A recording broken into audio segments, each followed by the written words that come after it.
I'll tell you guys when we're live. We're I mean, we might be live now. I don't know. It shows on the screen. He was trying to be so slick. Well, I mean, clearly, you know, idiots. You're Don't a pretty answer. good. You're a good YouTuber, Dan. Hi, everyone. We're live. Tuesday night's main event. Jeremy thought he could trick someone from a third world country. He's like, this guy doesn't know technology. Do you think we're idiots? Don't answer.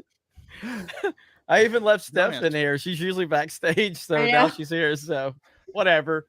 We're here, and I want everyone to send.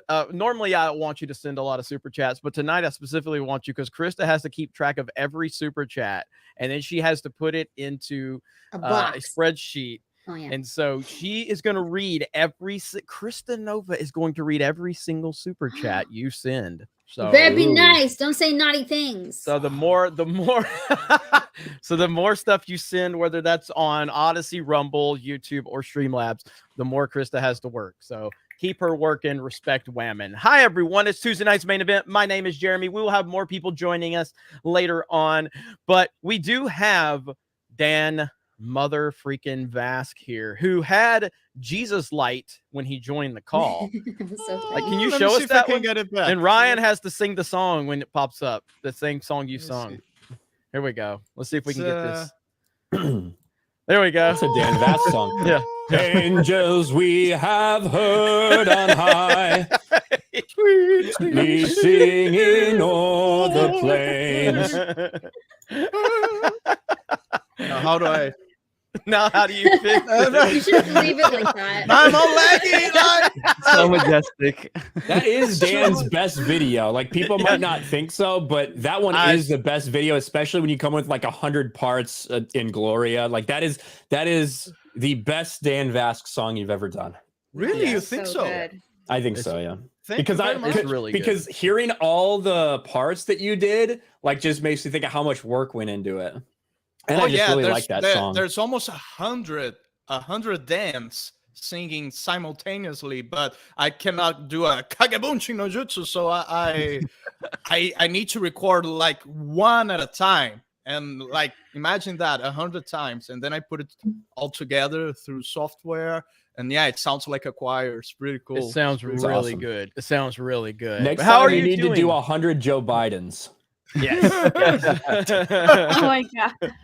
No. Tuesday's night main event can be defined in a single word. Oh boy. This is not okay. It's just not. It's not. It's really not. It's really not okay. It's really, really bad. But how are you, Dan?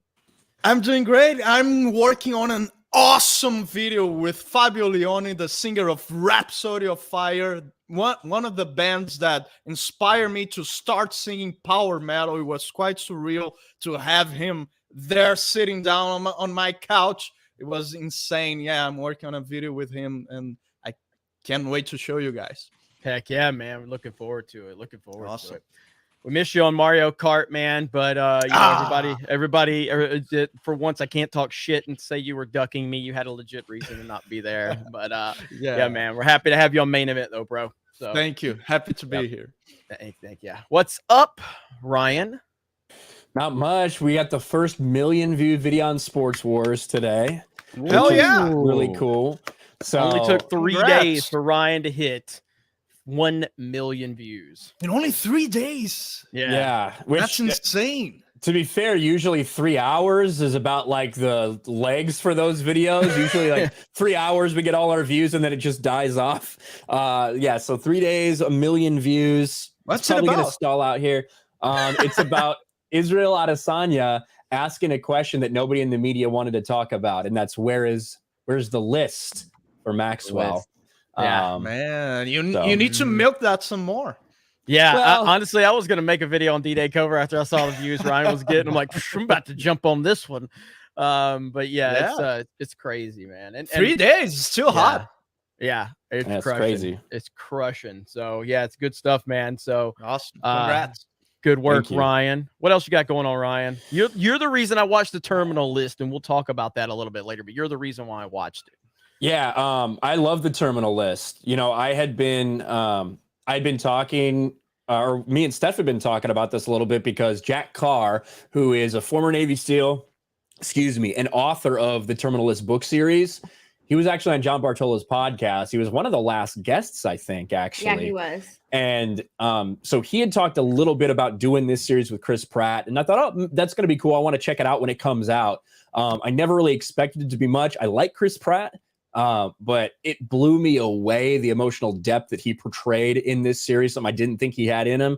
And also, obviously, as a vet, when I see stuff that I feel like is very authentic, like I'm really down for that from a military standpoint. And they did a lot of work on this series. It's awesome. Everybody should go watch it.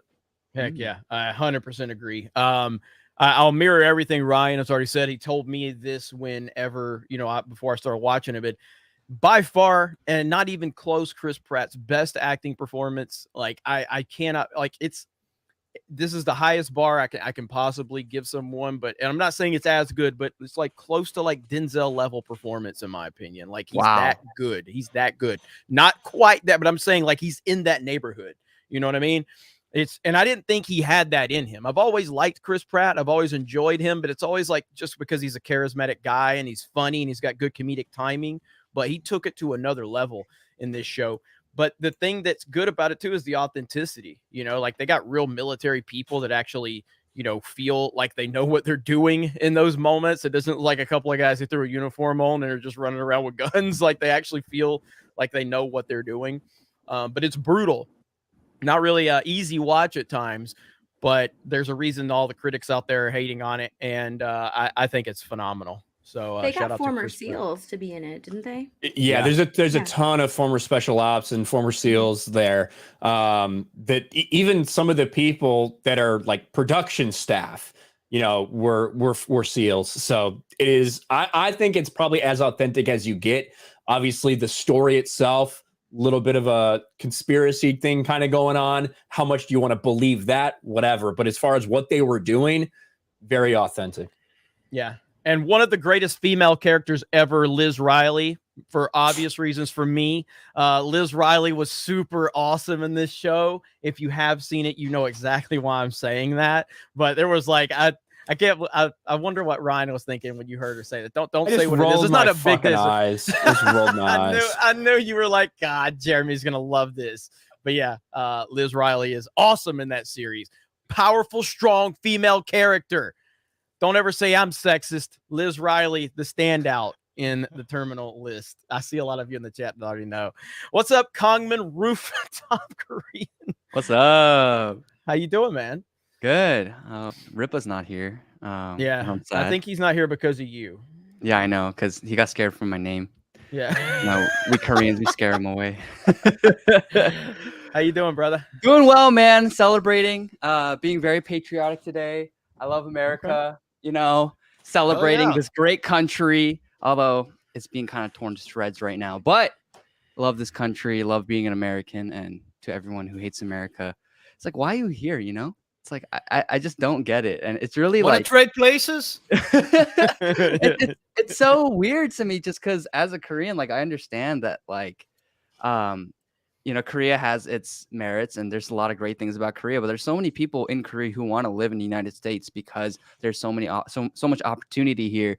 The education system isn't as crazy broken as it is in Korea, and there's a lot of things. I mean, it's completely whack right now in America, but like suicide rates aren't as bad as in Korea because the education system like really, really makes students depressed and stressed out and anxious and all that stuff. But all that because you bring shame upon your family. Yeah, dishonor on your cow. If you don't get into a good college, dishonor on your cow and your family and your ancestors. So yeah, I don't know, man. I just if you hate America so much, it's like, why are you still here? You can move to places like North Africa or the Middle East. Like, I'm sure they'll love to have your flags, all the various flags you wave. So yeah, but celebrating America, being thankful to be here. Obviously we have a lot of problems and our past isn't clean, but still there's nowhere I'd rather be. So yeah, Yeah, Well yeah, said, yeah. my friend. Brittany Man, Griner's finding out. Whack America is still an improvement from most places.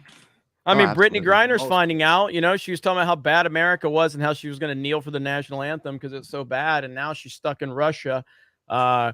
Big props to Joe Biden for help. Oh, that's right, he's not. He's ignoring everything about it. That's it's pretty interesting how that all It's plays sad. out. It's so sad. She's stuck there. But it's like I've seen so many people, all these virtue signalers on the internet say, I'm not going to celebrate 4th of July this year because there's nothing to celebrate. I'm like, what are you talking about? You're literally able to say something on the internet for free, like freely without being jailed for being against your country. Like there's a lot of countries you're not allowed to do that. You freaking You know what it sounds like when I hear from down here in South America, when I hear an American saying that the United States is this horrible place, it sounds like that rich cousin. You know, everybody has that rich cousin that didn't got his pony for Christmas, and he's so very mad at his evil parents that didn't got his pony, and that's what it sounds like. Yeah, it's exactly what it is. It's spoiled little infants in adult exactly. bodies. That's what it is. 100%. Hi, my nerdy home. How are you? Hello. I'm doing good. Thank you. You're accidentally on the panel, so there you go. I'm accidentally here. Yeah, I'm usually in the back taking notes. You can see my face just staring somewhere else, not at the camera, because you know everything that you guys say gets logged into the notes. Even Ryan's racism, it's all in there. I jot everything down. But no, I'm doing good. Thank you. I had a great 4th of July yesterday. Celebrated with my family. We do all the traditional stuff like hot dogs, watermelon, barbecue, fireworks. We had a whole big block party yesterday, and it was so much fun. So yeah, I had a great day yesterday. I would like to find, I don't know if I can find that the video you put. You have a link to that? Can you share it right now that you put? So my nerdy home, and I know a lot of people hate TikTok. I get that, but you know what? We're on TikTok. We're trying to build our following everywhere we can. But Steph put the greatest clip I've ever seen on Geeks and Gamers TikTok, and it's of Canadian Bear, which I see that there's a lot of new members tonight. We've gotten a lot of new members, and no, I don't think that the member gifted membership is on yet. But wait till you see this right here. We don't have gifted memberships on this channel still. Like it's just nobody's able to do it. Every time I've streamed, people are like, I can't gift membership. So I don't know if there's just rolling it out to certain channels, but every channel like Geeks and Gamers Play has it. But D-Day Cobra didn't have it, but I literally just set memberships up like on the stream, the stream I did. I don't even have memberships. YouTube is super weird at that sort of stuff. I don't Do you know want me to what share my screen or just the link? standard is. Share your screen. Share your screen. So Steph, this is so funny. Here we go, right here. Oh, this is gross. Someone else think it's like super weird being an adult. Like, I'm just unsupervised like all the time. It's so insane. Someone else think it's like super weird being an adult. Look at his like, face. Look at his face when Krista reaches over. Just unsupervised like all the Such time. a baby. Gee, what are you doing? Does anyone else think it's like super weird? Look how messy he is. He's so messy. Just unsupervised. It looks like he committed a murder. Those shrimps were pretty good though. Where the hell were you? I don't remember this. That Was was that it. bubblegum shrimp? That was it. Bubba Gump. Yeah. Oh, Looks like that He was sad eating- filter. Looks like that crying filter. I'm okay. I'm alright. Oh my god, He so was, good. He was eating that like crawfish or something, and he was getting so dirty. And I was just filming him the whole time because he wasn't talking to anybody. He was so focused on what he was doing. And then I told Krista to put a bib on him. Was digging through the plate? Something like that. Oh man, Jay is awesome. So good stuff to Steph on that one. That was funny as crap, man. So good. So Jay damn calls good. me gross. And I don't know if she's paying attention. Krista Nova's here. She's working on the super Hi. chats. You guys are making her work pretty hard tonight. Keep making her work hard. Make her overwhelm her. So Yeah. she's got to learn. So how you doing, Krista? I'm good. I'm here because Jeremy needs a woman to help. Strong, independent women. That's right. But we are going to talk about this article from Screen Rant tonight, talking about something we have been saying is going to happen. Disney plans on remaking the original trilogy. I know that that's what they want to do. Whether they can get to that point remains to be seen, but we're going to talk about that. We also got Thor, Love, and Thunder, or I call Blunder. The reviews are out.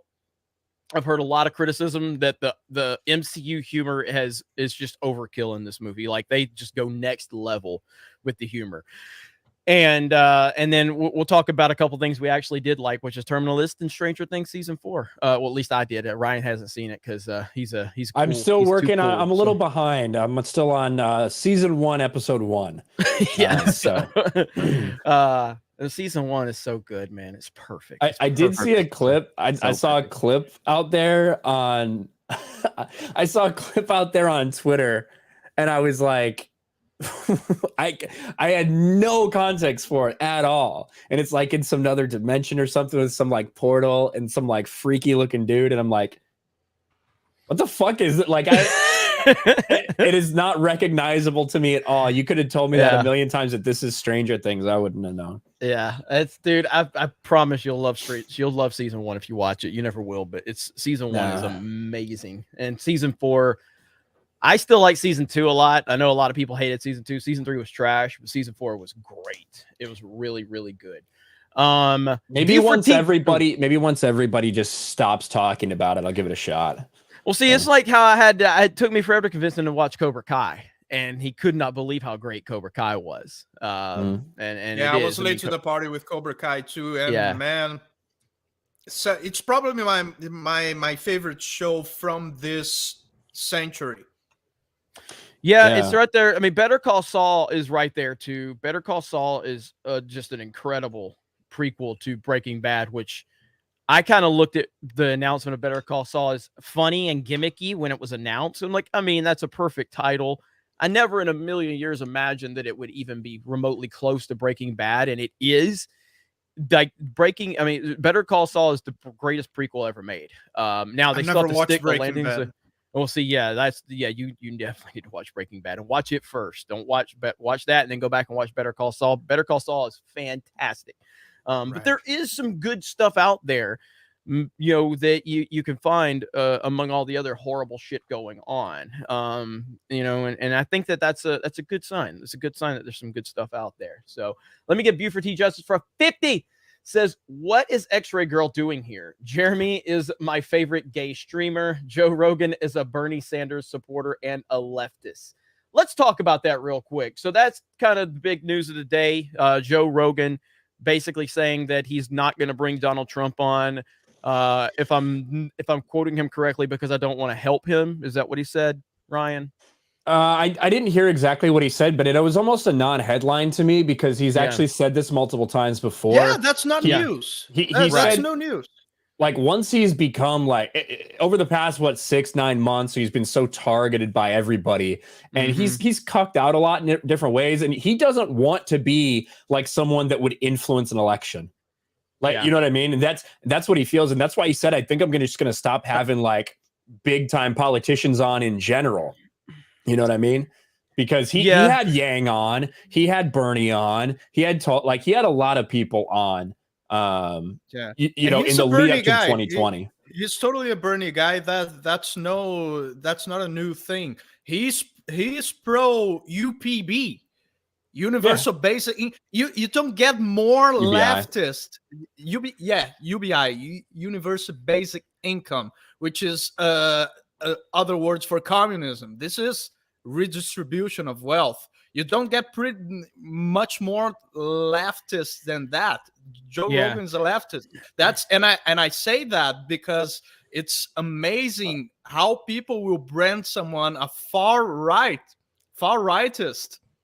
But even if the guy is a Bernie Sanders supporter, he's far right because I don't know, he pissed the LGBTQ whatever community, or that because he has that gripe with trans people on sports competing with biological women. So he's far right because of that and because of other stuff, even though the guy's pretty much a Marxist.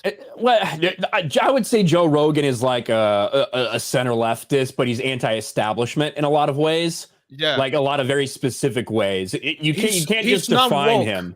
Yeah, he's you a can't, leftist that is not woke. yeah, you can't just like define him with like one thing on there. But I think that if the opportunity had been there, say like a year ago or something, I think he would have done it. Just to have the conversation or whatever. But I think that with all the stuff on there, he doesn't want that kind of pressure on his platform, if I'm being honest with you. 2 years ago, he offered to host to host Biden the and debate. Trump. Yeah. That would have been amazing. Exactly. So, and that's what I mean. So it's not like he's I don't think he's anti talking to Trump. I think he's now with that thing, I think he's anti talking to Trump or to Biden or to any like big time politician that he feels like he might have direct impact on some kind of election and that people would use against him. I mean, I am not a Rogan guy. I have nothing. I respect the man for what he's, he's the top dog. He's got the biggest podcast in the world. But I don't watch his show. Like Gina's appearance on his show, I think that's the first time I've ever watched a from beginning to end Joe Rogan podcast. I've seen other guests that I enjoy, like Alex Jones and other people that clips here and there, but I don't think too highly of Joe Rogan. I don't think too negatively of him. I'm kind of whatever. So these comments to me are kind of par for the course for what I expected from him. I think it's kind of bitch made, but it is what it is. Like it's whatever. I mean, it's his prerogative and it's his show and he can kind of do whatever he wants. But I don't know the full context of the comment. I don't know if he was asked about it. I don't know if it came up in a conversation, but it is his platform to do what he wants. And I wouldn't expect anybody that was a Bernie bro to actually want to bring Trump on at some point. But he's a very smart guy, and I think he's from the good old days that people had different political beliefs but still held common sense. I think he's from that generation. I pretty much enjoy his podcast. I watch and listen to it a lot. He even he disagreeing with him pretty heavily on that sort of stuff, but I enjoy his content. I think he's a common sense guy in most subjects. Yeah, I don't think he's like the paragon as a Christian. Like, I don't think he's the paragon of morality by any means. Absolutely. Like, he does drugs all the time and he's proud of it. Yeah. But I think he is someone very important to buck against the establishment. But at the same time, he has the biggest podcast in the world and he's raking in millions from not only the podcast, from every other venture that he does. Once that money and fame still gets to you, there's always going to be a part of you that still wants to secure that. And then, so for example, he apologized for something a couple of months ago. I forgot exactly what, but he like bent the knee to the mob, and then at the same saying time, the N-word. It's for saying the N-word. Exactly I would never that. apologize for that. Exactly.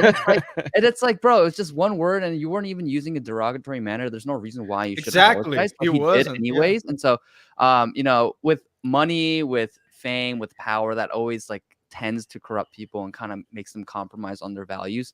But I still do think that he's still a very, very important figure that we shouldn't just throw under the rug and be like, yo, this guy's a Bernie supporter. He's an idiot, because he's having conversations that most people aren't willing to have. And I'm sad that he's not willing to have Trump on, because I think that'd be a great podcast. But he's still having conversations that people aren't willing to have. And there's millions and millions of people who tune in who are kind of waking up. And he was very important during the COVID stuff as well, which his COVID stuff is spectacular. Yeah, awesome. People put a lot of what they want everybody to do with their specific platforms. And even though, in a perfect world, I would love it if he did that too. I think you have to like look at the guy and realize that I don't think he ever thought it would be anything like this, and it's kind of grown so far beyond what he wanted to smoke weed and talk to cool people, and now every time he fucking says a word, you've got every fucking mainstream article or trying to take him as out of context as they can. Like, for instance, I know the quote that's out there Rogan says Trump is an existential threat to democracy. Listen to the full quote. When people look back, so the Trump era is going to be one of the weirder times. When people look back historically at the division in this country, you know, he's such a polarizing figure. So many people felt they could abandon their ethics and morals and principles to attack him and anyone who supports him because he's an existential threat to democracy itself. When I heard that, I heard him talking about how he feels everyone was acting. You know what I mean? Not that he's making that statement. Yeah. But again, this is these quotes are from this same article that says on Deadline, Rogan, an avowed Ron DeSantis supporter, is no friend of Joe Biden's either. He literally, in answer to the Ron DeSantis question, said, yeah, he'd be a good president. Now that is an avowed Ron DeSantis supporter. Yeah, right? And that's how they operate. So you got to be really fucking careful when the media comes out with this shit and look for full context. Yeah, which it's hard to get that in a 3-hour podcast. That is very true. And again, I will say this one thing about Joe Rogan. One thing I noticed anyway, as a person that doesn't listen to him consistently and doesn't consider myself a fan or a hater of him, I'm really much just middle of the road on him. It's whatever. I'm glad he does what he does. But when he did face his canceling for his remarks, not one person that knows that guy stood none of them stabbed him in the back. They every person this guy's interacted with had his back. That speaks to so much character, because every single person that he knows, whether it's a close relationship or distance relationship or just people that were on his show, every single person stood up for him. That speaks volumes about the type of person he is when you have literally no one willing to bend the knee to the mob for him. And that was a lot of heat he was facing. Didn't The Rock kind of throw him under the rug? Oh, I'm pretty sure he did that. And then I remember something like that. Yeah. Probably for saying the N-word or something. Yeah, during that time. That was it. Joe Rogan. Funny enough, and he tweeted about it. I want to pull this up if I can find it. The Rock actually came to his support, and then someone's like, "Did you know he said the N-word?" He's like, "I can't support that." That was quote tweeted them. He thanked them for educating him on the matter. That was it. Yes, pretty soft. Video on someone called The Rock. I think that in general, I heard somebody say this the other day, and I forget exactly who it was. I'd credit them, but right now on both the right and the left, it does seem like sometimes you find this common ground, because so often the things we're talking about aren't necessarily right versus left. It's actually establishment versus anti-establishment. So even though a lot of people who are anti-establishment may align on a lot of similar issues, that gives people the idea that, well, that person's on my side. Well, they might be on your side for this, but it doesn't mean they agree with a lot of other stuff you believe. Yeah. And we run into that all the time right now with people having a big misperception or misconception of who people really are. Yeah, the cool thing about Rogan is that he talks to everybody. He tries to find common ground, as you said. Yeah, that's why we. Yeah, but what I mean is that he tries to find common ground. Yeah, he tries to find common ground with all the sides. He has Ben Shapiro on, Jordan Peterson, Steven Crowder, that sort of people, and he has like 2-3 hours conversations with them and tries to find common ground. That's not something you see from every leftist. That's true. On the point of The Rock, and I was not planning on bringing this up, and I don't know how people will respond to this, but someone I'm not a fan of historically. I actually respect the kind of the redemption arc that he's on, and that's Logan Paul. And I don't know if you guys heard about him and The Rock with what happened with them. Did you hear that when he was on what's his name's podcast, that other big time YouTuber, that guy that's all tatted up, that bald dude Gordy or whatever?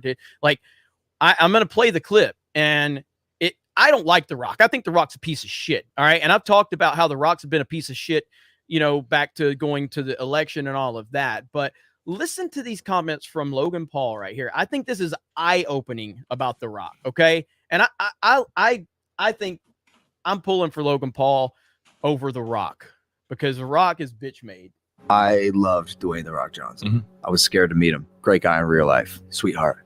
gave me the time of day, had a nice conversation. It was awesome. Made like 3 or 4 videos on separate occasions that all went like crazy viral. I would consider him like definitely like an acquaintance, very friendly with each other. Like me and Dwayne, what's up? After Japan happened, found myself in a hole, rightfully so, extremely low mentally. And I got a call from my publicist. She's like, hey, Dwayne has asked that you remove every picture and video that you've done with him. He basically wants nothing to do with you. You know, I made a grotesque error, but I just wish I would have gotten like a call or a text or something. I thought we had a healthy relationship, an open line of communication. And I was so sad. My hero wanted nothing to do with me. I vowed to get better. I vowed to change. Whatever time passed, I start doing well. Did you reach out again? I did not reach out. He did 3 months ago. Like nothing ever happened. And he didn't acknowledge that there was ever any. Mm-mm. And what did you do? Did you reply? Mm-mm. You're basically saying, if I wasn't good enough in my dark times, am I good enough now for you? Okay, well, no thank you then. Yep. That's The Rock right there. Like Wow. he's completely bitch Wow. made. He's completely bitch made. Yeah. You know what I mean? It's- And again, you can have your opinions on Logan Paul. And look, I am not a Logan Paul fan, but when somebody has been to the bottom and dude hit the bottom after that thing, like he's worked to kind of repair his image, and I do respect that. I respect the hell out of that. And now it's like I watched him at WrestleMania, as I'm an old school wrestling fan. He was phenomenal. He was phenomenal in wrestling. And now he just signed a WWE contract. But that says more about The Rock than anything. Like I have no respect for The Rock. That If you reminds stop and think about that, hey, remove every video you have with me ever. What does that accomplish? Nothing. That's purely an emotional thing. It's pure cancel culture bitchiness that accomplishes nothing. It's like I want to virtual signal to people that I'm punishing, that I'm helping to punish you. So I'm liked, so people like me, and by that disliking you. So yeah, it's pure emotional. just think about Cancel like culture thing. think about how Will Smith, that clip that we had that went viral of Will Smith's reaction to Jada going to Instagram Live and just asking him questions, and And how he he got says, so upset. He's like, my social media is my bread and butter. Mhm. Like I don't do anything without it being approved. Like stop filming me, stop doing this, because that is so important image wise. Like look at Will Smith and the damage Will Smith's reputation has taken from the slap versus Ezra Miller, right? Yeah. Like, now, I mean, Ezra Miller, I think it's in the fucking toilet or whatever, but he wasn't at that level. Guys like The Rock, guys like Will Smith, these guys who are at the very fucking tip top, I think they're just frightened of anything that might threaten like their image. I would agree with all. that, but also, and I know Kong, I know you're sharing, I'll get you in just a minute. I think that there is like Will Smith carried on a phony image of himself for all of these years. Like I'm the super clean cut, nice guy. And he carried on this fake image. And I think The Rock has done that in a lot of ways too. So when you carry on, it's almost like, it's like the comments about Ben Shapiro made about Trump years ago, and it's the most accurate thing ever. He was talking about, this was back when the rumors about Oprah was going to run for president, in 2020 or whatever. And he's like, Oprah right now is standing there in a pretty clean dress, and everything's perfect, and everybody's praising her. And the moment that you go into politics, people are going to start throwing mud. You get a little bit of that mud on that dress, and it's going to look really bad. He goes, Donald Trump is built of mud. So it doesn't matter how much mud you throw at him, you're never going to impact him, because all of our life, nobody's ever said that Donald Trump is such a nice, swell guy he's an asshole. We've always known he's an arrogant douchebag. Like, so Will Smith carrying on that fake good guy image, the slap hurt him because it was so drastically different from his fake good guy image. That's how I look at that, if that makes sense. You know what I mean? Yeah. Same with The Rock. So, and that's kind of what I'm saying is like, because these guys' images are so important, and they're all, I think the vast majority of people like at that level, it is fake to a point what they're trying to get across to people. And so when you have something like that being in a video with a guy who did the shit in Japan, they're like, I need to protect that image. And it's bullshit. but it's not surprising to me at all. Yeah. No, not at all. Not at all. But I do, you know, appreciate Logan Paul's perspective on that as someone that has hated his guts for so long. I feel like Logan Paul is the perfect in the wrestling world because he's had a professional wrestler arc in a lot of ways where he's just been hated so much. And I feel like the tide's turning a little bit on him now. So I don't know. But yeah, but back to The Rock, if I can share my screen real quick. Yeah. No, there you go. This is the tweet where he denounced Joe Rogan. He's like, to this one blue checkmark guy who gets as many likes on his tweets I as remember that. And he was like, thank you for this. I was not aware of his N-word, but I've become educated on this narrative, learning moment for me.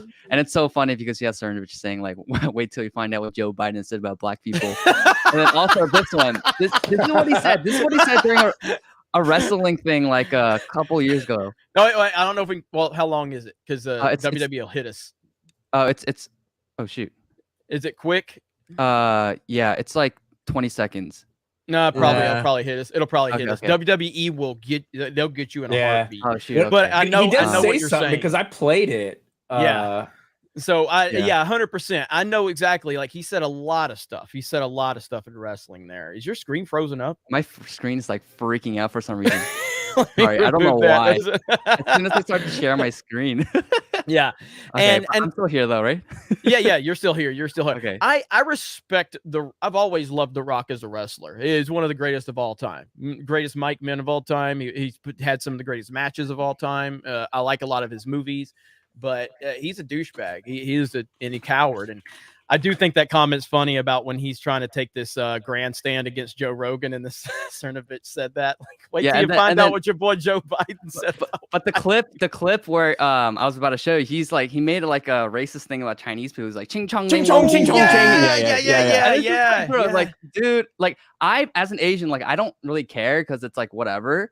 But it's like, bro, you're gonna throw Joe Rogan under the bus for saying the N-word, but then you're not even gonna like, this is your history, bro. Like, yep. I don't know, it's just annoying, man. The hypocrisy just really gets annoying. Hypocrisy. Yeah. Yep. WWE just claimed Kongman. All right, we have a bunch of super chats I want to get to.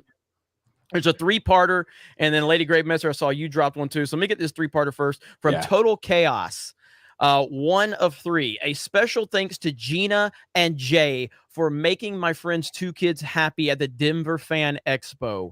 They went to get Gina's signature for me, and they had a great experience meeting Gina and Jay. And then the family is a Gold Star family, and they've been through so much, as you can imagine. They mean the world to me. Let's see. So knowing they are happy makes me happy. So if you could, please relay my heartfelt thanks to Jay and Gina. I'd appreciate it. Thanks, guys. Love all of your guys' content. I don't comment much, but I do hit like on all your stuff. That is amazing. Thank you so much, Total Chaos. You have my word that message will get back directly to Gina Carano. Jay was actually in the chat when it happened. Jay commented in the chat. He said, "Hey Jeremy, tell Total Chaos I see his super chat. I'll send word to Gina. All love. I hope to see you in Chicago." Nice. if you, that is so cool, man. And I can tell you guys, and I know for a fact that Gina out there meeting people and interacting with them and hearing each person's story and giving her all that love and that positivity, you guys have no idea what it means to her. Like it really does mean the world to her. And, Jay is just doing incredible work right now. And it's a really kind of crazy kind of situation we find ourselves in. And we're thankful for all of it, man. But that's excellent information. And I'm glad Jay heard that, and he'll get that word to Gina. So that's really cool. All right. And then how's Krista doing over here? Okay, Krista's doing good. Okay. Lady Gravemaster. I was promised out, my first time. I was promised Gary. I feel cheated and lied to. It's only okay because gorgeous Steph and breathtaking Ryan. Oh, you said Krista. I'm sorry, Lady Gravemaster. I thought you said Ryan. But she said breathtaking Krista. I just thought she said Ryan. Are here, and rooftop Korean Kongman is holding Jeremy's rectangle up. So since we all know Jeremy needs the support, with the Geeks and Gamers channel being under attack. Thank you, Lady Gravemaster. And sorry to get Ryan's hopes up. I thought you said breathtaking Ryan. You said breathtaking, or maybe Krista accidentally typed Ryan at first. I don't know. I don't know. I have taken a few women's breath away, and luckily no one's found the bodies yet. That's getting. Oh my God! Look what he said. Look what he said. They're gonna clip you on that one now, Ryan. So. Holy shit, man! These guys.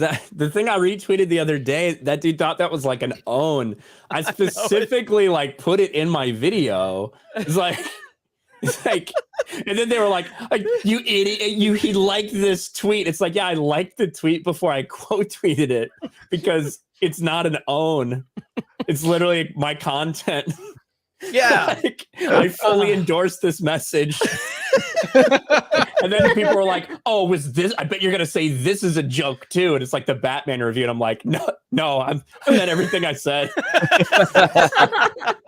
Like, it's honestly that Tim Pool to put out the best tweet about Twitter a couple of months ago, and all he said was the tweet was simply this. He says, "You realize you're arguing with 12-year-olds on here." That's all he said. I'm like, and not like a normal 12-year-old who just like wants to sit there and like play Minecraft. No, you're arguing with one whose parents have convinced him he's another fucking gender. Like that's who you're arguing with on Twitter. Yeah, there's some guys that you read. There's some tweets that you read and you say this person gotta be either 9 or 90. Yeah, because Christ. But yeah, did you guys hear about Jordan Peterson? Oh yeah, and Dave Rubin. Yeah, he and Dave Rubin were banned. Dave Rubin was banned because he mentioned Jordan Peterson being banned, and he screenshotted the tweet, and so he was. Actually, they were not banned; they were suspended, but they are refusing. They are refusing to acknowledge they broke whatever dumb subjective terms of service. I will correct it a little bit. It wasn't just a screenshot of Jordan Peterson's tweet. It was a screenshot of the tweet, and then he said the artist Page. Formerly known as, he said the word Ellen Page in reference to just the what that's what it is. It's dead naming. Dead naming. Which I had no idea what dead naming was before I saw that. Well, the really? person who invented that expression needs to know what sex is.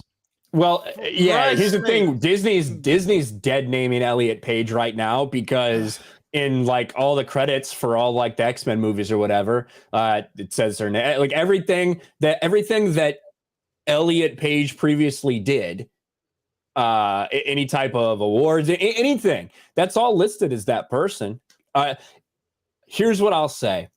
If the person decides that their name is going to be Elliot now and go forward as Elliot, and it is just so offensive that you can't say the person that they previously were that name, then you also can't take credit for anything that happened in your fucking career ever.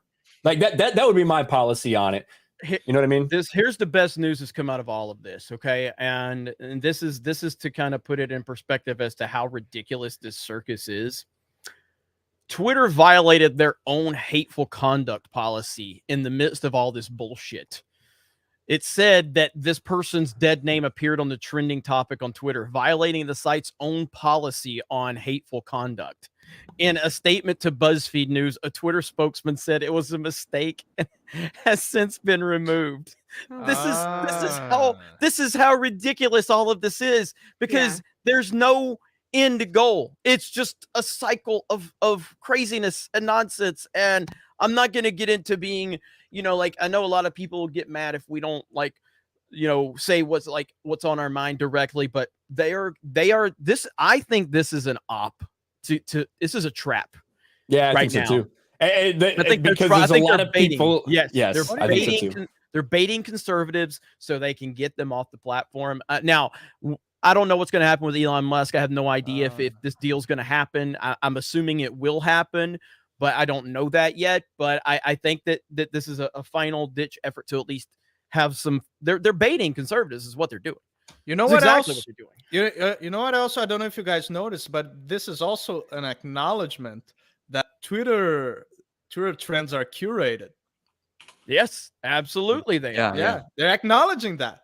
Yes, because they're going in there and they're actively removing certain words or certain names that they don't want in there, which we've kind of known that, but like now you see but it. they're saying it now. Now they're saying it. Yes, and it's just like I don't think Twitter is useful from a stand. Like I don't share my videos anymore. I think the only time, like when I'm alive, I went live the other day, and because I had no notifications for D-Day Cobra, like or whatever channel it was, maybe I can't remember. I went live. That's the first time I've actually shared a video in a while, except for like our live streams, because a lot of people like to know when the live streams, but like my actual videos, I don't really share them. I might share 1 in 10 videos on Twitter at this point.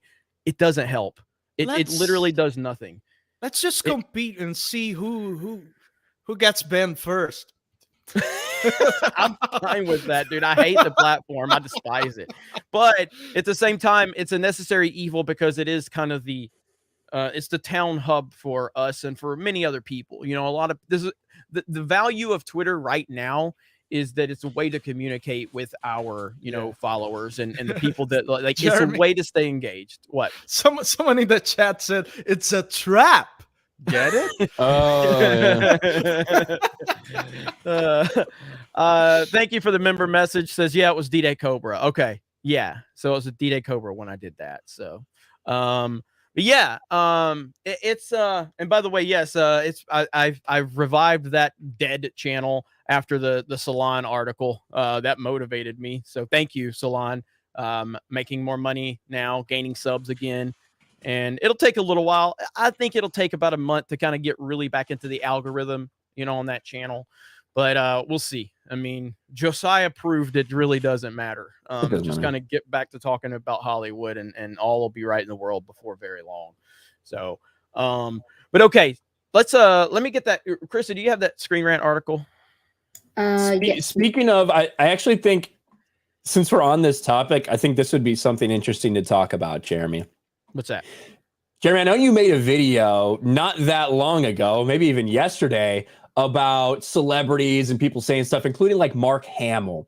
Yeah. Well, it didn't take long for Mark Hamill to find himself on the wrong side of the woke mob. And it was after one little thing. Star Wars actor Mark Hamill faces cancel mob for liking Bette Midler's anti-trans tweet. Oh my gosh! Just for liking it? Yes! Wow. Wow!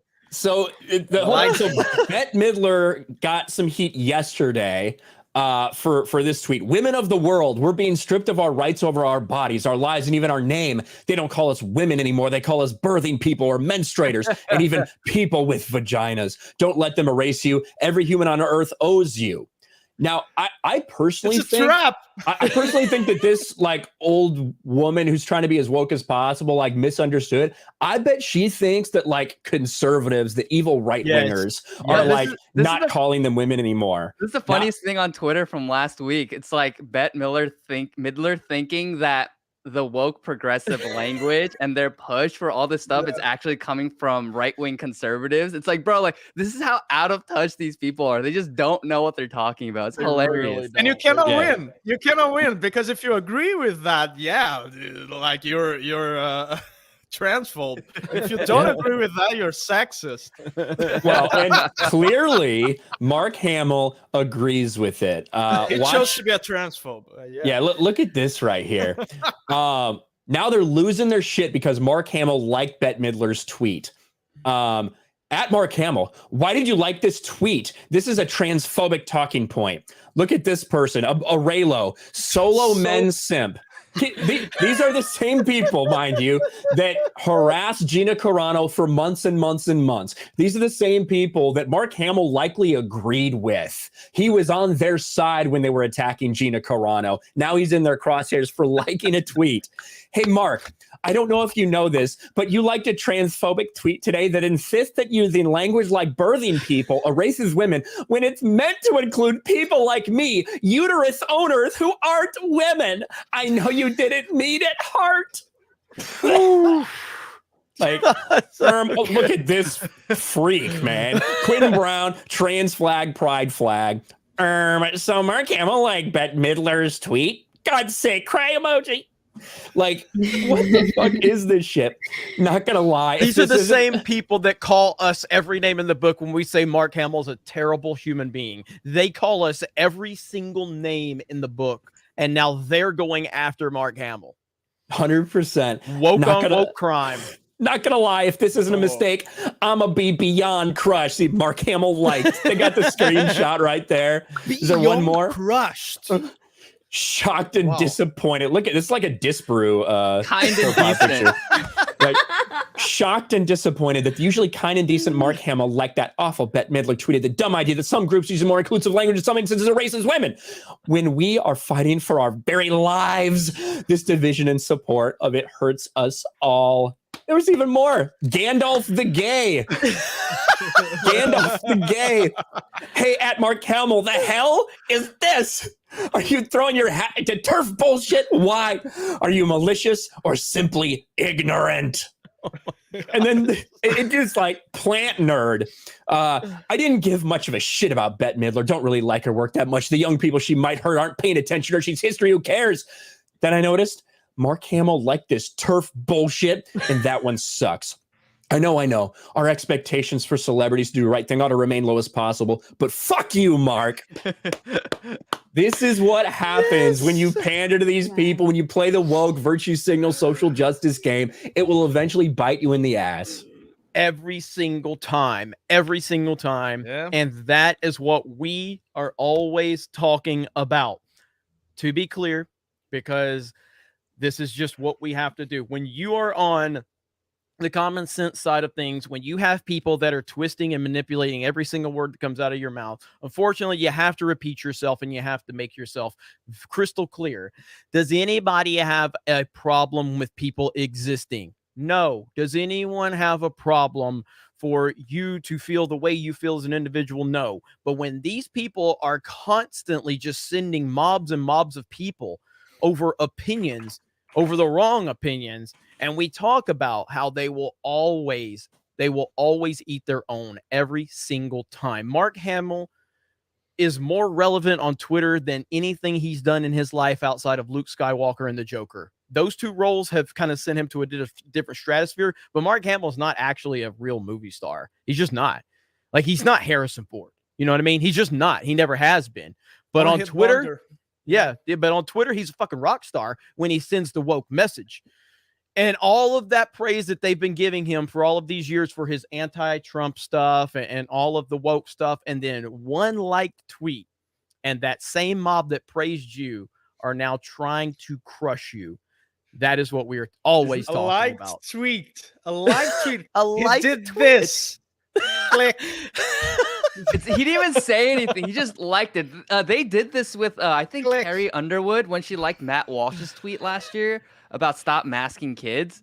And then the woke mob came for her, too. It's like, oh, my gosh, you anti-vaxxer, anti-whatever. And it's like, bro, these people are insane just for liking a tweet. Like, no one's safe. Stop pandering to these people. Goodness gracious. These people are psychotic. Oh, my gosh. That's awesome. Goodness. Man, so good. Jay Schwalbach for 6156. If you like the Terminal List, you'll love the Ryan Drake series written by this hack Will Jordan, quote unquote critical drinker. They are very much the same kind of thriller. Don't get books. They will send them to your P.O. box. And that very hard to check. Hail! Yes, Critical Drinker is awesome. Go ahead, Ryan. You got something to say? I got something to say to Jay Schwab. Like, I checked my P.O. box, and thank you. I'm probably going to try to open up on a stream. I already opened it, but I'll do the reveal on a stream.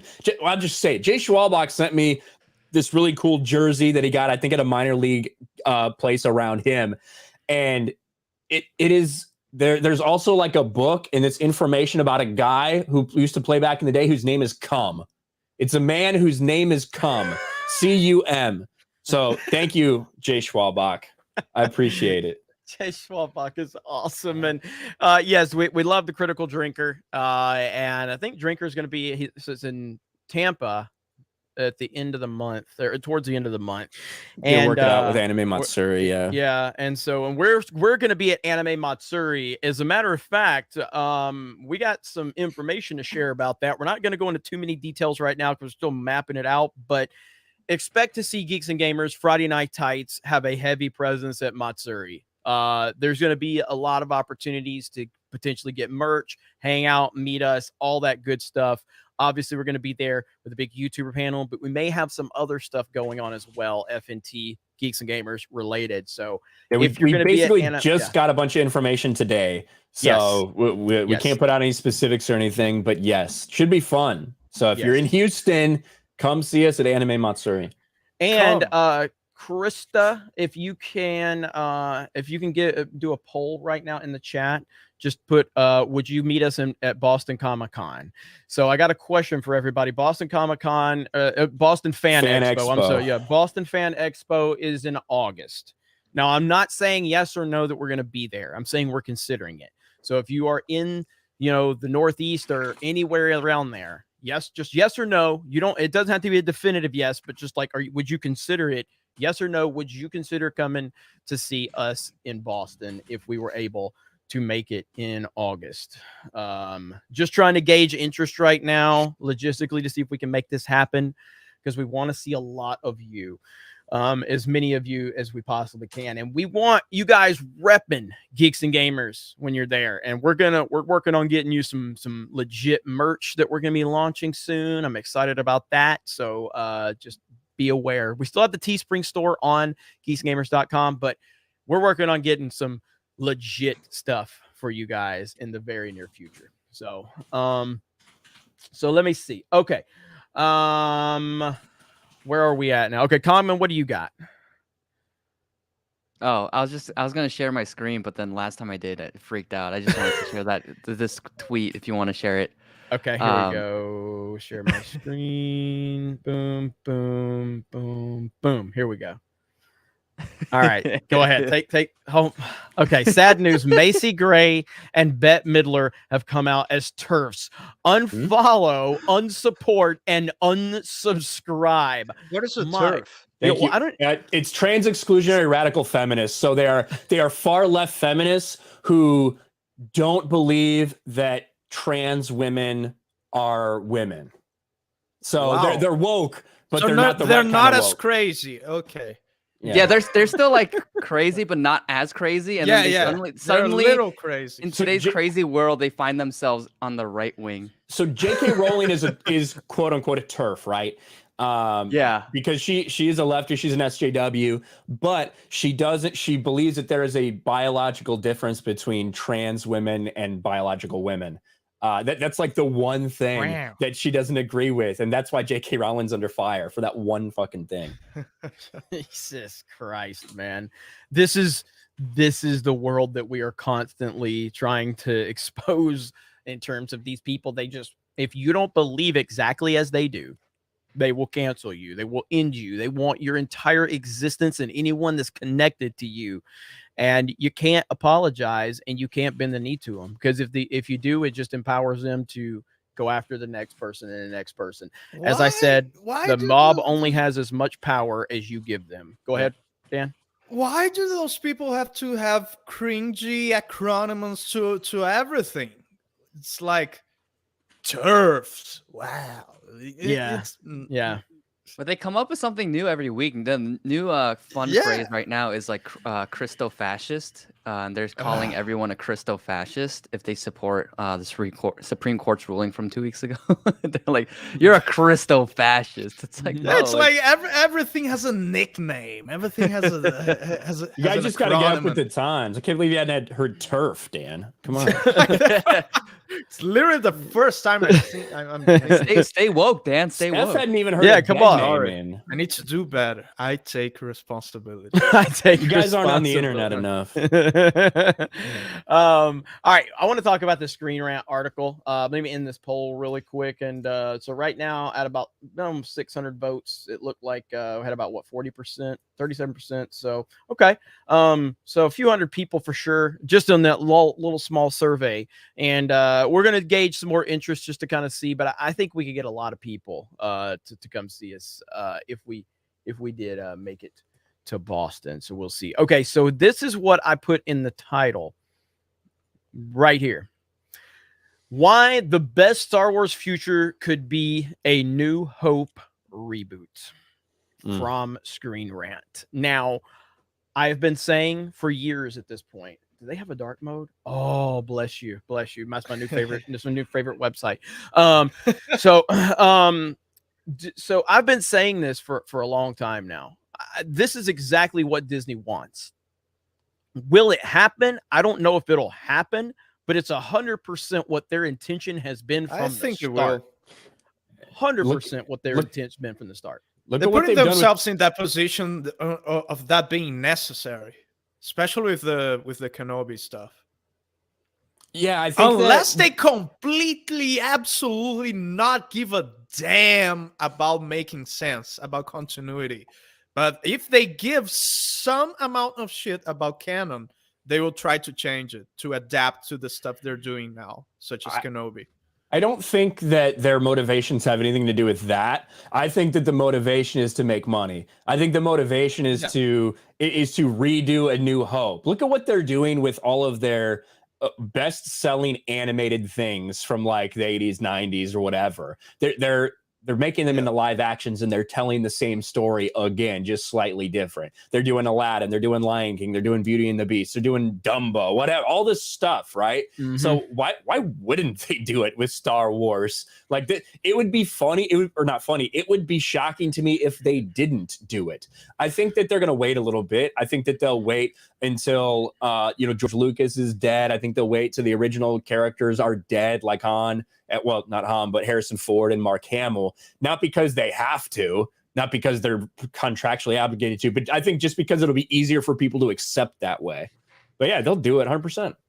What baffles me the most is the fact that there are quote unquote fans. I use the word fans very loosely here. Star Wars fans that think that this is a best Star Wars future. This is a good thing. And it comes up to what I've been saying for a long time, that Disney Star Wars fans don't like Star Wars. They hate Star Wars. They don't like it.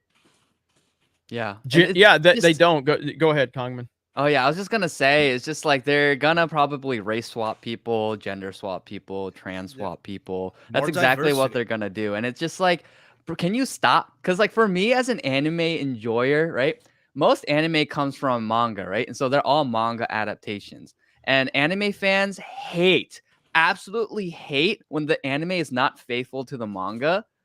But then these same people are kind of woke, and then they're so happy when Star Wars completely ruins the lore for the sake of, I don't know, SJW stuff. And it boggles my mind. It's like any authentic fan hates when corporate bureaucrats take an IP and just ruin their favorite characters, their favorite stories, because it's something that we enjoyed and we bonded over with other people.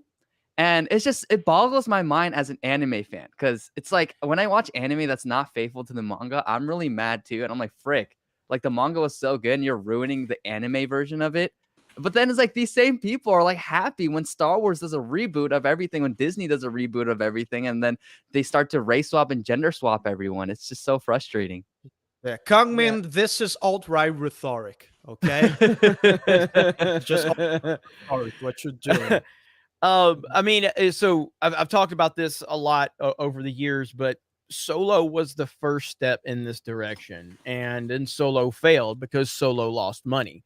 And so that was the first step. That if Solo would have been successful, that would have ushered in a more of a development to move into that era, because in my opinion, this is about rewriting history. This is about rewriting the bigoted version of Star Wars that has too many white males in it and too many white people in it.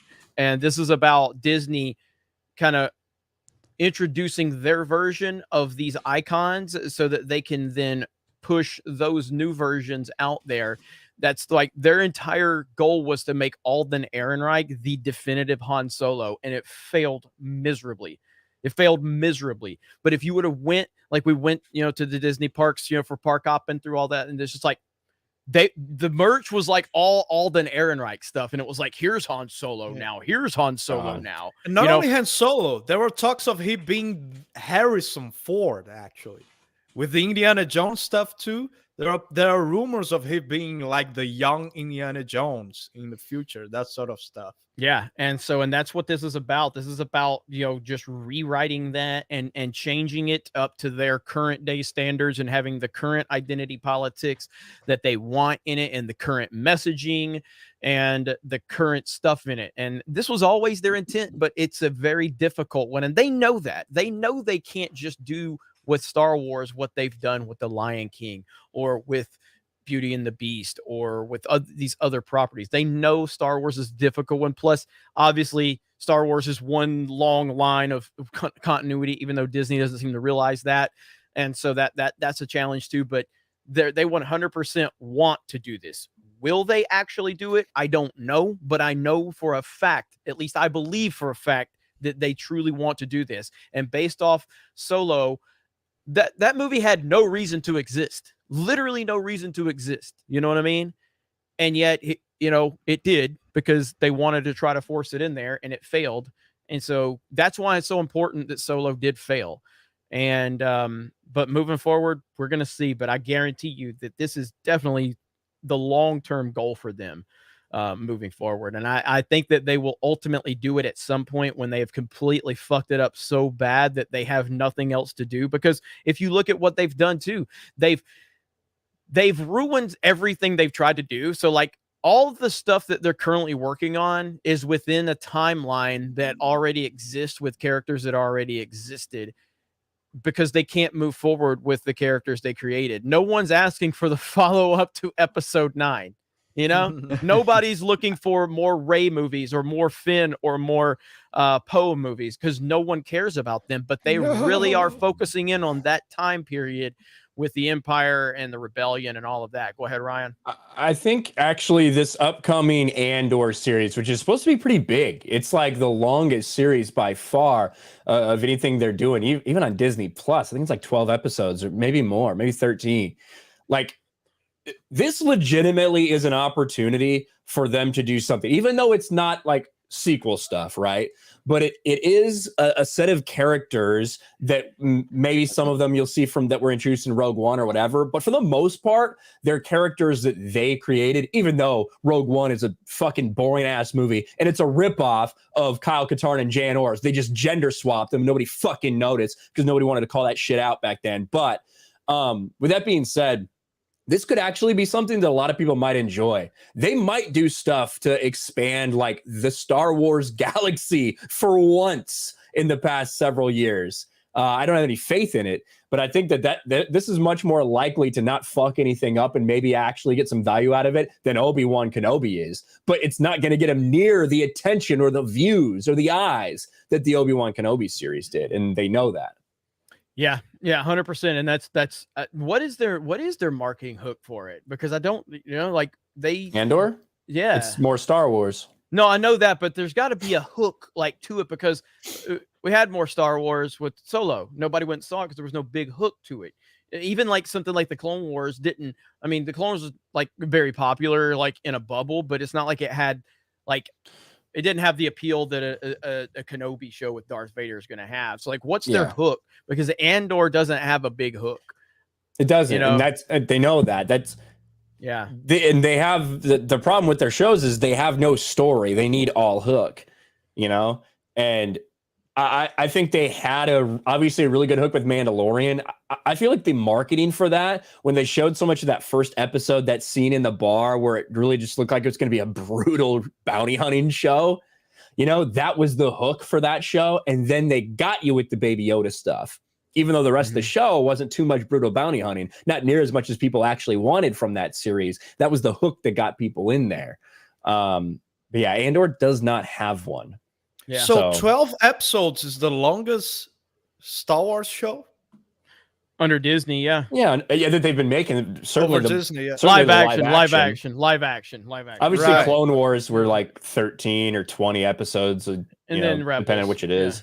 Yeah, Oh, but God. live action, action. But if Disney Star Wars just focused on making good films and good shows, it's like they wouldn't have to rely on all this crazy marketing, right? It's like they keep relying on beloved characters and storylines that we already know, and then they ruin it.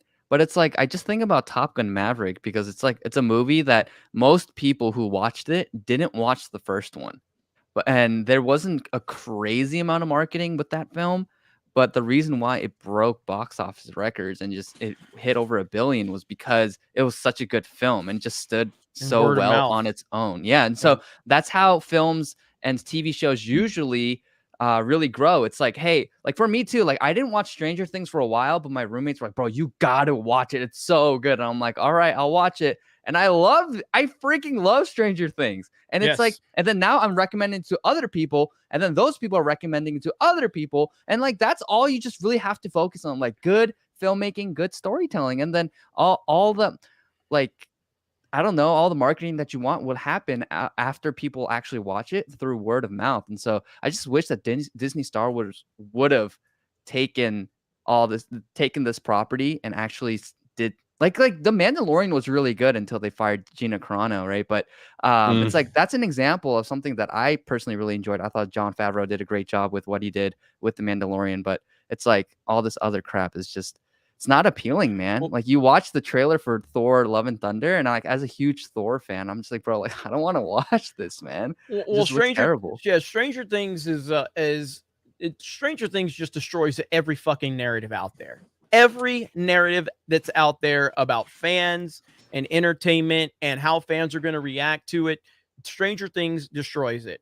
Number one, you've had a very beloved season 1 that I would say universally was loved across the board just as much as anything we've seen. It's like it's as loved as Better Call Saul and Cobra Kai. That's how loved season 1 was. Season 2 was a little more, divided. Season 3, I feel really was the worst by far. But then, so you had kind of like a lowered expectations, and then you had season 4 come out of nowhere, and they took all of the problems that they had in season 3 and they corrected them through something called storytelling and character arcs. Oh my God, what a crazy idea. But within Stranger Things, let's talk about the things that the social justice warriors like to focus in on.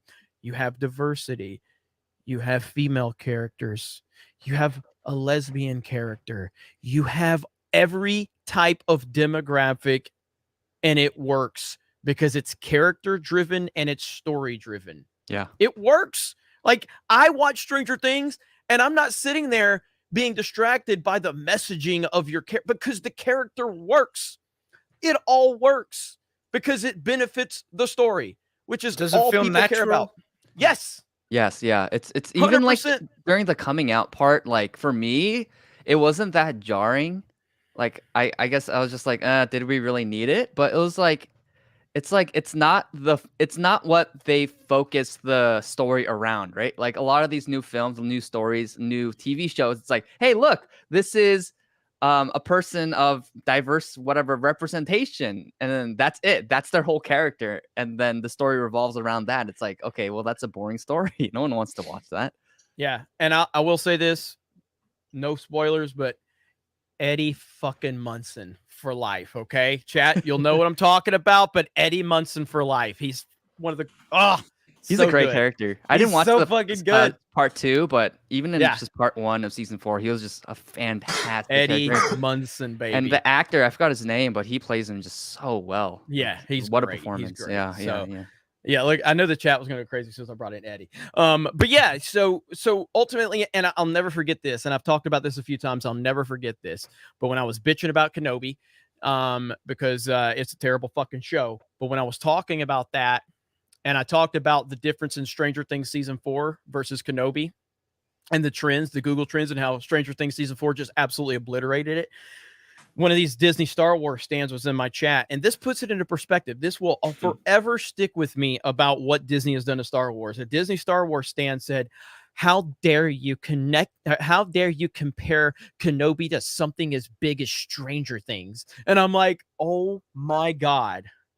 The fact that you think that a Star Wars project with Darth Vader and Hayden Christensen and Ewan McGregor can't be compared to Stranger Things just says everything. That's everything sad, about what Disney has done to Star Wars. That's super I sad. just couldn't believe it. But that's where we are with it. You know what I mean? But back to the original point at hand. Yes, they will eventually reboot this. I don't know when. Like Ryan, if I have to pin you down to a guess on how many years do you think before they would actually be able to announce a project like this? How far out, just on a random guess right now, do you like think 2030 or something? Like what I don't know is how they'll do it. And I think they'll take the opportunity to do all of it. Not just not just the men, but the women and the children too. They're animals. I slaughtered them like animals. Do you think, Ryan? Do you think Star Wars will be profitable for 30 years? Yeah, Disney Star Wars. Yes, it's just such a strong brand. I think that there's just the brand stands on its own, right? Yeah, I think so. It does in a lot of ways. When you look at the amount of people that tuned in to watch Obi-Wan, like the way this was advertised, like, just so we're very fucking clear about this, the way that the Obi-Wan and Vader series was advertised was, by the way, we're gonna fucking destroy canon. And everybody said, yay, I'd love to watch that. So I have no faith that Disney Star Wars will lose money for like that extended period of time. I think that it will still be profitable by then. I think in 2024, Kathleen Kennedy will step down, will be replaced by probably Michelle Rejuan or somebody else like that. And maybe it gets a little bit better. Maybe it gets a little worse. I don't know. But yeah, I think then they're like, all right, we're going to reboot it. I don't know if they do 1, 2, 3, 4, 5, 6, 7, 8, 9. I don't know if they do original trilogy first, then prequels. But think of getting exactly. Think of getting Ewan McGregor to play Obi-Wan in a rebooted original trilogy, right? Yeah. Just think of some of the marketing point and stuff like that they would have. I think it's too big of a money maker for them to pass up, even though I think it would be horrendous if they did it. Yeah. I think it will happen at some point, but yeah, I think Ryan's right on in terms of like, it's not like it's going to happen tomorrow or next month or next year. I mean, this is a long-term goal for them. And again, I think that it's as incompetent as a lot of them are, they know they can't just pull the plug on Star Wars and reboot it right now. Like, this is a long game for them. I think they wanted to do it much sooner, but the failure of Solo creates such a problem for them. And I think that hurt so many projects for them moving forward, because, I mean, look, where's Rian Johnson's trilogy? You know what I mean? Like, I'm telling you, if Solo would have done 800-900 million worldwide, you'd have your Rian Johnson's trilogy. You just would. You know what I mean? You would have had a lot different looking Star Wars universe. That's how impactful that one film was, because it showed that the fans actually were right about The Last Jedi. And that the general audiences didn't respond. Literally, no one responded. No one. That's how bad it was. And so, if you didn't pay to go see Solo, consider yourself part of the rebellion. There, welcome to the rebellion, as Jay would say. Yes. So moving forward, we'll see what happens. But but Solo failed because they recasted an OG character, according to Mrs. Ruined Star Wars there. Yeah, Kathleen Kennedy. Kathleen Kennedy. I had no idea where he was going with that. I'm sleepy. Didn't she say that the movie flopped because it was a recast of an OG character? Yeah. I think that's a lot of the reasoning that they used. That's what I meant. That's Mrs. Star Wars. Star Wars. You guys, man, I really wish I had Team America World Police to introduce our next participant on the panel. Play America, fuck yeah! But it is Gary from Nerdrotic. Hello, Gary. Yay. Hell yeah. Let's Man of the show. ruin Star Wars there. How you doing, buddy? What's That up? was so good, Mrs. Ruined Star Wars. I don't memorize the names of those people. That's not my job. It's yours. Don't make videos about that. Oh man, how you doing, brother? I know you've been streaming all day. How you doing? I'm tired, but Yeah, I I'm bet here. You are here. You are here. How you doing with this story right here? You're the reason I know about this article because you put it in the private chat. Oh yeah, my friend Jay sent me this and just like, you were right, dude. I'm like, well, eventually I will be. Like, we'll all be, right? I heard what you guys. I agree with your assessment. It's a few years off. Ryan, I don't think they're waiting for anybody to die. I think they're waiting for the money to dry up because they need the financial success in theaters. They need those billion-dollar movies, and I just can't think of a single freaking franchise outside of maybe Darth Vader doing a Darth Vader trilogy of him hunting Jedi that would make $1 billion per film for them to even do it. You guys were just talking about like how much money Solo lost. Like it, by the way, Solo lost money, and Solo it lost lost money. a lot of fucking money. It had to, because their reaction. Well, look at Rise of Skywalker. That was a whole reaction. That was half of it was undoing Rian Johnson's, film, and it pissed everybody off. It united Star Wars fans. It did. Yeah. It did. Yeah. It absolutely did. I don't know if it's going to lose as much money as Lightyear will, but it's probably somewhere close. Holy shit. Lasseter's laughing his ass off right now. He should have so much pride in what has happened with Pixar since he got basically fired for hugs. It's essentially what happened to John Lasseter. John Lasseter's the kind of the architect behind Pixar and everything that we fell in love with that company and all of those amazing films that they produced. And since he got caught up in the Me Too stuff, and now it's just slowly gotten significantly worse. And Lightyear is their Solo. It is really bad, and I think I've found more joy out of Lightyear failing than even Solo, mainly because of Chris Evans running his mouth. Because Chris Evans comes off to me as someone that has no business being in the position he's in. He's a great Captain America, in my opinion. I think he's phenomenal in that role. I love him in that role. He's not in. Name another relevant role for him. Name it. I liked him better as a Human Torch. Yeah, those were fantastically performing movies right there. And I know people will probably bring up there was a movie he was in. He was in a train. There was a train. It was like an Arctic train or some shit, right? Wasn't it a cold was thing? Actually really good. Snowpiercer. Snowpiercer. Yeah. And that was actually a fine movie, but no one saw it. You know what I mean? Not surprised he's in something called Piercer. Just and so that wasn't like a big commercial hit. He's just not a movie star. He's a one-hit wonder, and the second thing that he's most prominent for is being in Not Another Teen Movie, pretty much. You know what I mean? That's essentially what he's basically. Freddie Prinze if Freddie Prinze was never Captain America. That's who Chris Evans is. He's Freddie Prinze Jr. If Freddie Prinze Jr. if he was never Captain America, that's him. So that's Chris Evans right there. Yeah, he has no business having the following he has, but being Cap and being in the MCU and being part of Infinity War and the Avengers has elevated him to have all these followers on Twitter. But he ran his mouth because he thought he was more important than he really is, and he found out real quick that he's not that important.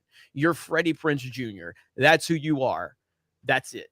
That's it's kind of jarring how different Chris Evans is with Chris Rogers, right? It's like Captain Rogers, Steven Rogers, Chris Rogers, Steve Rogers. Like the character, Chris Evans plays Steve Rogers very well, but it's like Steve Rogers stood for freedom, and he stood for things like loyalty and courage and risk taking, right? I mean, that was the whole premise of the second Captain America movie, about how Shield was like, yeah, we're gonna gun down people before they even commit a crime. He's like, what the frick? This isn't freedom, this is fear. And it's so interesting how different Chris Evans is from the character of Steve Rogers, because Steve Rogers is this guy who loves his country, who is, you know, a paragon for morality and masculinity and courage and bravery. And then Chris Evans is this guy who just runs his mouth. And yeah, he's an attractive guy, and I would say he's a great actor. But I mean, just, man, like, it's just you can't. People always tell me to like separate the art from the artist, but at a certain point, you kind of see a little hard now. The values and the perceptions of the artist bleed into their art. And then so you start to see that. And for a lot of great actors who were great at their craft are now all these social justice warriors. And then you watch their art now, it's like, it's not enjoyable anymore because you see their social justice woke ideology being injected into their craft. And so it's just a shame. It really is. I thought he was Captain America. You're a dinosaur. You asked for that one. You asked for that one, Kongman. You asked for that one right there. X-Ray Boy wants to kiss him. Dude, you know what? The inverse is certainly true. I know for a fact Chris Evans wants to kiss Kongman. Yes, he definitely does. Oh, but yeah, like well, Mark Hamill, dude. Like, I think, you know, now that you brought up Baby Yoda earlier, your favorite, Ryan, and now it seems a little on brand for him to reject Baby Yoda in Boba Fett. Yeah. And it's very Mark Hamill to give up on an adopted baby. Yeah, exactly. To do everything he could to get this baby out of his life, just like he did to his son's girlfriend, who he knocked up, who he tried to pressure to get an abortion. Yeah. These people, man, they're absolutely like, dude. I saw a bunch of people saying, I mean, just normies saying like Mark Hamill has ruined Star Wars for me now. Like, he was getting roasted pretty hard, and you know, of course he had his little seal clappers liking it too, but I saw a lot of people just going, ew, dude, that was gross. Yeah, I mean, it's he's way out of control at this point in time. So speaking of somebody else is out of control, nervous drinking already. Look at nervous. It's Rippa. What's up, man? Rippa? Man, how you doing? In his home studio with his wife making him nuggies. Yeah, not enough bitches. Not enough bitches. I heard he made his wife get on Twitter just to prove she's real. Dude, when I saw Lady Rip on there, I think Krista like retweeted her or something. I don't know, but I saw Krista responded, and all Lady Rippa said was like, she put like the little star emoji, and it's like crackheads or something. And like, oh shit, Lady Rippa's here! Oh my goodness. Yeah, man. Oh, dude, I've been up to my fucking eyeballs, man. Today we had a late ass show because I was at this goddamn warehouse this entire time, and then I was like checking some emails. I'm like, I'm supposed to be fucking doing something right now. I don't know what it is. And I was like, oh shit, I just made a bit. Oh shit. So I scrambled. I fucking got this damn setup, and here I am, man. But fuck, man, I just been busy. And I announced today, man. Who knows? There may be an announcement by the end of the week. I don't know. Let's see. Go. Go. Go. Do it. I've told you time and time again, man. Between here, F&T, all of our channels, man, we're gonna hype the hell out of it. So I am looking forward to it, man. I got a bone to pick with Rippa before I support this Rippaverse stuff. I called him. And he didn't answer the phone earlier today. I waited. I was gonna call him, and then I see he's live. What the fuck is he doing live at it was at 5 in the afternoon? Yeah. So I'm like, I waited. I wasn't going to call him during his stream like other people on this team may have done. I waited, and then I wait till he's done. I call, no answer, no nothing. Just fuck off. Nah, it wasn't that, dog. I promise you. Like I've been scrambling all fucking day, like nonstop. I have been scrambling. My phone's been ringing off the hook. Beardo wants you to let him voice a character in the Rippaverse. So. All right, cool. Have you heard? Have you heard? Yeah, have you heard his voice? No. You know what? Beardo, you want to hop on here? Chris will send him a link. So get Beardo on here. You got to do the All Might though. Yeah, you got to do the All Might intro. And No Vegeta. way. Yeah. Oh shoot, I want to hear it. That's hype. That's hype. The dubbed Beardo's like, version. what the fuck? He's like, holy shit, Jerry's inviting me in for 4,000 people. Beardo's awesome. Beardo's new to the team. Look at him. Oh shoot. Oh shoot. Oh shoot. Here we go. Yeah, Beardo's working with his own Sports Wars, and he appears over on Geeks Gamers Play occasionally, which again, just want to point out one more time, Ryan Kennel, RK Outpost, hit 1 million views in 3 days on Sports Wars. Woo! 1 million views on a video in 3 days. Woo! That's right. Crushing it, man. Myself and Israel Adesanya, both of us are in sound. We're of sound mental health and mind. I will not kill myself. So I know that might have got a lot of attention from the YouTube overlords. Dude, I can only imagine. Like, that put us in another stratosphere. Is anybody else making videos on that? Have you seen any other, like, on YouTube? I'm sure they are. I just haven't seen. I haven't seen any pop up in my feed. Clearly, everybody's seeing that video pop up in their feed. Yeah. So I don't know. I don't know what the hell's going on. I'll take it though. It is crazy. What video got 1 million views? It wasn't Brittany. It was Israel Adesanya who successfully defended his belt the other night at 276. He was at media day and he got asked some question. He responded and he said, you know, all this like Ghislaine Maxwell stuff. He's like, where's this list? Like, she's getting 20, but where's this list? All these medias, politicians, actors, all this stuff. Like, where is it? And shockingly, even though I know damn well that if Adesanya had stood up there and said, you know, we need to do something about gun violence, you know, Black Lives Matter, like blah, blah, blah, all this stuff, if he had said any of those social justice talking points, it would be all over the mainstream media. But they were silent about what he said there, which was, you know, very much more interesting in my mind than any of those other virtue signals, but nowhere, could not be found anywhere, any like normal media outlet. None of them had any articles on it. Now, finally, after that video is taken off and it went viral on Twitter, now finally, like I know Daily Wire wrote a video or an article about it. I think Blaze has an article about it now. So I'm sure it might continue to go. Well, but see, that's the problem we have with all of this. Like, in a perfect world, like, no, I don't think that you should cover an athlete bringing up anything outside of the sports world, because it's really, they don't even, but the point is the media loves to talk about any topic when it's left-wing politics, even if they like have to go like digging for it. They're like, oh, so-and-so Greg Popovich said these things about Donald Trump, and you know, like they'll make it a front page story. But yet this right here that's getting all of this traction on social media with a champion that's defended his belt, nothing, no comment whatsoever. And it's such a way to expose them every single time. The media is the enemy of the people. I will continue to say it. I don't care how much that upsets Salon or the writer that blocked me after writing a hit piece on me and my friends. Typical cowards. That's just what they do. And it's not surprising in the least. So, but yeah, you know who else said that phrase? Satan. The World War I Nazis, apparently. I will say though, changed that in the article, right, Ryan? I don't know. I've been using the archive link. Yeah, so what did they change? They fixed it. They said the Nazis after World War I. So we got the archive. Yeah. No, your archive video has when they said there was the Nazis from World War I. It was hilarious. Wait, they said that? Yes. In the original one. Yeah.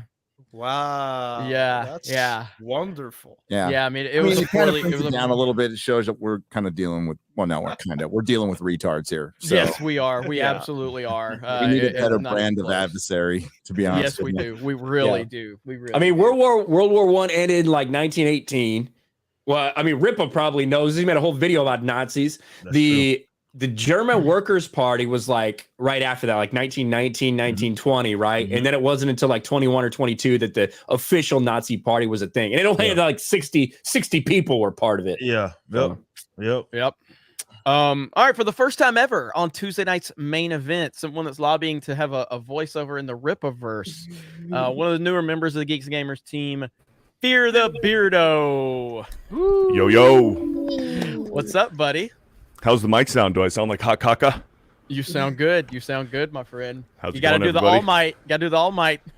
Because I am here. Hold on, I can do better. Because I am here. There we Can you say United States of Smash? United States of Smash.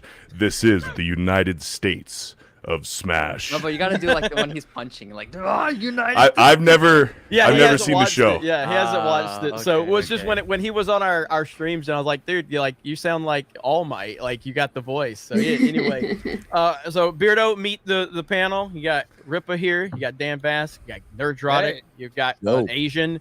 Boy, that's my only personality trait. I just want to point out that I am going to point out the diversity here. Okay, we've got me, we've got a racist, we got a black person, we've got an Asian, we got a wizard, we've got a musician, we've got a Kika, we've got a Mexican, and we've got All Might. That's the most diverse panel that's ever existed on YouTube, right there. So I'm pretty happy about that. Definitely a pleasure to meet Dan and Gary and Ripa. It's all surreal. It's all surreal for sure. That's good stuff, man. It's good stuff. Sorry, I'm not on camera, folks, but I look like shit, so I'm just not gonna go on camera. Well, earlier Lady Gravemaster fit said right Ryan was breathtaking, but then apparently she was talking about Krista. But I don't know. I saw Ryan's name next to it at first, so I agree. Maybe that's just what you think, Jeremy. Yeah. And by the way, Krista, this is the first week that Krista's kind of been doing the super chats in the Google document. She's doing a great job. So that means you guys got to send more so she doesn't do it. I got overwhelm her. Yeah. So speaking of that, we actually did have one come in like before the stream started from Samurai Vader for $2. Ripa, did you hear about Michael Jackson? Fucking retard. He died. That's a joke that'll never, ever, ever go away from me. I don't get it. So there was one of the first Tuesday night's main events. Like Ripa is like, oh my god, and he like puts in the chat. He's like, Sean Connery just died. And he's like, what the fuck? And then I'm like, what? And because I was thinking, I swear to God, he was dead already.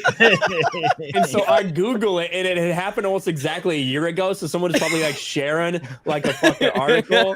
Right. Ripa legit thought Sean Connery had just died, and his fucking world was blown. And he's like, oh my God, James Bond, man, he's dead. Hey, it could have been the Mandela effect, man. Okay. Oh shit. It's so good, man. That shit's happened to me so many times on social media. I'm like, what?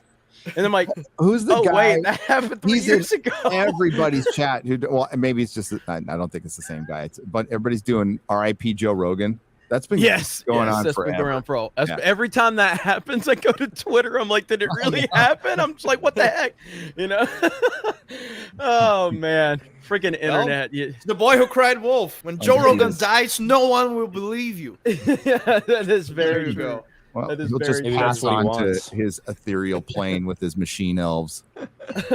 Okay, I do have Krista has listed this one, so let me get this one. Rabid_1 for $20 says, Jeremy or Steph, I have questions about Matsuri. Do I need a normal pass or a super pass to get into the YouTube panel? Rackets is too busy docking with C Goody to answer this question. Also, Kong Dong Squirter is great. Is that me? Kong Dong Squirter. Oh no. I denounced that. No, I don't like that. It's actually Squinter. I just wanted to say Squirter. Anyway. Well, that's fun. That actually makes sense then. It does. Okay, listen. It's so, racist. I don't know which one's more offensive. Ryan, what do you know about Matsuri? Because I mean, we Ryan talked to the person today. We got some specifics. So what we got? Yeah, so I know that the panel that the big panel. Is that why you were calling me, Ryan? That's why Yes. I was calling See, nobody called me, Ripa. I called Quarterblack because I knew you probably wouldn't have time for it. So, So now I'm getting this news too, everybody. So yeah. So the panel is going to be on Saturday at 1 p.m. That's when the official panel is. But we also are going to have booths and stuff like that set up at Anime Matsuri. So we're working all that stuff out.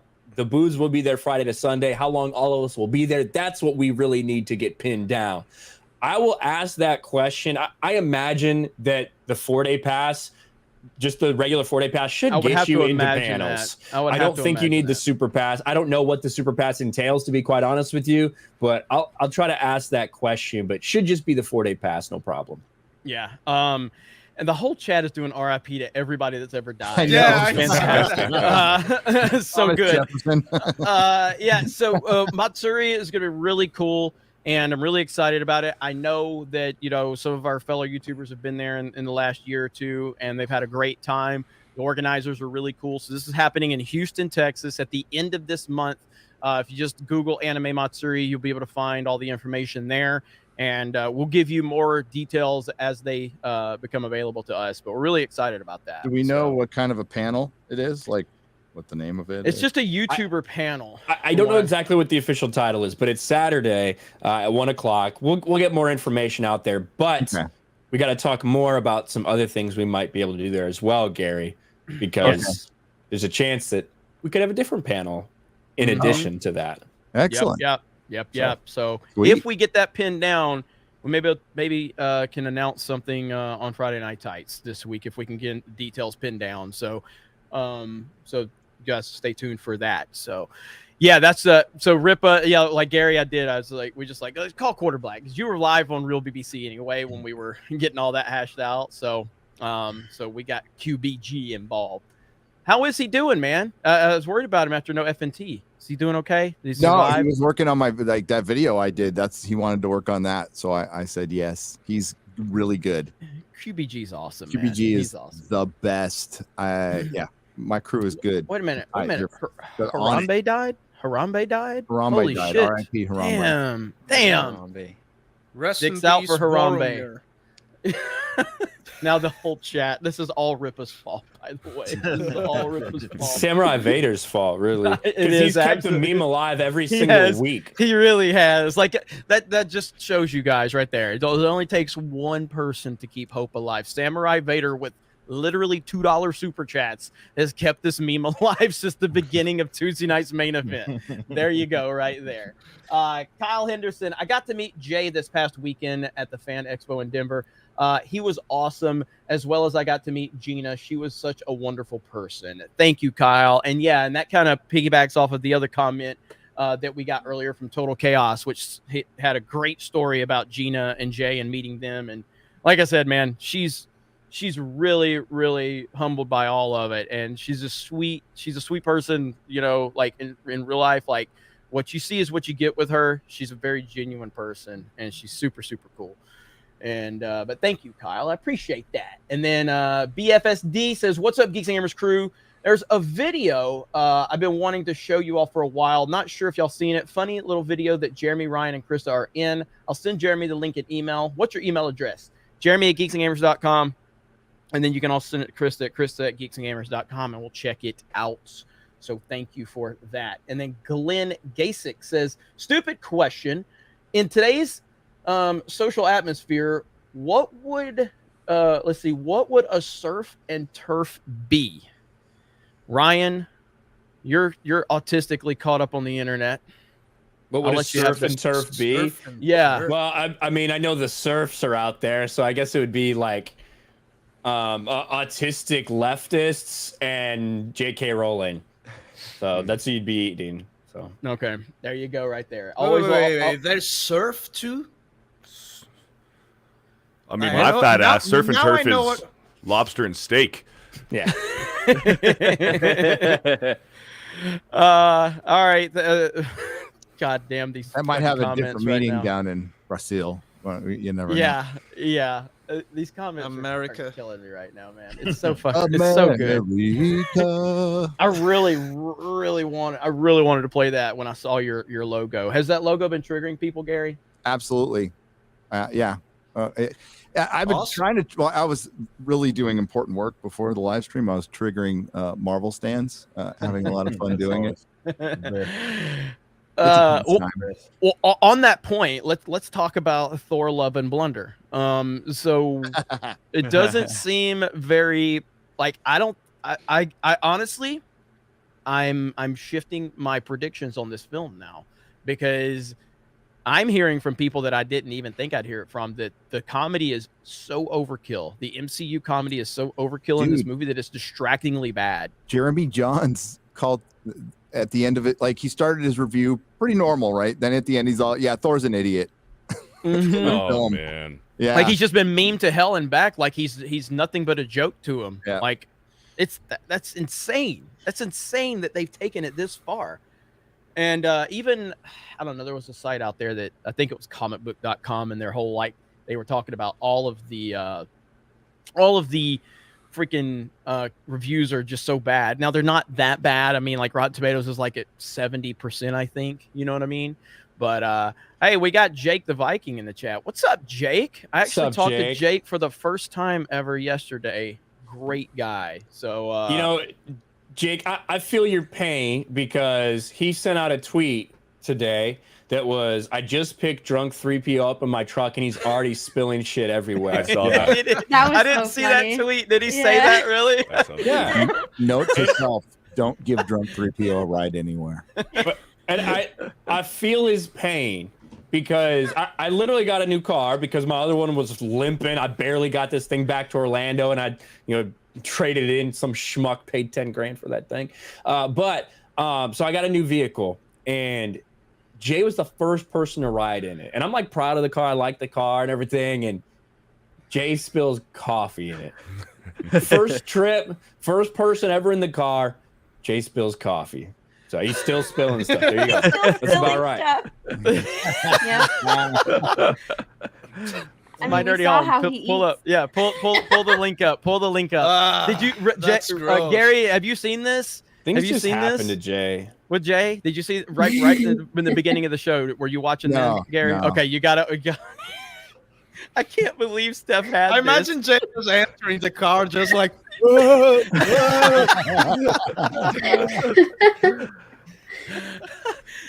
Shout out to Drunk 3PO. We missed Drunk 3PO. He's currently hanging out with Jake the Viking, and it was really.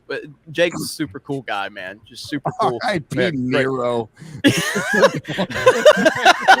All right, here we go, Gary. Here we go. Emperors. Oh shit. Does anyone else think it's like super weird being an adult? Like I'm just unsupervised like all Gross. the time. So I have to put a dib on him. being an adult? Like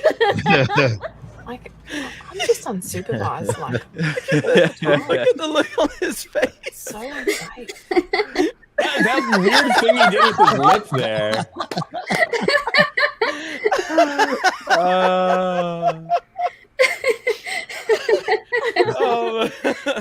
Oh my God, man. His face. That is so good. Oh man, Steph, like the fact that you had that recorded, like Yeah. it's just, I have a lot more too, so I told Chris I'd be adding a lot more. yeah, to the TikTok. she's doing good stuff. So great job on that one. That was awesome.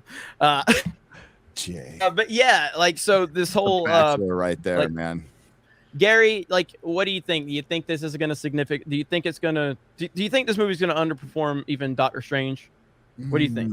God, the opening weekend estimates are really high, dude. They And are. they brought I them know down. they are. I think there's a chance it won't make $1 billion. How's that? I think it'll have a huge second week drop off, especially with the bait and switch of Guardians. I think your normies are going to think they're in it a lot more, and they're going to be like, "What? They're in it for 5 minutes." So, and if you go back and look, Ragnarok, which did well, but it did well because it was in China, And it made like 50 mil in China alone. Yeah, 50 mil in China alone, but it had a 67% drop off on its second week, and that's pretty normal for Marvel films post Civil War. But they always did well in China and internationally, and they had a lot of legs. Like even Spider-Man Far From Home had a 67% drop off, but it still made like $1 billion. This one ain't doing that. When you have such a massive opening weekend, and that is really what they focus on. They hype these things up for that big, massive opening weekend hit. Like you can understand that there will be a drop off because so many people are trying to be part of that FOMO and get there for that thing and experience that. So I think it's normal for them to have a bigger drop off than maybe they had before it became the thing. Like you said, the No Way Home did it, and it continued to make money for months after. Yep. And we're in a completely different time now, right? So we are still getting movies that were made 2 years ago. Sorry, Gary. Sorry, Gary. I just had to say, what the fuck is this, Ryan? Oh my god. This is like, I mean, I'm from Alabama. This looks straight out of Alabama. So. That looks terrifying. This looks so accurate. It almost doesn't even look photoshopped. That is a horrific meme. No. Road Disney is literally the worst fucking meme. Nightmare. You got $1? I can pop my teeth out for you. Oh my god. Oh my god. Oh my god. I'm sorry. I didn't mean to derail the conversation. It was so good. I just saw it. Oh my god. That's Frost in 10 years. Maybe 5. Maybe. Maybe Shout out next to the week. legion of memers out there. Go ahead though, Gary. My bad. Oh, yeah. I was just saying, like, we're still seeing like held over stuff from like a completely different era for us, and you can see even with the critics, like it was Polygon like shat on it, and Rolling Stone shat on it. Now, like fuck the critics anyway, but I kind of see it as rats fleeing a sinking ship, and even Charlie from Emergency Awesome, who just like reads Wikipedia shit, but like he did a review, and towards the end he even called out the I forgot what it's called now, the screen that they use, the background's volume. Yeah. He even called out the volume, said it was like really obvious. So if like guys who don't like even criticize it have to bring that up, it just makes you think it's going to be that bad. But to what you said on on Friday Night Tights, I went and looked at the tickets today here locally, and it's pretty sold out. It's if you can get crappy seats, but that's it. Like all the theaters are sold out. Well, it's a slow process to kind of prove that the what we've been saying for a while, and we're starting to see like it slowly starting to kind of chip away, because again, Thor is going to have, I've never said it's not going to have a massive opening weekend, just like with Doctor Strange, but it's like that second week is where it's going to be interesting, because Doctor Strange had a massive drop, whereas did Maverick have a massive drop opening weekend? No. Or second weekend? But it didn't have near. It had like $120 million opening weekend, or 100. But the point is that was over even expectations for correct. But then, like, because all that good word of mouth, and because people necessarily weren't like expecting it to be as good as it was, maybe then like everybody had to go see it that second weekend. So it only dropped like 50% or something, like 35%. Yeah, something like crazy low. So yeah, that was awesome, and it's great to see. No, I think, well, look at Doctor Strange. I was talking about this with Mahler, and he brought it up, so I want to give him credit for it. Is like that's just like nobody's talking about it anymore. Like it's just nobody gone, and people are starting to realize. I think they get caught up in the hype, but that's normal. You get caught up in the hype, but then things settle down. You go, yeah, it did kind of suck. I mean, even Ripa's not talking about Doctor Strange anymore. I know, you know right? It's bad when Ripa's not talking about it consistently. It's so sad. The MCU, they only rely on this hype culture, right? And it's like their films. What do they have after Thor? That's so true. I think this movie could do better than Doctor Strange, because I think this movie is going to be more fun than Doctor Strange. And I honestly think that so many people are just so fucking dumb. They're going to eat it up. You know what I mean? The comedy That's will definitely a possibility. The comedy will bring, like, it's going to, people like us are going to hate the comedy aspect because we're tired of seeing Thor become just an internet meme. But I think general audiences are probably going to, at least they're going to enjoy the fun and the jokes and the comedy and the Taika Waititi nonsense. So, The Simpsons is on season like 57. So yeah. Oh, no, man. they might, I just don't think it'll have tons of legs. There's just not much after this. And as far as Marvel is concerned, their next movie is The Marvels. That's their next film after this, which is, and then Forever, and then Agatha Harkness and She-Hulk on D+. It's just going to be, oh shit. So that's why Kevin Feige had to come out and go, yeah, we got a plan for phase 5, next phase. Not so much for this one. Wow. The RIP memes are still going. The best thing here, like, so RIP MCU. The best thing. No, that one's actually not the meme. That one's the truth. But like when Jake the Viking showed up, I saw, like, as soon as he showed up, like, somebody was like, RIP Jake the Viking. It's like, God damn, you guys are fast. You just got here. I know, like, God damn. Live a little. Take him out to dinner first. Yeah, before you roast him. But there was one I wanted to. Oh, that's right. highlight. Black Panther. I'm sorry. Wakanda Forever is the next movie. That's so much better than the Marvels.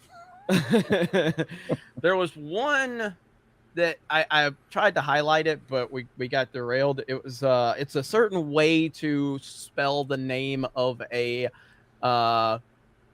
wrestler that passed away years and years ago that WWE will not acknowledge. So if someone can say that again, I will highlight it, and I'm gonna get Steph to read it out loud. So I know the chat's gonna know exactly what I'm talking Steph's about. like, what? You remember when I accidentally? The Viking said, "I just got here and I'm already dead." That's right. Do you remember when I accidentally put the wrong person's name in a headline on an article on Geeks and Gamers, Jeremy? And I put his name in it, and it was like it didn't change it like on the search function because like the metadata was already in there, so it took like fucking a couple hours to update it. There it is, right there. Oh my god. Cosmo Ed's the first word that said it the way that I want her to say it. So right here, so read that for me. Chris Benoit.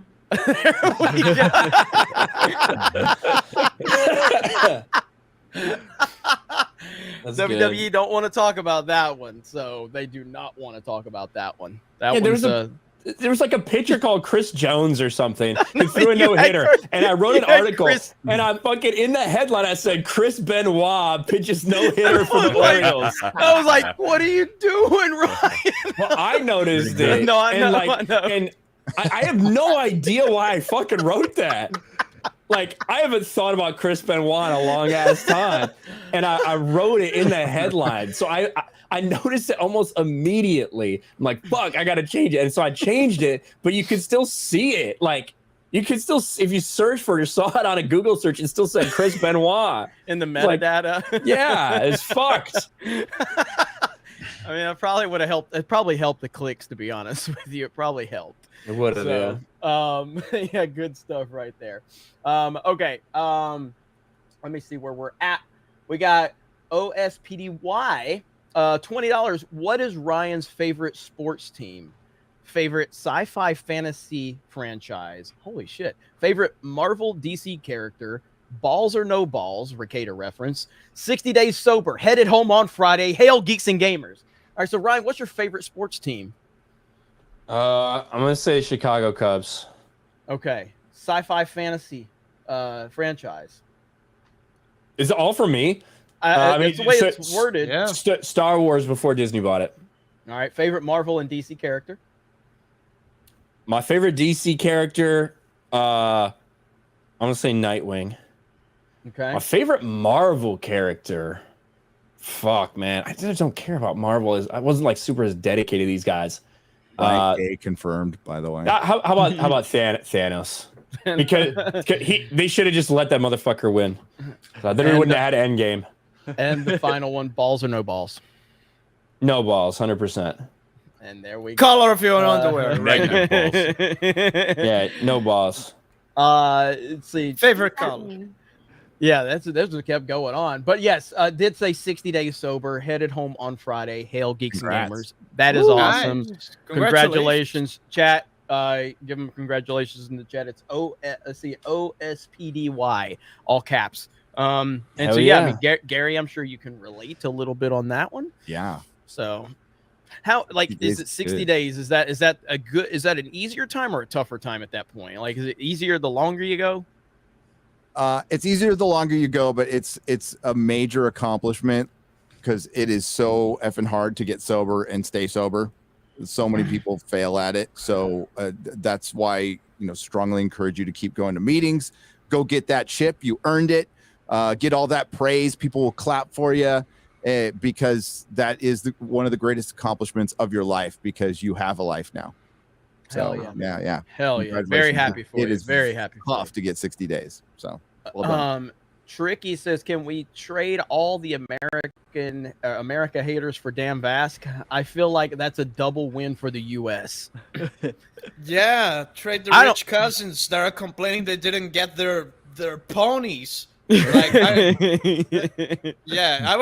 was talking earlier that the from down here in South America, seeing Americans talking shit about the U.S. is like having that rich cousin that is super mad at their parents for not getting their pony.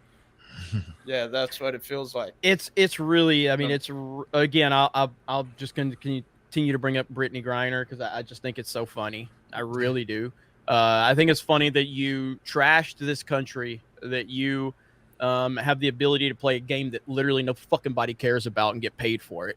You trashed it, and then you decided to go overseas. And the guy that you claimed was here to help all the black people is in office now, and your family can't even get an answer out of him. And the guy that was previously here that hated all the black people, he's the one that got, was it LiAngelo Ball out, Brian? Yes. Is that who it was? Like, yeah, Beardo, because we were talking about The it. one Like, who doesn't matter. Yeah, the irrelevant ball. Trump, whether you think of Trump, whatever you think of Trump, I don't give a fuck. He would have had Brittany Griner home. I firmly believe that he would have had her home within a week. And we wouldn't have been in a war anyway. You know what I mean? But it's just so funny that karma, as someone that said how much they hated America and how they were going to kneel for the national anthem, now they find themselves in that position. So how many times have we seen people run their mouths about America while in America and go, what would they do if they were in X, Y, or Z? You know what I mean? And now we're seeing it firsthand. And now her family's crying because they can't get Joe Biden to answer the phone. Joe Biden's on busy to answer the fucking phone. They don't know where he's at. He's too busy. They gave him a fucking they gave him a fucking cue card. It says, like, you walk up to the podium. You are the president. You walk forward. You put one foot in front of the other. Then you make sure to breathe. That cue card was so embarrassing. I think. Don't poop in Is your this pants. real? I think that I've said this several times on Sports Wars. I think that everything that Brittany Griner and the WNBA, all the actors, I think what they're doing is hurting Brittany Griner so badly. Big the time. more noise that happens, the more pressure that gets put on the administration to release her from the American public, the more the Russians will ask for in return. So Yes. I think we will get her back. I don't give a fuck about her. She can rot. I don't give a shit. But we will get her back eventually. Unfortunately, it's going to be because we trade like a legit dude who did some fucked up stuff. That's who we're going to give them back. Some like vehement war criminal, something like Massive that. arms dealer. Yeah, like some person who is probably going to introduce a lot of evil to the world. That's who we're going to trade them because all these stupid bitches can't shut up about Brittany Griner, who got caught smuggling cannabis oil in an airport in Russia. Okay, I don't think she deserves 10 years in a Russian prison cell for that. 100%. She doesn't. But She doesn't. But it's not legal there. They take it very seriously, and now you find yourself in a middle of a situation where there's a war going on, and they're holding you essentially hostage. So if you want to help Brittany Griner, shut the fuck up. That's what I would advise all these WNBA idiots. Well, yeah, like, what did Trump have to do? Was there any negotiation for when he got the Ball brothers out? Like, was there? I don't believe so. I think you just said, we're gonna take our fucking guys back. And you know how Trump was and how he spoke. Yeah. He just said, Yes. "You listen to me now. We're gonna get our guys back, and there's nothing you can do about it." Or scorched earth, pretty much. Yeah. But we're in a. But the thing is, like, we're in a legit proxy war with Russia right now. We are fucking funding Ukraine, billions and billions of dollars to Ukraine so they can fight Russians. So the geopolitical ramifications of any dealings between the United States and Russia is completely fucked. So like, and I totally, it would be completely different with Trump, but that dealing with China was way different under Trump too. Yeah, even like this is why veterans also love Trump, because what he did, which never didn't get a lot of press, but he got around like 200, I think, dead veterans, like U.S. veterans, their bodies from North Korea that they were still there, but they got them out. Trump got them out, and so he did that, and I know a lot of veterans are really, really, really grateful for that. I lived with the Afghan vet in Minnesota when I lived in Minnesota, and he was talking about that and how that's why he loves Trump so much. And you know, as a Korean, I understand that. And he was strong against, you know, he basically secured peace with Korea during his administration, North Korea. And it's just like, I feel like everything's just falling apart under this administration, man. Oh, it's so bad. It's historically bad. I covered some of this, the latest polls on my personal channel with Joe Biden. It's really bad. I think for a trade, you know, they can keep Brittany Griner and we'll keep Hezbollah. Beardo dropping bombs in here. On that note, Lady Gravemaster for 20 says Dan giving absolutely 0 Fs. I think that was a little bit earlier. Maybe that was when you said the thing about Kathleen, the woman that. Yeah, look, it's late at night. I'm allowed to not give any Fs. I'm gonna upload that to Geeks Gamers clips. I'm gonna title it that woman that ruined Star Wars. That's it's just gonna be. I know you got to find the thing. Oh, you got to find that headline that said women are saving Star Wars too. From like 2016 or something. Yeah, it's out there. It's out there. I found it the other day. So. Oh man. Okay, Nate Rivers 20 says that the real test is going to be when Marvel Star Wars characters can't find being their legacy, or can't find being their legacy characters, and the new ones have to stand on their own 2 feet. Well, that's why they keep bringing Vader into it. You know what I mean? That's why they keep going back to the prequel era. That's why they keep the Mandalorian in this, you know, time frame, because they tried to create new characters and they fell flat on their face. Vader's and no one wants it. Ahsoka, so they need the. I'm pretty sure he will be key dangling. Right, Ripa's favorite one of Ripa's many favorite verses to use, but that's it. They have no like Ripa. Are you gonna bring like a gender fluid Batman into the Ripaverse or something like that? You know, gender fluid. You know, I can promise you that's not a fucking thing. No, I saw a couple of his characters and they look like comic book characters. They look like legit fucking. Actual comic book characters. Remember those? Yeah.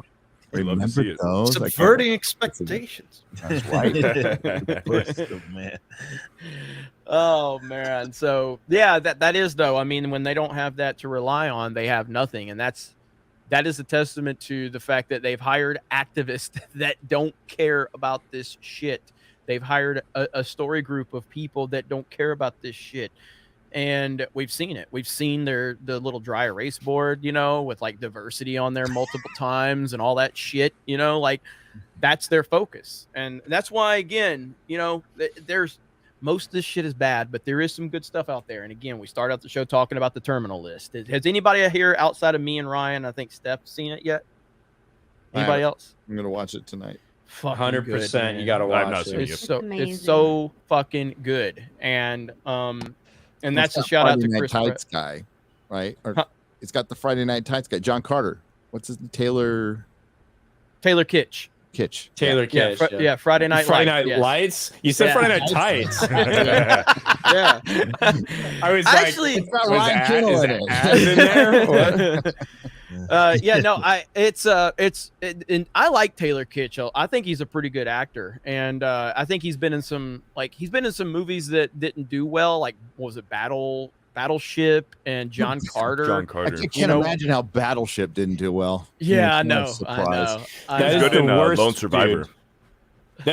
Was he in Lone Survivor? I didn't see Lone Connect Survivor 4. yet. The sequel Connect 4 never came out, and I was really disappointed. Battleship is so fucking terrible, especially watching it like because I was active duty Navy at the time, and like it came out, I was like, what the fuck is this shit?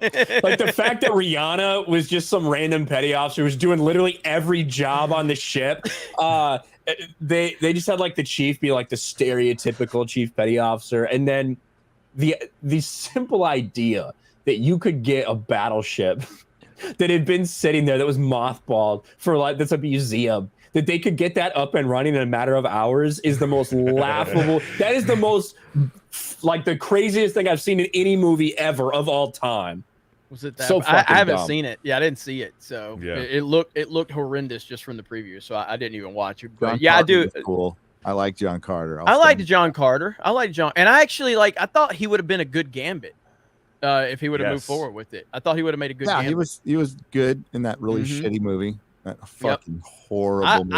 I like that terrible movie. So movie. I like that movie. And Gary, you're fucking racist if you disagree with me. You don't like straight white males in your lead role. That's why, Gary. It has nothing to do with the destruction of characters. No. You're just a racist. Isn't that how it's supposed to go, Gary? I think so. All those things. Okay. Yeah. Because I'm not. I don't really like them. I'm not used to people not agreeing with me. I get really upset, really triggered, and I get really bothered. Was it Will I Am in that too? Yes. Now, for the record, I do think that X-Men Origins Wolverine's a terrible fucking movie, but I like it, and that's the difference between people that are confident in their opinions. Wait. You don't like Man of Steel, but you like Wolverine Origins? Well, so I don't like Deadpool as a character. I hate Deadpool as a character. So seeing somebody shut Deadpool the fuck up makes me happy. So I had no problem. I never liked Deadpool either, but I liked the movie. I thought the movie did pretty well. The Deadpool movie, you mean? Deadpool movie, yeah. I the only comics I like was before he turned into like a meme, like or caricature of himself. Just yeah. But Joe but Kelly. but just Hugh Jackman as Wolverine is gonna make. I just enjoy seeing him as in that character in that role. And but I acknowledge that it's. I think objectively, Man of Steel is a better movie than X-Men Origins Wolverine. But I like X-Men Origins more because I fucking hate Man of Steel. Fuck that movie. I hate that fucking movie. But back to something that's actually good, because we always talk about all the shit that sucks. Terminal List. I was surprised by how much I liked this show. I thought it was going to be like just some mediocre, like just standard boilerplate military thriller thing, and that Chris Pratt would just be Chris Pratt in it. That was not the case. Chris Pratt was not like, oh, this is just the normal Chris Pratt we're used to seeing all the time. He was different. He displays a pretty good depth of emotion, and I felt so much what he was going through at a lot of points through this 8-episode series. And I think it's completely agenda free. Like, you see the Daily Beast saying right-wing revenge fantasy. Like, if we have now redefined patriotism, respect for people that serve in the military, all this stuff, if that's now defined as completely and totally right-wing as a far-right agenda, then maybe it is. But one thing that I liked about it is it's not just, oh, everything about the military is fucking amazing, military porn. That's not what it is. No, it's honoring and respecting people that do extreme things in service of this country, while at the same time acknowledging some of the problems with the military machine, acknowledging some of the mental and physical toll that it takes on these guys. And it does this same thing with some politicians, right? They didn't make it a Republican Democrat thing. They made it about, people in power that can abuse their authority.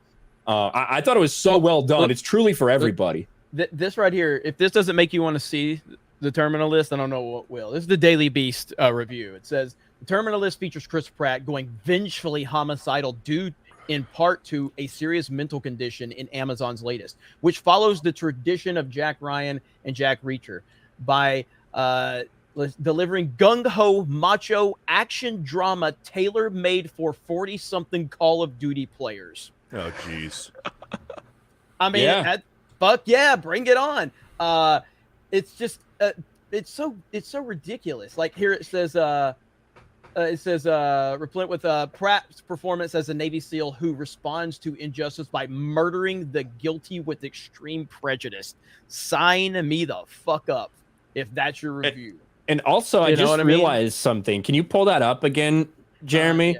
Because it's like, so Jack Ryan, Jack Reacher, and then Chris Pratt is James Reese. You got a lot of JRs in there.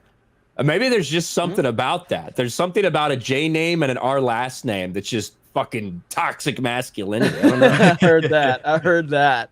Yeah, I mean, it's just, and they're so upset about it, and they kind of go into it even more. You know what I mean? And Antoine Fuqua, who's the director and producer, he's phenomenal. Like, he did the with Denzel Washington, the Equalizer with Denzel Washington, which is a badass movie. But and they went out of their way, like, so many people involved in this, from just consultants on the staff to the people actually acting in it to the people behind the camera. A lot of them were like former special forces, former Navy SEALs that were making sure that they would interrupt. And if they were about to do something that didn't make sense, or if they went through a scene and they're like, that doesn't make sense, you wouldn't do it this way, they would change things on the fly. They would make sure that everything was authentic to what these special operators would be doing on the ground. And it comes off authentic as hell. Wait, you mean that they actually had people who cared and had knowledge and knew the information behind it before they actually wanted to make this? They actually consulted people? Shockingly, I know. That's racist. That's racist. Yeah, that is racism. That's extremism right there. It's far-right Nazi extremism. Yeah, doing research is toxic masculinity, ladies and gentlemen. So yeah. I mean, you know, I know we spend a lot of time, you know, complaining, because guess what? There's a lot of dog shit out there. But when there's something, you know, that we think is decent, you know, we'll do it. I mean, Mahler and Gary just did a live stream on Stranger Things season 4. I think that's kind of universally been pretty widely praised. I think it's great. And but when there's dog shit, there's dog shit, and Marvel's dog shit, and Star Wars is dog shit. And we're going to continue to tell you that if that's the way we feel, as long as that's the way they're producing things. And you know, it is what it is. So I hope you all will go check it out when you get time, if you want. And if you don't, fuck our opinions. You know, that's how we roll around here.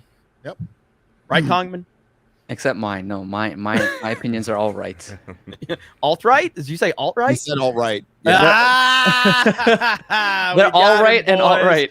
We got him. Pipeline. I just want to say, since we do have Kongman being very toxic, I just, you know, we have a message for him. Never apologize for standing up for an LGBTQ2+. We stand with our alphabet squad. We do. God, what a joke he is. Oh, wait, Pride dude. Month is over. Oh, shit. I did that the other day, too. Yeah. I need to change it to the American flag. There you go. All right, so we are at that point now. If anybody needs to bounce, you know, I need to bounce. I know you do, and I know Dan. I know you've got, and Ripa, if you're busy, bro. Man, I was late, so I guess I'm gonna be here. So yeah, yeah, you got to stay, Ripa. There we go, right there. Yes, yes. Right. Gary, who do we have? Do we have we made an announcement yet for Friday Night Heights? We did, and I'm because I'm an idiot. I forgot who we have 2 guests, and I remember one of them. So, and I remember they're both great, but I've been busy. Okay, Gary is a busy man. This is why he has Quarter Black and X-Ray Girl and Perry Chan. By the way, Perry Chan is a international treasure. He really is. So. He is. He has been on fire. Nerdrotic Daily is creeping towards 100,000. Mm-hmm. I can't wait to get them that play button if they still make them. But heck yeah, man. Oh yeah, they do. Yeah, yep. Dude, no, I've been trying to get my office done. Like, it's not done, and I need to get it done to move my life forward. And I had to rewire everything, so it's kind of that's why there's really no camera, because there is no camera. But yeah, that, like I'm gonna be doing a video on bounding into comics. Put up an article. The Tolkien Society is back. They're back at it. And they decided to go right after us. That apparently we're alt-right, and we have appropriated the alt-right, and I'm sorry, the religious folks out there, you know, like you Catholics, have appropriated Tolkien. So that will be my next video. Well, your Lord of the Rings video was fantastic. So great work as always, man. Thank you, man. So, That podcast triggered me a little bit. Yeah, I bet. Yeah, I saw that video this morning. Hell yeah. My ear. But great job, guys, and I can't wait to announce more stuff. Anime Matsuri is going to be it's going to be lit. That's going to be it's way bigger than I thought it was going to be. I thought we were just going to kind of go there and just go, hey, what's up? It looks like we're going to roll up there and make some noise, and I'm okay with that. So the only way we can make that noise, though, is if all the peeps show up, the FNT crowd, the Geeks and Gamers crowd, the Nerdrotic crowd, the Ripaverse. Like we need all the people in there. We need Ryan bring the alt-right in there. You know what leads we are? We're like that's easy. Leads. So big anime manga guys. Fucking iron my hood. Yeah. Get that shit starched. Oh, stay flow, man. We got the weebs though. We got the weebs that are gonna show up and represent. So. Jeremy, real quick before I go, I went ahead and got my pass for press for San Diego Comic-Con just to take a picture of it to piss people off. I'm not going to use it, but I might do that too. Because they offered them to me, so I might just get it and then just take a picture. On I'm not Twitter fucking and go, I didn't have to shill at all for this. How does that feel? I think I'm gonna do that. Piss them off right there. Yeah. That's right. Yes. So thanks everyone. Thanks chat. Thanks. It was nice meeting you, Fear the Beardo. Of course, ladies. Yeah. Have a good night, ladies. Peace. And Dan, get some sleep, dude. And he's X-Ray Boy. X-Ray Boy, go changing.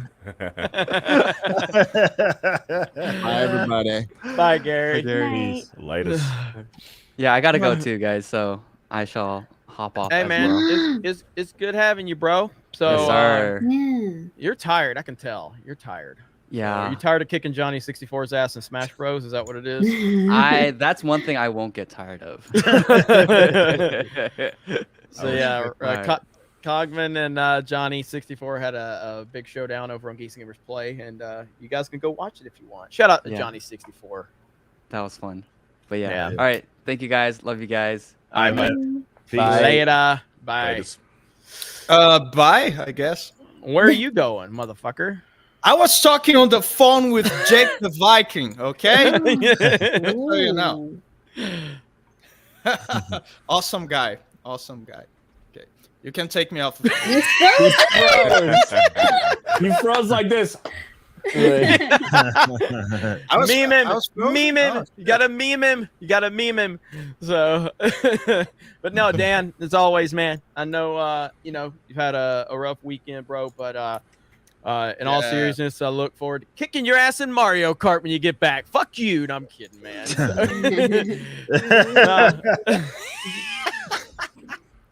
No, man. You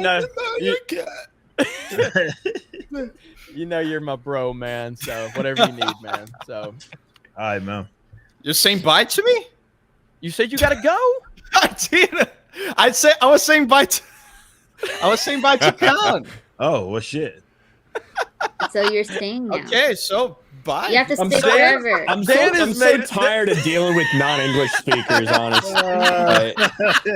Jesus. It's bad enough when I go anywhere near Kissimmee, anywhere near Disney World, everybody talks fucking Spanish. So I got to deal with this guy. No. I can stay for 30 minutes more. Okay, all right, I'm okay with that one. But thank you for the love declaration there. He's still messing up words. Mrs. Lady who killed Star Wars. Yes. Nate, you're all racist. Chris, I read Nate Rivers 20. I read that one. You didn't mark it. It's the only thing you've messed up so far. So Ryan will be proud. So, okay, let me see. BFSD says, okay, Jeremy and Chris, I sent y'all the link to the video to your email. Title: Toxic Meme Video of Geeks and Gamers and Others. All right, I'm gonna have to watch it before I play it. I'm not gonna play anything before I pre-screen it. So I'll have to see if I can get to it. And then little, what is his name? Little Inimo for 10 says, I got my brother into metal with Dan's Star Spangled Banner this weekend. Nice. Hell yes. Nice. Nice. Hell yeah. That is awesome. People are saying rest in peace, Dan Vast English. Lady Greatmaster, Dan is neither Viking nor samurai. Why does he have a man bun in? The whalebone on the chair is not a get out of jail free card, Dan. You got to earn the man bun through a certain way of life. Yeah, I have two. That way of life is called heavy metal. It allows me. It allows me to do some gay things. That is going to be clipped and used against you forever. That's your rip of Sean Connery moment right there. You're never getting rid of that one now. You're never getting rid of that one. No, it's because it's so manly. It's so manly. Yeah, it's like so manly you can like dress. Yeah, I hear what you're saying, Dan, because like you look at some of these fucking metal guys have long hair. Yeah. You look at some of their like manliness. Yeah, there's so much manliness they could dress like a woman and no one really calls them out for it. Exactly. Yeah. You see, glam metal. Glam metal is all about that. So. Yeah. Oh man, that was great. Arthur Rest Brown in for peace, 20. manliness. Arthur Brown for 20 says Ripa should make a superhero based on the guy who flew his plane into the IRS. Ripa, you gonna put any? You're gonna put a character based on that one? That'll get me on the list. Holy shit! If I'm not already, well, I'm already on that shit. Yeah. Fucking list. I'm on several for sure. Hokies for 10 says, I'm only sending this super chat because Krista is absolutely amazing. Absolutely amazing, Krista. So she's doing a good job tonight. Luke 1977 says, big fan. Ryan, do you use your Telegram account, or was it someone posing as you? Maybe. Happy belated 4th, ladies and gents. That's not me. I get the I've same had shit people, too, man. Spam it like it's just like weirdos will say it's not us. That WhatsApp shit, none of that shit's us. None of that. I've had people send me screenshots or like, yeah, they're like, is this you, Jeremy? I'm like, no, it's not. People are having like full on conversations with him in there, and it's like, listen, what are they saying? I'll be real, like. So it's a bot that like goes into your comments and like 100 comments on the same video replying to people. And YouTube do something about that shit, man. Yeah. Like goddamn. But at the same time, so they have my profile picture, but the name isn't even my channel name. The name isn't even Ryan Kennel RK Outpost. The name is text me on Telegram at Kennel Ryan. Yeah. And then it's like, congratulations, you've been selected to win a PlayStation 5 or something else. Like, contact me on Telegram to get it. And then it's like emoji, heart. And it's like, I felt sorry for a guy, man, that reached out to me about that shit. It was like, he sent me at least he was smart enough to do that. Sent me a screenshot of like the conversation. I was like, he's like, I don't think this has to be too good to be true. I was like, yeah, I ain't giving away no motherfucking PS5. Like, that's not happening. So, yeah, you got it right. You trust your instincts. It's not me. Yeah. I'll be real. Listen, I get it's a little confusing. If you think that I would reply with a bunch of like hearts or something, I mean, come on. That ain't me. That happened to me once, but it wasn't bots. It was an actual crazy lady that was emailing people, like passing for my agent or something, like scheduling interviews, appearances on podcasts, that sort of stuff. I don't know what she gained from it because she wasn't charging people. I think she was just crazy. Yeah, bad shit. I've seen so many of them. At the end of the day, like, I don't really get caught up on check marks on any other platform except for YouTube. I really wanted the check mark on YouTube because of how broke. Like, YouTube comments are a fucking disaster. Like during a live stream right now, unless they've changed it, like, you can't click on somebody's profile in a live stream. Used to you could. So if like somebody was like, if they were pretending to be like somebody or whatever, can't click. Yeah. You can't. I don't know what that's all about. You can't do it anymore. You can't even like visit their their profile unless you like. Right. You have to click the little dots, I think, and shit. And you can go to channel, but you can't click on their name. It's fucking stupid. Yes. And that's better on Twitch. Yeah, it's way better on Twitch. It's way better on Twitch, and so that's one reason why I was like really just wanted to check marks for stuff here on YouTube, because it's very like people can just take your profile picture and say something in the comments section, and there's no way for people to click on it to prove it unless, of course, there's no check mark on it. Ryan, hold it down for a minute. I'll be right back. Okay. Put on the spot. Don't act like you don't know how to do it. Just bullshit your way through whatever. All right. Ryan Dunson, CFE, for $25. Great Tuesday. Fear the Beardo. That is a great beard. Almost as good as Nerdrotics. Also, lovely to see Krista and Steph on here tonight. Keep up the great discussions. Can't wait for the Ripaverse. Oh yeah. Hell yeah. Thank you, Ryan. Hopefully we get some stuff from that soon. It's gonna be awesome. Calamari with a 2-part super chat. Well, I'll save that one because it's saying something nice about Jeremy, unfortunately. So we'll fucking wait for his dumbass to get back. We read that one from Arthur Brown. Total Chaos for $20 says PS. Go Bills. Bills might be fucking real good this year, to be honest with you. So maybe. Luke 1977 for $10. That was the one of the Telegram account. Thank you, Luke. Chris Webb for $10. So after binge watching the show Castle, how is Molly C. Quinn not go blockbuster? Then again, I could say that about the entire cast of Firefly. Castle. That was the one with what's his fucking nuts? Fillion, right? What's that? Castle? Never. Yeah, it has Nathan Fillion. Nathan Fillion's in Castle. I've never seen it, but I'm aware of him being in it. Yeah, I've seen some parts of that. Thank you, Chris. Calamari with a 2-part super chat that we had to wait for Jeremy to get back for.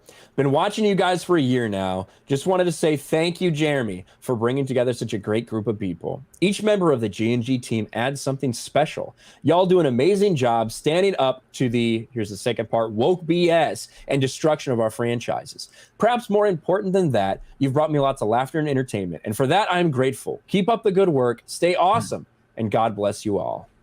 I appreciate that, and everybody here appreciates it too. And in all seriousness, like the biggest struggle has been to not make this a Jeremy centric channel, and I don't mean that in I don't want it to be a Jeremy centric channel. I want every video on this channel, no matter if it's me, Ryan, or just it's somebody else that just gets like 100,000 views every time. That's not really going to happen, at least in right now. But that's even a struggle for someone like Daily Wire that's got like 4 million or 5 million subs or whatever they got. You know what I mean? Like every video that they push out. But it's like I want a team. I like the team element. I like having different personalities. I like having strong personalities that can rival me or surpass me in terms of stature. Like none of that shit matters to me. I just want Geeks and Gamers to grow, and my friends to grow, and we're trying to do that right now. He made all our channels. Yeah, apparently I made them all. It's funny. Someone left a comment on my channel like today. I think about that shit again, about the whole Jeremy made me. Said Jeremy, you mentioned Flashcast, which is random. I think I've only appeared there like fucking once, and that was like last month or some shit. And he mentioned Nerdrotic, and I went and looked like at myself. Like in 2019, Jeremy, you and I, Geeks Gamers and my channel basically had the same subs. Believe it or not, Gary only had 6,000 subscribers. Holy in August of 2019. Flash only had like 2. It was something something insane. Well, yeah, because he had like his Yellow Flash first 1. Channel, Yellow Flash 2 only had like 2,000 subs or something. It just goes to show more so how crazy like growth, like really a lot of people in our circle just fucking had. That's the way I look at it. It's like, what the fuck, you know what I mean? But yeah, like I know, like because I was wondering, like it had to been a while back with me and Jeremy when I did an interview with Jeremy, and I was like, yeah, it was like July or something of 2019, and by then I had already had like 100 and fucking like 70,000 subscribers. Like, what the fuck are these people? I'm trying to figure out like how could they have come to that? What I'm trying to figure out is if I can build all these other fucking channels, why can't I build all the other Geeks and Gamers channels? Why are they all at like 4,000 and 5,000 subs? If I can just build channels to like 500,000 subs, you know what I mean? Like it's just, But even like There's with the YouTube guru. Apparently, yeah. man, Well, making now it's like everybody's channel. Gary's kind of moving into that role where they're trying, like, it's all meant to create a divide because they're used to dealing with weak-minded people that they can kind of, you know, create division. So like now, like there's a lot of people that are going at it saying, oh, well, now they're leeching off of Gary, you know, because Gary's, you know, the big dog and he's got the subs and he gets all the views. So now it's like, oh, well, now Jeremy's shifted. Now Jeremy's leeching off of Gary now. And it's like, me and Gary have been friends for like ever. Like we don't care who has the most subs. We just care that we're all growing in our own way. No, but really, you really, know? there's a necessity on justifying success. It's a Cain and Abel archetype, because justifying other people's success, you justify your own failures. Yeah, that's it. That's Yeah, right. That's I a mean, good point. it's like the look, egghead motherfucker that I argued, and he was like, I've been shadow banned. I was like, ain't nobody shadow banned your ass. Ain't nobody just watching your shit. That's all that is. Ain't got nothing to do with nothing. The fuck ain't nobody shadow banning your what was ass. the title of that video? Like, it's such a retarded title. It's like morbidly obese, egg-shaped man argues with athletic, like married, athletic, handsome married man. Yeah, something like that. It was so fucking dumb. And you had him the thumbnail, like, yeah. No, Lyndon was the one that took that picture, like of him like that. And I was like, I'm taking that shit. I'm putting that But yeah, man, it's been a wild ride, man, and we're gonna keep going. Nobody's gonna come between us by saying all this bullshit. Exactly. We just laugh Nobody about gives it, you know. And that's what they like to think. Like anybody gives a fuck about that. Like I pass me and fucking Gary's been doing this back and forth sub thing for a while. Like I passed him for like fucking half a year, and now he just recently passed me back up. And who knows, maybe I pass him back up. It's like, who cares, man? Like nobody gives a shit about any of that. Like everybody is like in our corner, kind of seeing success on our corner of the internet. To me, that's awesome. You know what I mean? Between Flash, between Umbrella Guy, all that growth he's had, massive growth that he's had over the last, like, I see that and I'm like, hell yeah, dude. Like that's awesome. He deserves that. I don't look at it like, oh, that should be me. Like that's how fucking pussies look at shit, like fixed pies and stuff. Like I don't fucking look at things. Never have I looked at things like that. I look at it like, bro, I want everybody to be great. I want everybody in our corner to be fucking wealthy. I want them to make as much fucking money as they can, get as big of a following as they can. And you know, whether that's more or less than me, I don't give a shit. Like at the end of the day. Yep. Yeah, I mean, if I've taken that train as far as it'll go, Jay. I've taken, and you know, Gina's gonna have to help you get the rest of the way. I've gotten all I can get out of you. So go ahead, Ryan. If you're gonna get caught up on, oh, this person got more subs than me, I need to have more. Like, there's like 1 million fucking Minecraft YouTubers out there that all have 20 million. Like, they can drop a stupid fucking video and that bitch will have more views than I have in a month. Yeah, and stupid Minecraft video. And they're all like 19 years old, and they're richer than I'll ever younger, be. yeah. If that. You know, they have more fucking money. They have like generational wealth from fucking playing fucking Minecraft. All the people that co-sign all this dumb shit. This is why I all like the whole grifter shield shit. And I'm like, bro, if I really wanted to do that, I do. Like all of the major like comic book channels, they're all fucking like just sacchariding everything Marvel and DC, or summarizing this shit, or I don't know, I'm gonna take a clip of this frame and I'm gonna put a circle around it. Oh, it's just this Easter egg you missed in some fucking movie or some shit. Like that's where all the money's at. I'm like, why fuck am I sitting there talking shit about it when I could praise it mindlessly and make way more money than whatever the fuck we making on not have to worry about getting demonetized. Wouldn't have to worry about getting demonetized. I get all the access in the fucking world. Like these people are fucking stupid, man. Yeah. And Chris said this: credit Geeks Gamers for having the balls to open the floor to the fans in the community for Fortnite and Fall Guys stream. The Access Media would need to vet every player to ensure they follow a script. That is 100% accurate.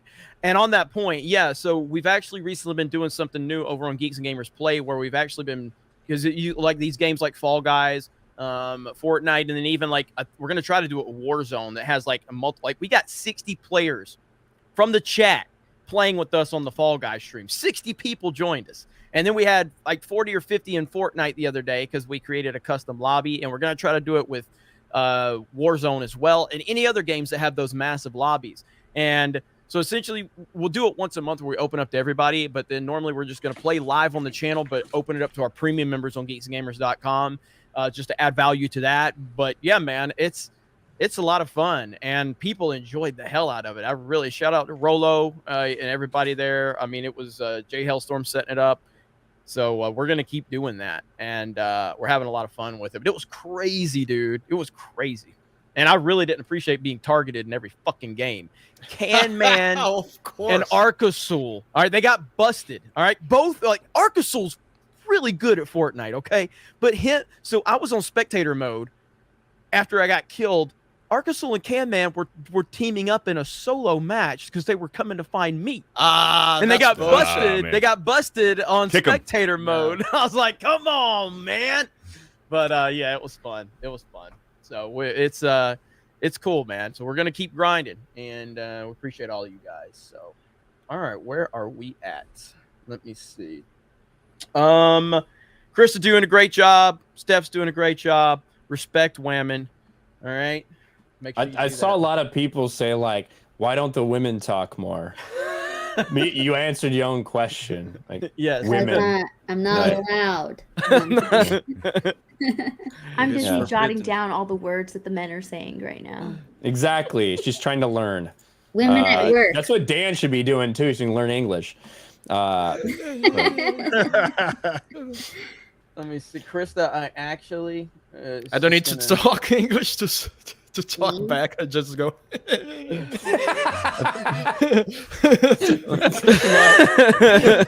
You did kind of like a Biden impression with your tongue out.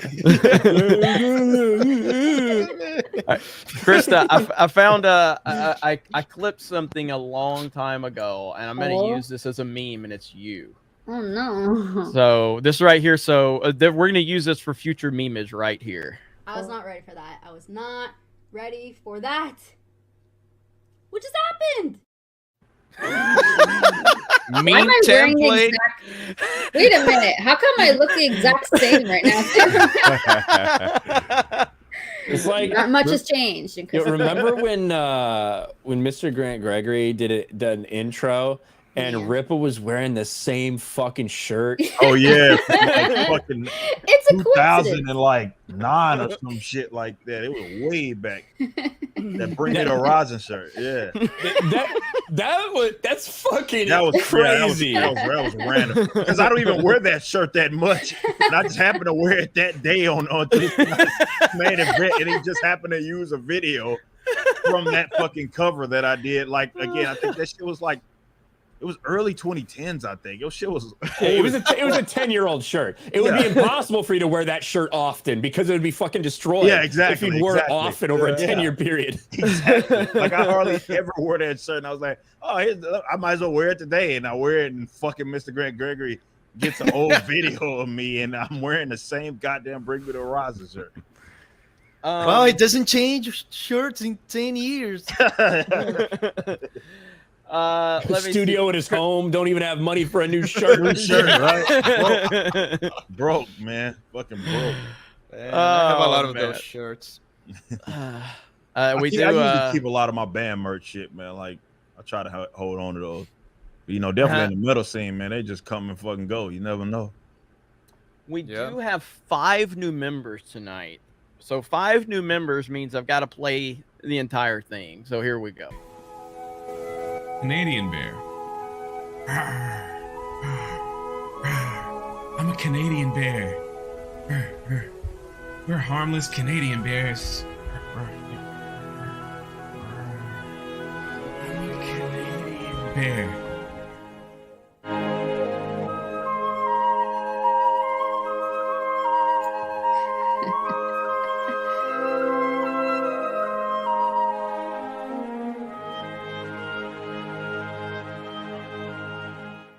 I'm a Canadian bear. It never gets old. It really doesn't. So shout out to the new members. We appreciate you. And there's Canadian Bear J. Everybody loves Canadian Bear J.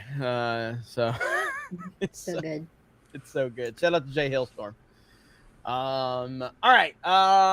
man, we've had a great turnout tonight. We appreciate all of you. Yeah. We got Chris Webb says, I don't understand this one, but Chris Webb for 10 says, Joe created what you do. He made it possible. You don't have to like or agree with him. The facts are, if it wasn't for him, you guys wouldn't be as successful. Talking about Joe Rogan? I'm guessing. He's saying Does that that mean Joe me? Rogan Okay.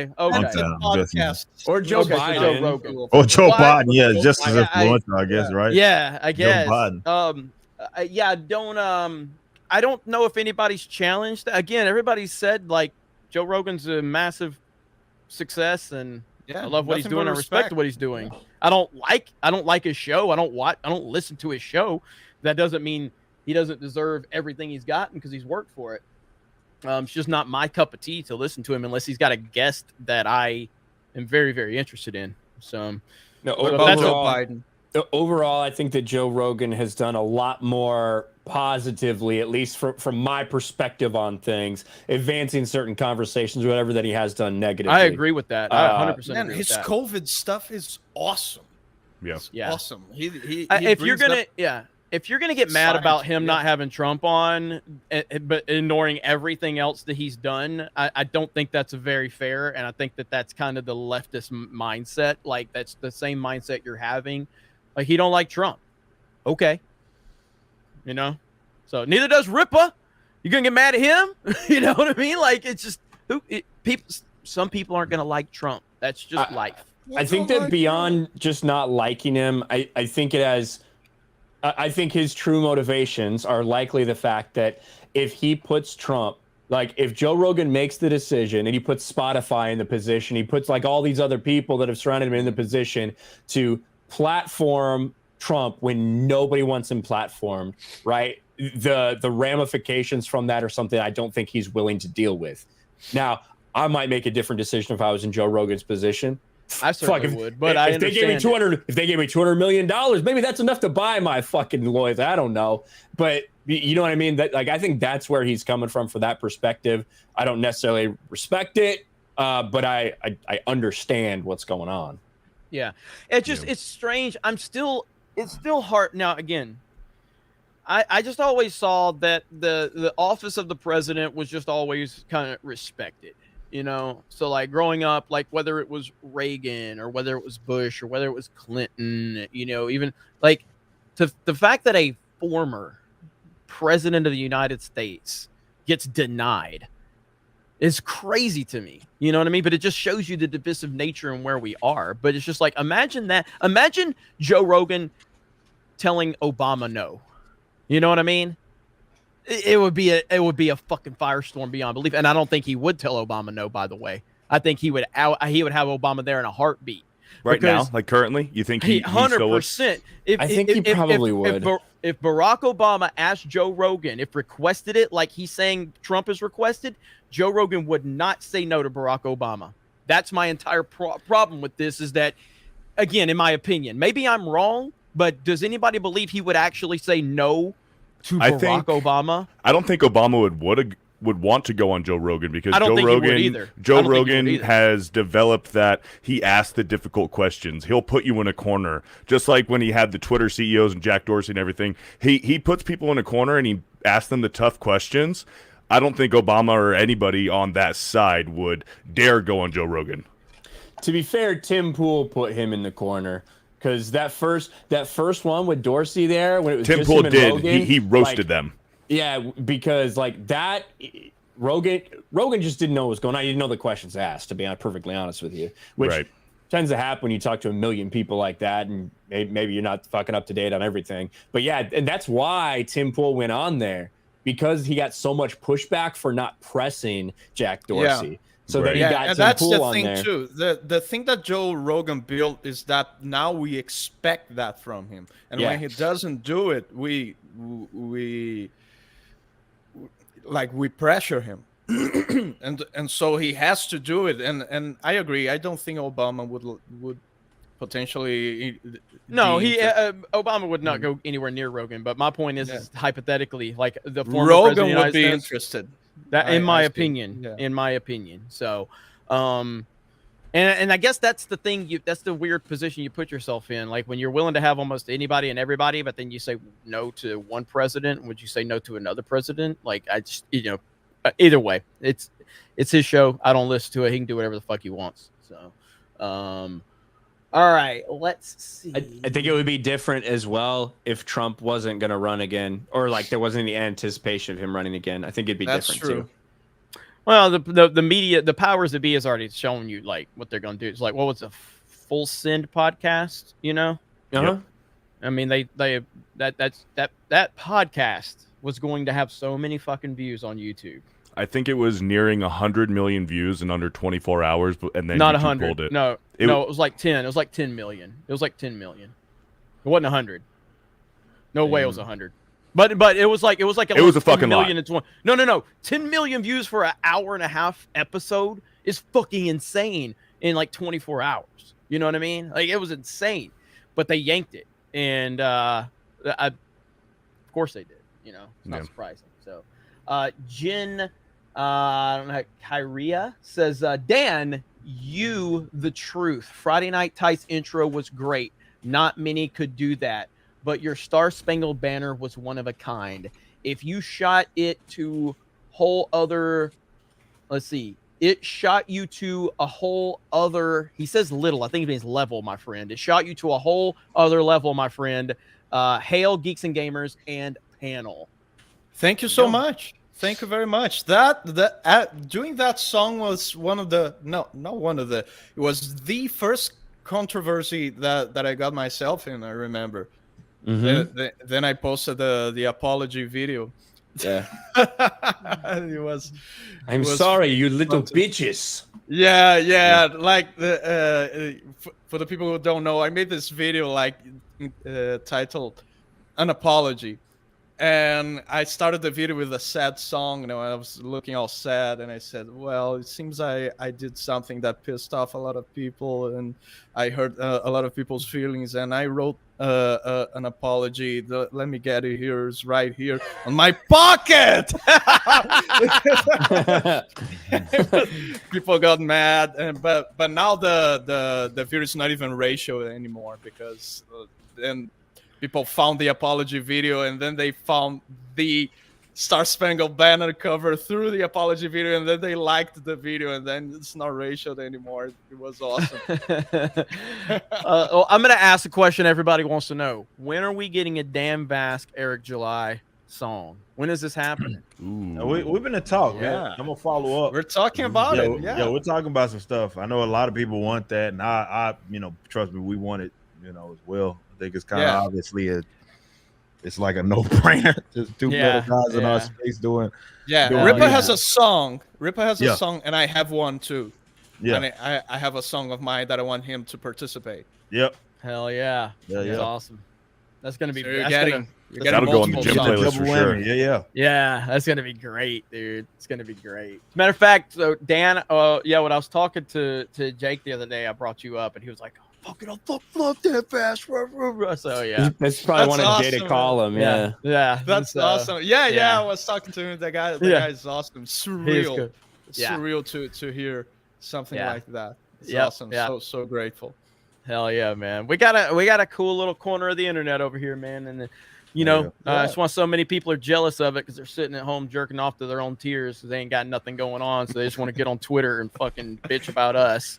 Guys. So reply bitches. Yeah, I got some of those. These guys are fucking weird, man. I got some of those. People with 0 followers, following 0 people, like they probably have me on their bookmarks or something like that. They got us on notifications. They're subscribed with notifications on. It's very strange. It's strange, man. Ripper, did you see the guy that clipped this thing of me the other day? I don't know. Clipped it out of a video of an upload. I did see that. I see that. Clipped out a video. Yeah, and to talk about the sexism or some misogyny bullshit. Yeah, it's like I saw it. These guys are like, I think it's worth noting that Ryan Kiddo claims he's not sexist, but then this Freudian slip occurs. Did anyone look at this? Did anyone edit this stuff for you? I don't think so. You should never let a woman just write an article. I'm just saying, without proofreading it. There should be proof of that. It's like I say worse shit than that on the daily. Like, and like that's, I intentionally included this in my video. It's like they think that that's an own. That's You're promoting literally me. saying, did somebody edit that video for you? They're literally saying that. Yeah, it's like it's not a Freudian slip. I was very intentionally telling a joke. Like, you know what I mean? These people don't fucking get it. They are so. It's not that they fell for it. They're just retarded.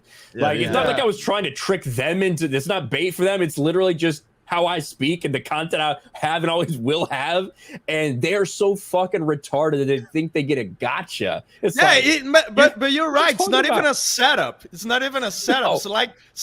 It's not even fun. It's like mocking a retarded person. It's like you feel bad. A lot of them are it's kind of fun, but no, a lot of them are retarded. Like they'll put it in the bios and shit. Like they got all their little mental deficiencies and shit. They're like, I have trouble understanding things. It's like, no ADHD, shit, motherfucker. Had the pronoun in the bio, and it'd be like, I'm autistic and shit. And I'm like, all right, man, you got it, bro. Yeah, it's like that's a layup. Like That's too easy. As soon as I are see you the retarded? Yeah. Oh, sorry. As soon as I see the Ukrainian flag, that might as well be a 100%. mental deficiency Yeah, now. it's the same fucking thing, and they get all fucking mad because I call them retards and shit. They're like, oh man, these are all this other shit. Like people, it's like those weirdos. What was it yesterday? Or no, was it the day before? I put that video out going through that Comic-Con report. Yes, and all those retards were like, cope. Like I'm like, what is that a cope about? Like the data is right here. Here's a screen. Like, is anybody here reading or listening to anything I'm saying? And you got to realize, like, no, they're not. These guys are fucking retarded. There's no way around it. They're not And reading people or listening expect to you shit. to be that transcending messianic being made of pure light and goodness and just like give the other cheek to these 100%. people, and it's like, sure, in real life or whatever, but Twitter is not real life, and it's just I'm gonna have fun and mock those 100%. weirdos I'm making for fun sure. of your bitch ass. That's the thing. I don't like to go out of my way to be fucking with people, but if you initiate the conflict, I will for sure go there. 100%, I'll fucking go there. And after You that, enter the playground. yeah, Now you gotta exactly. play. That's all you. Whatever happens out of that, like that's some shit that you initiated, and they do not like it being dished back. But I think all this speaks to is that, like, in our pocket or corner of the internet, whatever it is you want to call it, like, you have so many people that are doing their own little things and they're seeing success in their own different avenues, and it's just the fact that we won't go away, and the fact that they can't control it just irritates them like to hell, man. It really makes them mad that they come up with these hit pieces on various people within our space, and it's ineffective. Like, because that's been their go-to tactic, and to be fair, it's worked. It's worked on Hollywood. It's worked on people in these other spaces, but because, like, we're not attached to them, we don't answer to them, they're still applying that tactic, and it's so ineffective, and they don't know what else to do. Like, these, you could tell by, like, the ones that aren't bots, like the verbiage, like, kind of that they use in their tweets. Like, these guys are fucking pissed. Like, they're fucking, like, over there, like, you could like hear their fucking thumbs. They're just sweating. smashing. They're sweating. Just smashing on that goddamn phone, man. They're fucking mad, man.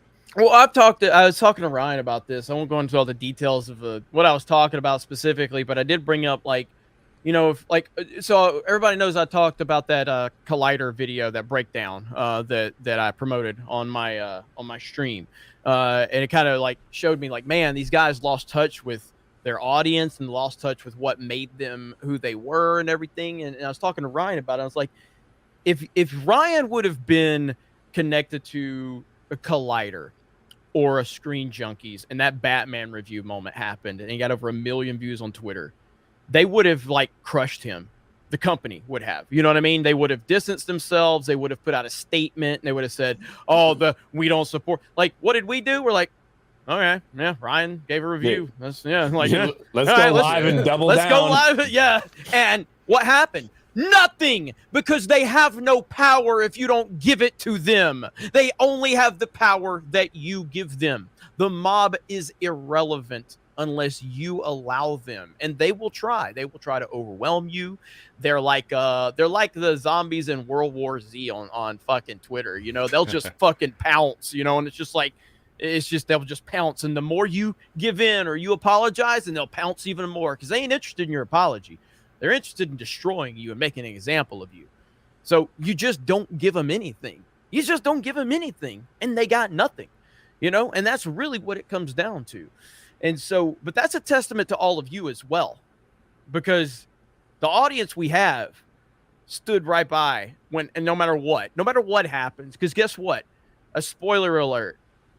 Every single person here is a fucking human. I know. We well, maybe not Krista. So, but you know, like, we're out here to do what we can do and move forward.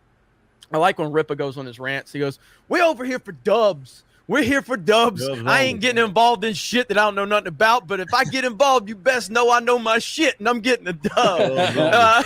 Dubs only. Man. He went in that rant the other day. It was so good because you know, he's not trying to involve himself in shit. You know, Ripa ain't going to jump on Animal Crossing stream with Krista and be like, "I'm about to dominate." He don't give a fuck. Okay, like. but the thing about being cancel proof, I was talking with my brother about this some time ago. The thing about being cancel proof is to be canceled a little bit every single day. So you speak your mind, you speak what you mean, and you don't pretend to be anything above what you actually are. So people won't expect from you anything else. Yes. People won't expect from you to be this perfect politically correct figure that so many artists, so many YouTubers, so many people on the public space pretend to be. And that's what Ripa keeps saying about people getting tired of pretending and burning out.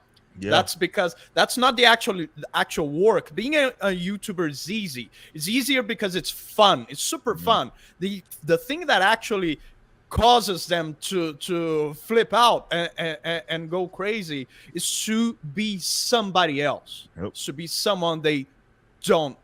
To pretend to be someone you're not. Yep. That's it. I mean, that's what people get with us. And I always say, like, 90% of the time that we're talking about a lot of these fucks and a lot of the reasons that it pisses us off when we're calling them out, it's because of the hypocrisy involved, because so many of these people pretend to be like virtuous or holier than thou or whatever. Like, I'm just a fucking normal dude. You know what I mean? I'm not going to tell you to fucking sit here and you should be like me. You should do the things I do. I'm just going to be me, and I'm going to tell you what I think about shit. That's fucking it. And it's the people that think that they should be like telling everyone else exactly how they need to live their lives. Yeah. Then when it turns out that they did something, they all got fucking demons and skeletons. Yeah, every last one of them, man. And how many times do we hear? I mean, videos have probably we done between us about talking about some idiot going out and making all these egregious claims or whatever, and then you find out they doing the same fucking dirty ass shit. We see that all the time, you know. And that's the weird thing about like being people that you're not. It's not only exhausting, it's just fucking dumb, man. Because at some point, you're gonna be exposed for what you're trying to present yourself as if you are a person that is completely aside from the person that you actually are. And that's what they hate to see, is like us, definitely just us being regular fucking dudes. You know what I mean? Completely detached from them. They can't fucking control us. We don't answer to them. So anytime that they write a hit piece, it's like, ha ha ha, thanks for the new content. I'm going to now monetize your stupid ass. And then nothing happens out of it. It goes away, and then maybe they'll give it another shot, another half year or whatever, and nothing happens, because we are truly uncancelable, but it's not like a rocket science to do that. That's not a difficult thing. You just have to present yourself as who you are. So be authentic and just stop giving a fuck about these losers that try to control, what it is that you're supposed to say, like what's appropriate, like for you to say as an individual. Like, that's a miserable fucking place to be, and a miserable way to live.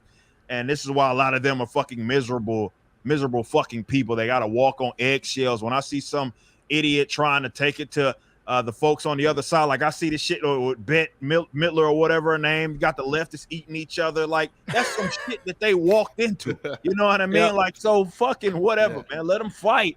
But you can avoid that by not engaging in that bullshit of social justice and holier than thou and trying to present yourself as if you are just someone you're not. You're not that fucking guy.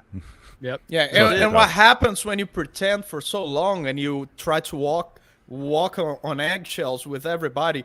One day you're gonna slip. Yeah. And when you slip, people will go like, "Oh, Mark Hamill liked the tweet that calls people whatever," and people are gonna lose their shit over you because they have that image about you, that holier than thou image. And that's when cancellation happens. But when Ryan says something egregiously offensive, people are just like, yeah, it's Ryan. That's what he does. It's Ryan. So yeah, that's what it truly means to be uncancelable. It's just speak your mind, be yourself. Don't smash those fucking eggshells. Give people the proper expectations, right? Yeah. Yep. So I think that's something that our side. Smash them on people's faces, just like that. Just do it. Go ahead, Beardo. Beardo's trying to talk, and the big super celebrity Dan just keeps interrupting him. Sorry. No, that's more than okay. No, I think that's something that our side kind of like what Rippa was saying, our side, our pocket of the internet that we're involved with. We kind of coined that, when these people try to call you out or catch you slipping on certain things, there was one thing, you can just ignore it. But what our side of the internet kind of does, Rippa does it so well too, is call them out. Call them fucking idiots. Double down on what you said. Instead of trying to explain what you said or backtracking, saying, I kind of actually really meant it this way. You guys just took it wrong. Fuck all that. No, double down. I said what I said. It's already out there. And, that's when you catch them off guard. That's kind of, the people call you out. They're like, oh, shit, this guy actually is kind of crazy. You got to act crazier than crazy almost. And that's kind of what our side of the internet kind of coined. So... Yep. Yeah. And Beardo, I'm gonna give you a chance right now. Tell the 3,000 people here about you and your channel. They're probably fairly new to you. Oh man, so yeah, I'm a baby. I'm new to all this, so been watching the whole Geeks and Gamers and Rippa for a long time, years now. So just trying to get my feet wet. So my YouTube channel is pretty much me. I'll review movies, I'll review TV shows, I play video games, I do whatever the fuck I want. I just have one channel, one-stop shop of what I like to do and what's fun for me, and I'll stream on Twitch. And, I just got the awesome opportunity of joining Ryan on Sports Wars, so just trying to create good content for Sports Wars. And yeah, that's pretty much it, just growing with you guys. And I can't ask for anything more than that, just the opportunity is awesome. Yeah, man. And Beardo, you sent me a message on Twitter. Yep. And yeah, I just clicked on it. It's much like Disparu. I clicked on it. I'm like, holy fuck, this guy's legit. He knows his stuff. He's well spoken. He's got good content. I sent it to Ryan. Ryan's like, I like him, man. And so I kind of just I didn't respond to him or anything. And then you were in the chat one night, Tuesday night's main event. I'm like, hey, there's Beardo. I've checked out your stuff. You're like, oh fuck, what? And yeah, man, I'm happy to have you on, man. So yep, glad to be here. You guys go support Fear the Beardo. And then another one of our newer members, fairly new, Erudai, who runs our tabletop channel.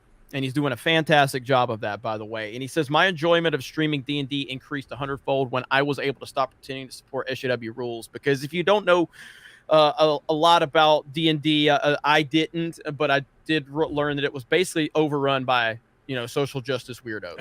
And really, really bad. And I think that that's one of the many reasons that the tabletop channel has done so well, because people are looking to get away from that shit. You know what I mean? And so Erudai's done a great job of running that tabletop channel, and I'm really happy with it. It has blown my expectations away at how well it's done. And now he's got Nikki fucking Raketa on the stream. Monday? Rackets is going to be on the stream. So he confirmed that with me today. So that's crazy, man. And then we got Monday and Thursday, I think. Thursday, And- the season 2 of Geeks and Gamers Tabletop starts. So that's this Thursday. The link is already Advanced up. Geeks and Gamers, Advanced right? Geeks and Gamers, Right. yes. Yes. Yes. So we have some new members, some returning members, and yeah, it is this Thursday. Link is already up, so you can hit notification or turn on your bell to get notified when we go live on Thursday. Heck yeah, that's awesome, man. So GG's to everybody involved. Really good stuff, man. There's Really two happy. separate campaigns running at the same time, so they'll be on different days. So I know there's a lot of confusion about there, but yeah, it'll be good. Epic Michael, not part of season 2. So, too much traveling. Yeah, there's a lot of traveling. John Kennedy for $10 says, I mentioned this on the Nerdrotic stream. Stranger Things season 5 spoiler ending. 11 defeated by Vecna. Will and Mike kiss. Pride Rainbow burst from their embrace of slaying Vecna. Love trumps hate. You know, he's making a joke about like it going completely full woke in season 5 because season 4 just completed. So it's honestly it's Netflix. It wouldn't fully surprise me, but the Duffer Brothers, I can't imagine they would do that. But they did give us that horribly weird episode in season 2. Like, so season 2 I very much enjoyed. Okay, I loved season 2, but there was just like one episode that made absolutely no fucking sense, that just had no connection to Stranger Things whatsoever. It was Are you like talking about the one 6 or where 7? 11 went on the little side mission with the rest of the people that are... Well, the girl in the van. Yeah. It was just so freaking crazy. But outside of that, that's the only thing I've seen that kind of bothered me, you know? So, we'll see. But I liked season 4 a lot. Dapper Helljumper 101. Colonel Sanders shot a man over a dispute regarding a gas station sign. Thank you for the super chat. Fun fact of the day. There you go. Leo Zakari. My pronouns are F-U. Those are good pronouns. Just don't work for Disney or they'll fire you on the spot. Mike Hill for 10. What will Disney be if they lose the exclusive rights to Mickey Mouse? I don't think Mickey Mouse is very important to Disney anymore. Doesn't make a difference anymore. Yeah. I mean, he may be the biggest animated icon of all time, but he's not the thing that brings the money.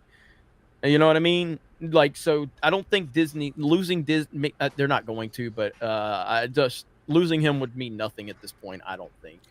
Man, I remember when Mickey was big, there was like comics. And even when we were young, he was big. Like my first fucking toy was like a literal fucking. My mom still fucking got it. It's like a little fucking Mickey Mouse. Yeah, I read a ton of Mickey Mouse comics. I had a huge piles of Mickey Mouse comics. Yeah, and so I mean, he was a big deal back in the day, but he's kind of really irrelevant. He's kind of just a gimmick at this point. You know, that's it. Yeah. I don't think he's that branding important to him. Yep. Yeah. The only thing I really remember that I like gave a shit about Mickey Mouse was that what was that Charles Dickens thing? The Christmas one. Christmas Carol? Yeah, Christmas Carol. I remember the Christmas Carol they did with Mickey and everything. That's really about it. That's the only thing I give a shit about. Still not better. Characters. Still not better than Muppets Christmas Carol. What are they saying? He's supposed to be Christmas public Carol domain forever. Yeah, there's some kind of dispute Mickey with Mouse the rights. public? So yeah, I don't know a lot about it. I don't think they're gonna lose anything with him. He sticks around for long enough. I mean, it just happens. Right, Winnie the Pooh just went public domain, and they're making a horror movie off of it. Yeah, that's interesting. Holy crap. It looks fucking weird too, man. It looks creepy. It looks very creepy as fuck, man. Man, Nintendo used to have some awesome Disney games on Super Nintendo done by Capcom. Yes. Awesome Mickey Mouse games, Donald Duck games, awesome games. Yeah. Not anymore. That's crazy. Yeah, like even at like I'm just remembering like when I was young, that shit was still big. Like the Disney shit when I was a kid, even Donald Duck, DuckTales. DuckTales. Like, did like big ass DuckTales. fucking like race car like Donald Duck jacket is fucking sick. Still They even had the Mighty Ducks. Ripper, bring it out, Ripper. Go and put it on right now. Swear to God, I'll bring it out right now. No. Go get it. Okay, this is gonna be good. Rip has never thrown anything away in his life. I love it. I'm the same way. I don't get rid of shit. Oh, this is gonna be funny as hell. Celebrity Jeremy says Disney Star Wars fans are so saturated with narcissism they can only be fans of media that affirms their own identity. Essentially, they are fans because they see Disney as a mirror. That is a really well put comment right there, Celebrity Jeremy. Thank you for that. And yeah, Krista, you're doing really good tonight, though. So shout out to Krista. So this is her first night doing this. Shout out. So she's doing really good. Jeremy, have you seen these pictures of AOC and Ben Shapiro blonde? No. I saw the one of AOC earlier. Blonde. She looked like Sue Storm. Oh, that looks like. Oh my. Like Jessica Alba. He looked like Eminem. Look at that. Well, he does. Yeah. Yeah. He looks like Shapiro. Oh my God, he does. Oh, with the real Slim Shady, please stand up. But, full screen Rippa. Rippa, look at Rippa. Oh, I wasn't joking, man. This shit's like Let's go. clean, bro. What the fuck? Clean, bro. I got a Bugs Bunny one too. I got a Bugs Bunny Oh, one. go get it. I got a Bugs one. I got a Green Lantern one. All right, like John Stewart Green Lantern. That one. sounds cool. Yeah, of course it's John Stewart. I am waiting. Course, right? I am waiting for the Knights of Melvin video to say Eric July is a Disney shield. Disney shield. You know, this is like my process. I love this goddamn jacket, man. You know some fucking pronouns and bio person about 6 months gonna find this picture of you where you're bitching They're about gonna think Disney. they're owning me because of it. Look, he was supporting Disney. He loves Disney. He's just drifting.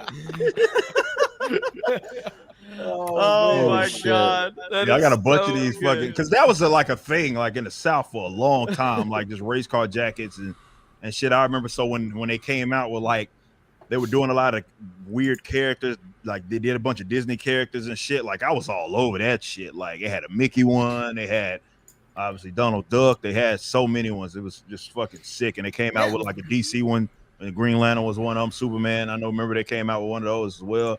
And like I got a bunch of them in there, man. Like, cause I mean, cause we used to wear them big anyway when we were young, cause that was like the 2000s, so everybody wore big ass clothes anyway. So they still fucking fit me like fucking perfect. You know what I'm saying? So yeah, that's so good. That's man, so those good. characters were everywhere. They were like, it wasn't even like a generation ago. Like that was relatively recently when all of those characters like the Mickeys and the like Duck. 15 years ago. Mid 2000s. And now they're gone. Now it's like not a thing. Yeah. Rip, I don't know if you're here for this. I need you to identify who is this person. Fucking Eminem and Ben Shapiro like mixed together. Face mash. What about this? Fusion. Oh shit. That's AOC and somebody. She looks like Jessica Alba. It looks like Sue Storm from Fantastic Four 2 when they gave her the weird blue contacts. Oh, yeah. I think Return they just to Blue Lagoon. Yeah, it's Are crazy. they just blonde, or that's it? They're just blonde, or they? I think they just made them. I don't know. I think they just made them blonde. Like I think it's got to be some kind of fusion. Blonde. I think it's a She fusion. should go blonde. I don't feel like she looks like that. Yeah, She's the Ben Republican. Shapiro one, I think they gave him Eminem's nose. Yeah. Well, with her mouth shut, it's tough to tell. Gums ain't flapping. Yeah, Ben Shapiro. No way. It's That's just like him a blonde. that's like a mess. That's a mix. Yeah. I think it's like Eminem for sure. Yeah, like that just looks like Eminem. Yeah. Eminem is what they're saying. Slim Shapiro. Oh man. All right, we got Cole Hauser. Hey Jeremy. Thanks for all you do. My name is short for I got Colonel Duke Hauser. Keep up the great work. Ryan is the man. Always looking forward to Tuesday night. Thanks, Dan, Krista, K-Man, and my nerdy home. Thank you. Appreciate that, man. You're welcome. Yeah. Dude, the responses to that, I was looking through some of the responses to that, and one was like, Now, let's just say hypothetically, I was the real Slim Shady. It's so fucking good. That's pretty good. That is cool. Krista, you got to read Jack White's. I don't know what this stuff is. Okay. Let's see. $10. It's anime stuff. Yo-Yo Hakusho. Oh, I see. Anime recommendations for you. Anime recommendations. Yu Yu Hakusho, Black Clover, The Seven Deadly Sins, One Piece, World Trigger, Fate, Stay Night franchise, and Full Metal Panic, Full Metal Alchemist Brotherhood. I got through all of it. So, yeah, I've heard a lot of people say Full Metal Alchemist Brotherhood for sure. Yeah, obviously One Piece. One Piece is one one I hear a lot. By the time Yu Yu Hakusho is so fucking good. One Piece Yu Yu is too long. Hakusho, is that is okay? Yeah, man, that was like one of the first animes I'd ever watched. And again, if you're not aware, we have an anime channel called Weebs and Waifus. So we're doing a lot of anime coverage over there. So if you're interested in that, I'm sure that a lot of your recommendations will be definitely taken into consideration, or they've already been seen. You can have a discussion on those. But yeah, anime always a huge topic. The only thing that blows up the chat more than anime, in my opinion, and I did this on Friday Night Tights, was, and I'm gonna do it again here. I'm gonna do it again right here. Hang on. So, let me find it. It's some stupid the most. meme, I bet. No, it's absolutely not. It is the greatest. It is the greatest picture ever taken of Canada. And if you really want to just if you want to fix everything Trudeau's done, this right here should be on Canadian currency, and this should be the Canadian flag right it's there. Bret Hart, it's got to be. Woo! Yeah. I knew it. That be Bret Hart. That is the most Canada picture ever, right there. That is the Missing greatest. a moose. It's so good. Pants But are so tight. they really are. But that is like that is bleached jeans. Yeah, dude, that is The boots. that just screams 90s Canada right there. That's beautiful. But whenever you bring wrestling or anime up, the chat goes crazy. You know what I mean? And Bret the Hitman Hart is definitely one of the greatest. I'd say he's the greatest technical wrestler ever. Would you agree with that, Ripa? Yeah, I can say that. I can go with that. Yeah. Here's how I break it down.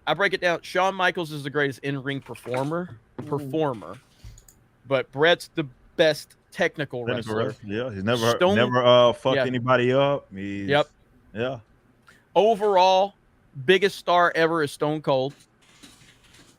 Okay. And the icon still to me is Hulk Hogan, even though I'd rather it be somebody like Rock or Austin, even though I don't like The Rock at this point. But Hogan's still the icon. Like, if the grandma at the grocery store, if you mention like who's a wrestler, she's gonna say Hulk Hogan. Yeah. You know what I mean? That's probably like most recognizable for sure. Yeah. Among like all generations. Yeah. Yeah. So, but yeah, I would love wrestling, old school wrestling, nothing current. But Ric Flair's up there. Undertaker. So, but yeah, there you go. All right, the chat's about to go crazy now. So you see how I changed it from anime to wrestling? There you go. You like that? So, but no, I like Friday Night Tights. Chat went, it went insane. Jeremy's like, dance puppets. Yeah. Let's see. We got Evan Griffin. I have been wondering about this for a little, and I could not ask this to a better group. Did anyone watch Warriors of Virtue? Hashtag fingers crossed. Hashtag 850. Warriors of Virtue. Never heard of it. What is that? Doesn't even ring a bell. I don't know what that is. I don't know. Let me look it up. Sounds like us, Phil. 1997 film. Warriors of Virtue. The 1997 film. It's a martial arts fantasy film. Okay. I have don't know. not seen that. I have not seen that. I'm looking at images now. I mean, it honestly, it don't look bad. It looks right up my alley for like crazy 90s action with practical effects and everything. There you go. There's the official review. It don't look bad. No, here we go. I'm gonna share my screen right here. Here we go. So Right there. Check it out. I mean, does that not look like some 90s? I saw it. Oh, look at Dan. Whoa. I saw it. Yeah, it's kind of creepy. I love scroll down just a little bit, Jeremy. There's a YouTube thumbnail. It says awfully good. Yeah, it's very creepy. I want to see this. I want to see this. I don't know if they're donkeys or kangaroos.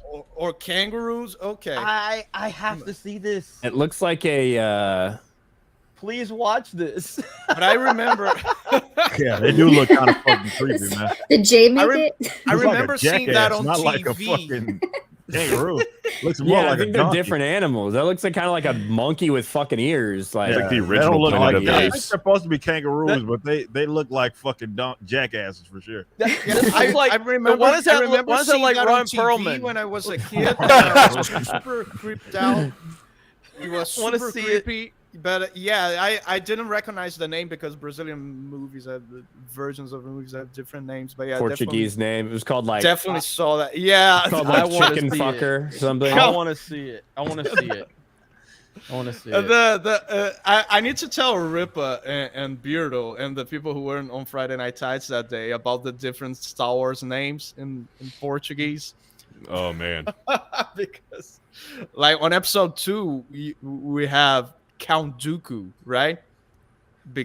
It's like it's the name of the character, but in Portuguese we had to change that name for Count Dukan because in Brazilian Portuguese Count Dooku it sounds like literally count from the asshole or count from the asshole. So they had to change that, and there's a bunch of names that George Lucas came up with that we had to change in Portuguese because they sounded like curse words. That's awesome. That is awesome. I want to see Warriors of Virtue now. I'm excited. I'm gonna watch that shit. So Ripper looking like a Disney shield right now with his Daytona 500 and Donald Duck. Shit's kind of cozy, man. I ain't know this shit was like fucking Dude, old you folk, remember man. Ripper? You know, you just don't even have sleeves. Ripper. Yeah, You remember exactly. starter jackets? Oh, hell Starter yeah, jackets, dude. Fuck dude. yeah. Oh my Oh, god. hell yeah, I remember starter jackets, Starter dude. jackets. Oh, that Hell was yeah. so awesome, man. Absolutely. Remember when like God. some like old brand like starter used to be the shit, right? Yeah. Yep. Like remember the NBA ones? Mhm. Yeah. Holy They were shit, so dude! cool, Yeah. man. I knew a guy that had. I had a Raptors. Bulls one, but I knew a dude that had a Charlotte Hornets one that looked Oh, fucking sick. dude, The- the Charlotte. the Charlotte, like it's just the design. It's so in the fucking colors, yeah. That and Yeah, like the the colors, Orlando for one. sure. It's like it's fucking. They look Yeah. so. It's something about those. I don't know. They don't design like you think about it now. Like none of the jerseys really now like None iconic. of 'em. Like you can Nope. see being like a throwback 30 years. The You're like, oh, Bulls that's look fucking- exactly the fucking same. Yeah, exactly. Where like you had like that. Not like I said that fucking. You cannot go wrong with that 90s fucking Magic, Orlando Magic fucking Oh, jersey. It's it was fucking so so perfect. good, man. So good. But yeah, No, Charlotte that's what Hornets. when we were in Dallas. Weren't you were in a Penny jersey? Yeah, I was in And a I Penny, remember. yeah, Penny I remember I was jersey, looking yeah, for yeah. you because there's like a crowd of people, and I just saw an Orlando Magic. I'm like, there's literally not another person at this con that's gonna be rocking an Orlando Magic jersey. So Yeah. it's got to be Ripa. Yeah. Oh man, yeah, that's good stuff right there, man. Bring back memories. Let's see, Jay Schwalbach for 4587. Ripa, is there a Nerdrotic character in the Ripaverse? And does he have a big Pinos? You know he's special. I will be in Humboldt County next Friday. Some of my friends went to the same prep school in Folsom as Gary. You know he's special, man. Freaking Jay Schwalbach, dude. I can confirm that there's no neurotic character. Damn it. In the Riververse. Maybe we'll change No that. Nerdrotic character. There you What go. about anyone with a big P noose? P-noose? That's not the kind of comics we'll be making. Not the kind of comics. No bulge confirmed. We got 25 from Goodwrench, who won one of the solo Fortnite streams when we had the chat playing. Goodwrench brought home the dub. Shout out to Kicked your Goodwrench. asses. He did. It was good too. Pretty sure Goodwrench is the person that killed me and knocked me out. But on that one, on that one. Aaron Fever's one that got no, it wasn't Good Wrench, I don't think. So Aaron Fever and Disparu got me. I think that was the only two I was in. Patty Q says, Hell and Well Met. Well Met, Hell and Well Met. Ryan, have you ever considered that you've been cursed by one of those TikTok manifestation witches with numbers and shit to forever fuck up your restaurant visits? That's a real thing. I mean, maybe I consider it a possibility. That's why I'm gonna get really big on TikTok. I'm gonna get a huge TikTok and I'm gonna curse them back. So fuck them.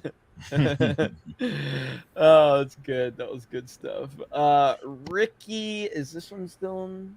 Yeah, Ricky Gervais. G Reviews, Ricky G Reviews, $10. Wife noticed Henry Cavill could not shave his mustache, but Ellen Page, or Elliot Page, I don't. What's the fucking name we're supposed to use? I don't even fucking know. Elliot Page is how this person identifies. Okay, all right. They said So it's Ellen, Ellen. but I'm gonna say the person that was in The artist formerly known as, I think that you can get away with that way, right? Inception. The artist formerly known as, I think we could get away with it that way. What do you mean get away? You cannot say it on YouTube? I don't fucking know. I have no idea. I don't think YouTube's the problem. I think it's just fucking Twitter. They get all pissy about that. Anyway, all right. So I'm gonna try to read this one. Okay, wife noticed Henry Cavill could not shave his mustache, but the artist formerly known as a person with the last name of Page could cut off her tits, no problem. Shaking my head. P.S. Bring on the Rippaverse. I'm ready. Wallet is ready. I think everybody's wallet is ready. I think everybody's is. Like I say, just hold on. Maybe may have something for you at the end of this week.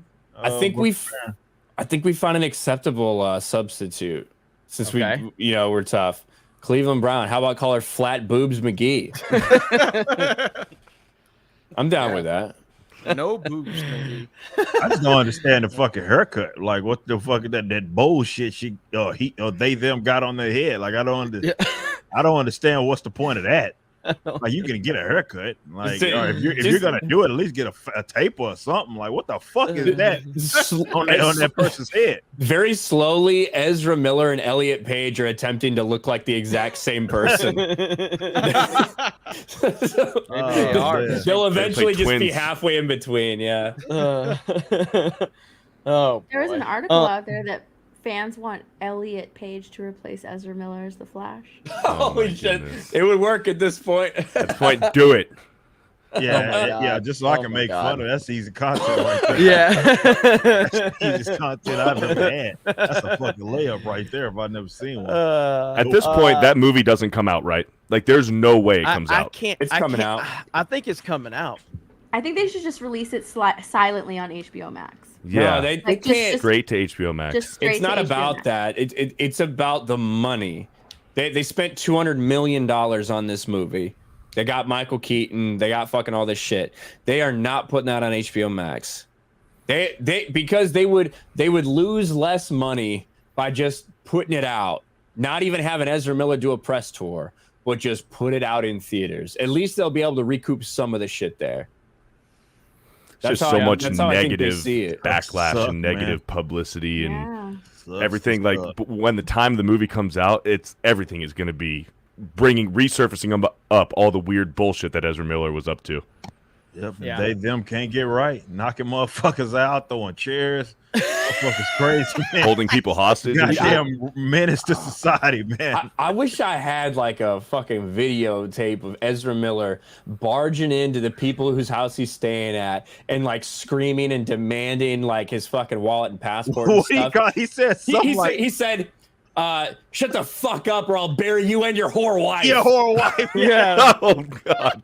Like he's out of a movie, but one that's good. It's crazy. There was a clip that came out when he was being detained. He goes, "I do not wish to be detained by a man. I am I identify as nothing. Non-binary. I do not wish to be searched by a man. I do not wish to be searched by a man. I identify as transgender, non-binary. You're touching my penis. You're touching my penis, sir. You're touching my penis." Oh my god! It was so bad, man. Like that motherfucker's crazy, man. Yeah, like, and then like he was running off, right? And then they like chase him down. You see the body cam, and then they find him, and like as the light comes on him, he's just like standing there, like very weird as the light goes up, just standing in the street as he's being arrested. He is such a weird fuck. Dude's out of his mind, man. Did you say? Do you think that they're gonna put him in like a rehab center or whatever, and then center the story around when the Flash comes out as like a Logan Paul thing, like a turnaround. Oh, I've turned my life around. Type of thing. I don't only thing that he has to cooperate. He has to cooperate for that to happen. That's true. Yeah, but see, like he's genuinely crazy. The only thing that's turning that around is a fucking rope. Or they'll try to. Paul, oh, go ahead, Beardo. They'll try to make it as like, let's pay attention to his mental illness. This actor was suffering from mental illness. They'll bring awareness to it. They'll get donations. They'll get a charity house that they want everybody to give money to and shit like that. And they'll be like, this actor was suffering. He was a victim of mental illness the entire time. And let's pay attention and feel sorry for him. That's it. But like, I don't think that like Logan Paul is not a deranged mental patient. You know what I mean? Like this guy can't. There's no redemption arc for this guy. What's a dumb person teenager or whatever? What is the dumb teenager? What am I supposed to call this person? Ezra Miller. Yes. Fuck, man. I don't know. That dude's fucked up. But his preferred pronouns are they them. But Ezra Miller like uses other people's wrong pronouns when he's mad at them. So I don't give a fuck about what he wants. He's fake as shit. Oh man. Good lord. I can see them doing that though. Just like news stories, how Ezra Miller is doing so great. This is a comeback. Remember how he was like a year ago? He hasn't choked a woman in 3 weeks. I'm doing that. Like I can see journalists writing that story in order to help with this movie. You know what the crazy part of the Flash is? There's multiple Barry Allens in it. He plays multiple versions of the Flash in this movie. So it's not like they would just have to reshoot his part. They would have to reshoot all the different fucking people he played.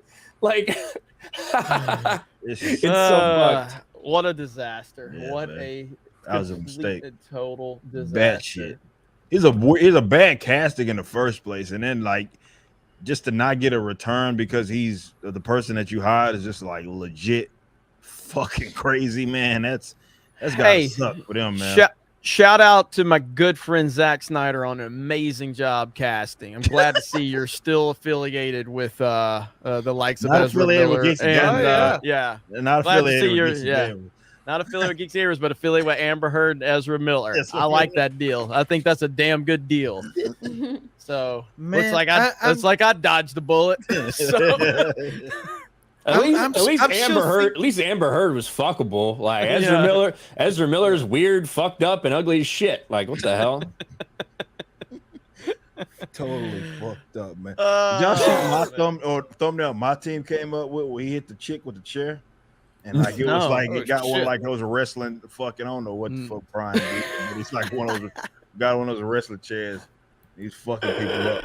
Like a steel chair? Yeah, like a steel wrestling chair. I literally just put out a video about Ezra Miller, like as we were talking, because there in the Variety article that came out that like specified what that chick that he choked in Iceland like a couple years ago said. It's funny, like we gotta think about all the different instances that we've sat here and gone through in this short period of time. We done talked about this motherfucker throwing a chair, and now we're talking about him choking a bitch, man. Like this was the first time.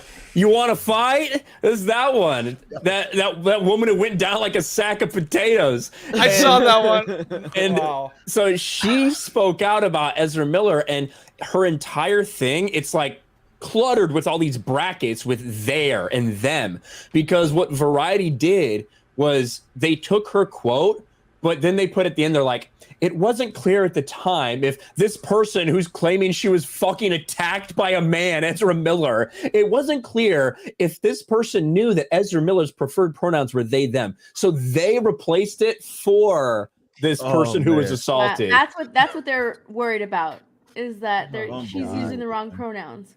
Not that she was assaulted. That's incredible. He was whooping up on the dart player. Did y'all see that shit? Like he was mad at, I guess, I don't know if the bitch was singing bad karaoke or some shit. He just wrestled the microphone away. Yeah, he's pissed off at her. And then it was a dart player that apparently had nothing to do with the situation. My man's over there throwing darts and he charged him. Like, I'm like, what the fuck did he got to do with it? That man's, he's out of his mind. Like, legit, probably belongs in like Arkham. Like, for sure. Yeah. Well, and the Iceland thing, that another part of that story was that before he choked that chick outside, like a couple days before that, he had like randomly put somebody in a headlock and tried to choke him out because he said they identified themselves as a Nazi to him. And so like dude bumped his head for sure. I'm telling you, man, he's on some shit, man. That guy's out of there, man. I just noticed something. My thing is that he's still like, yeah, we're sitting here making fun of this retard, man.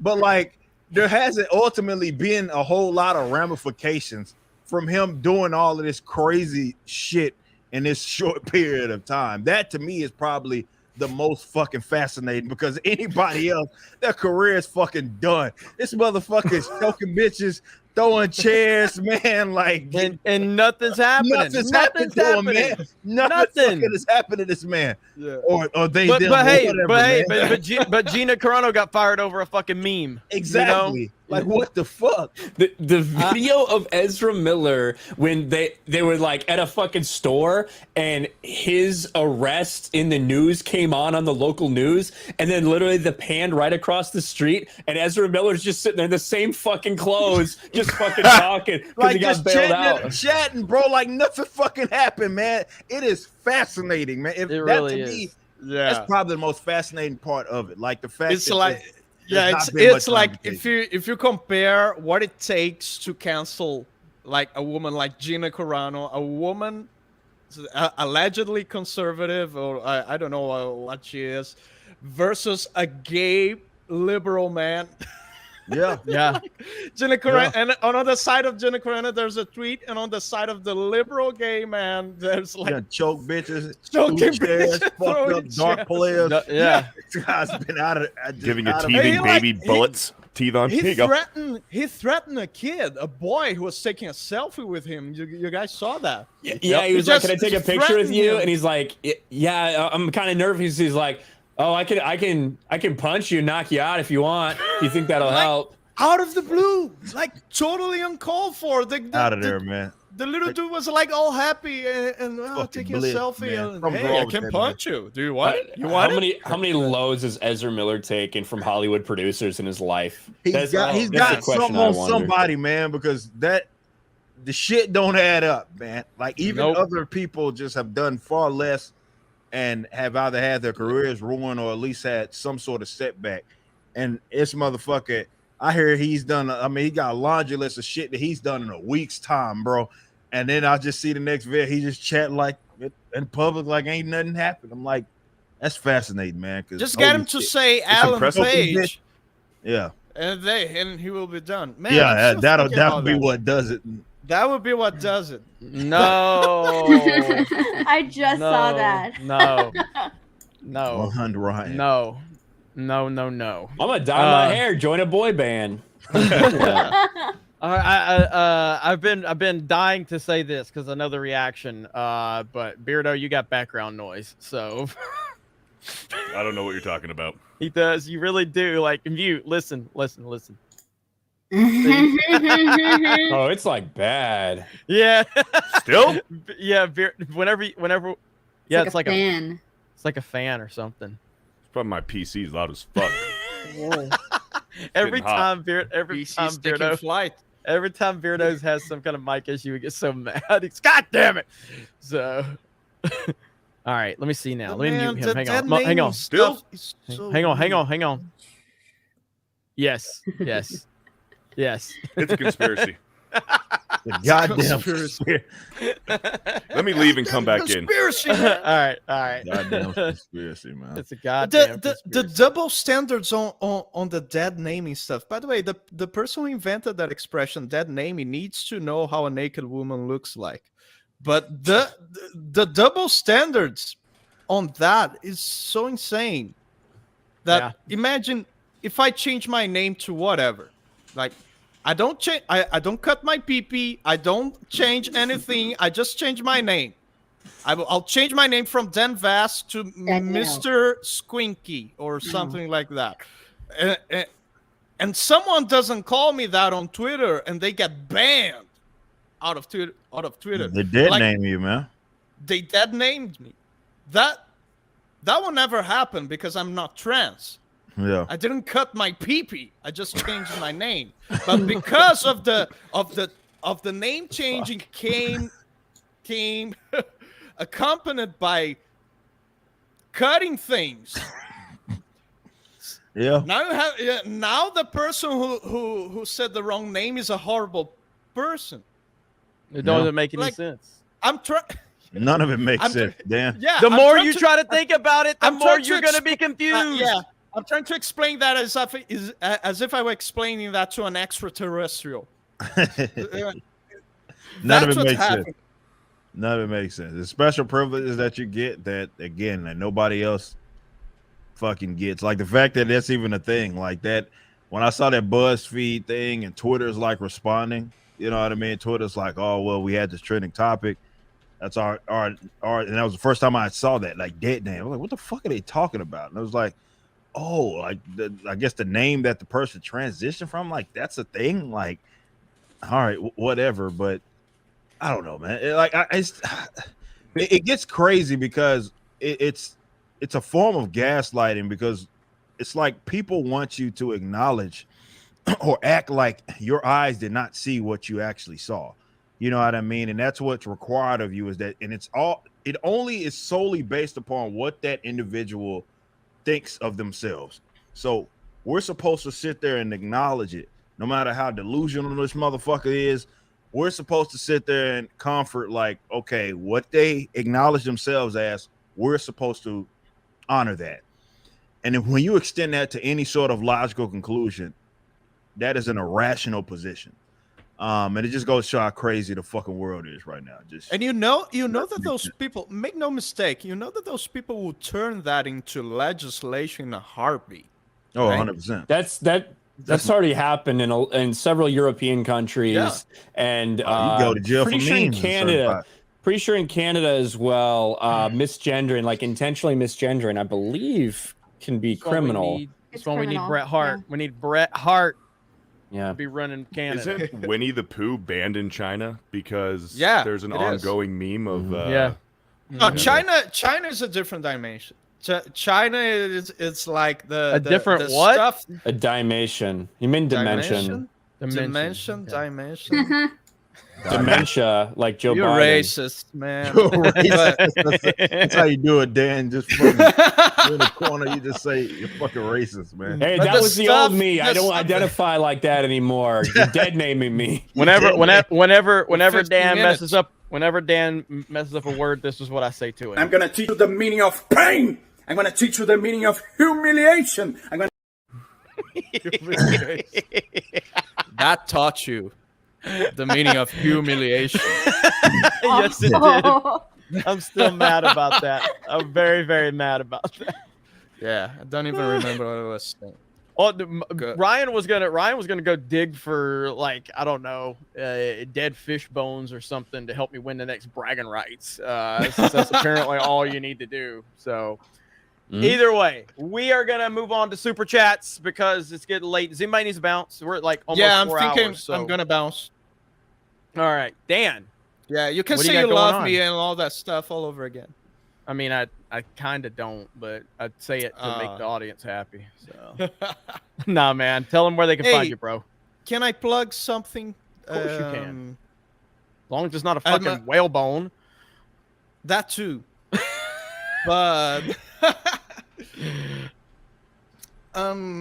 yeah, a very dear person to me passed away last week Saturday, very suddenly. It was my first my first singing teacher from 15 years ago, and I would like to plug his band.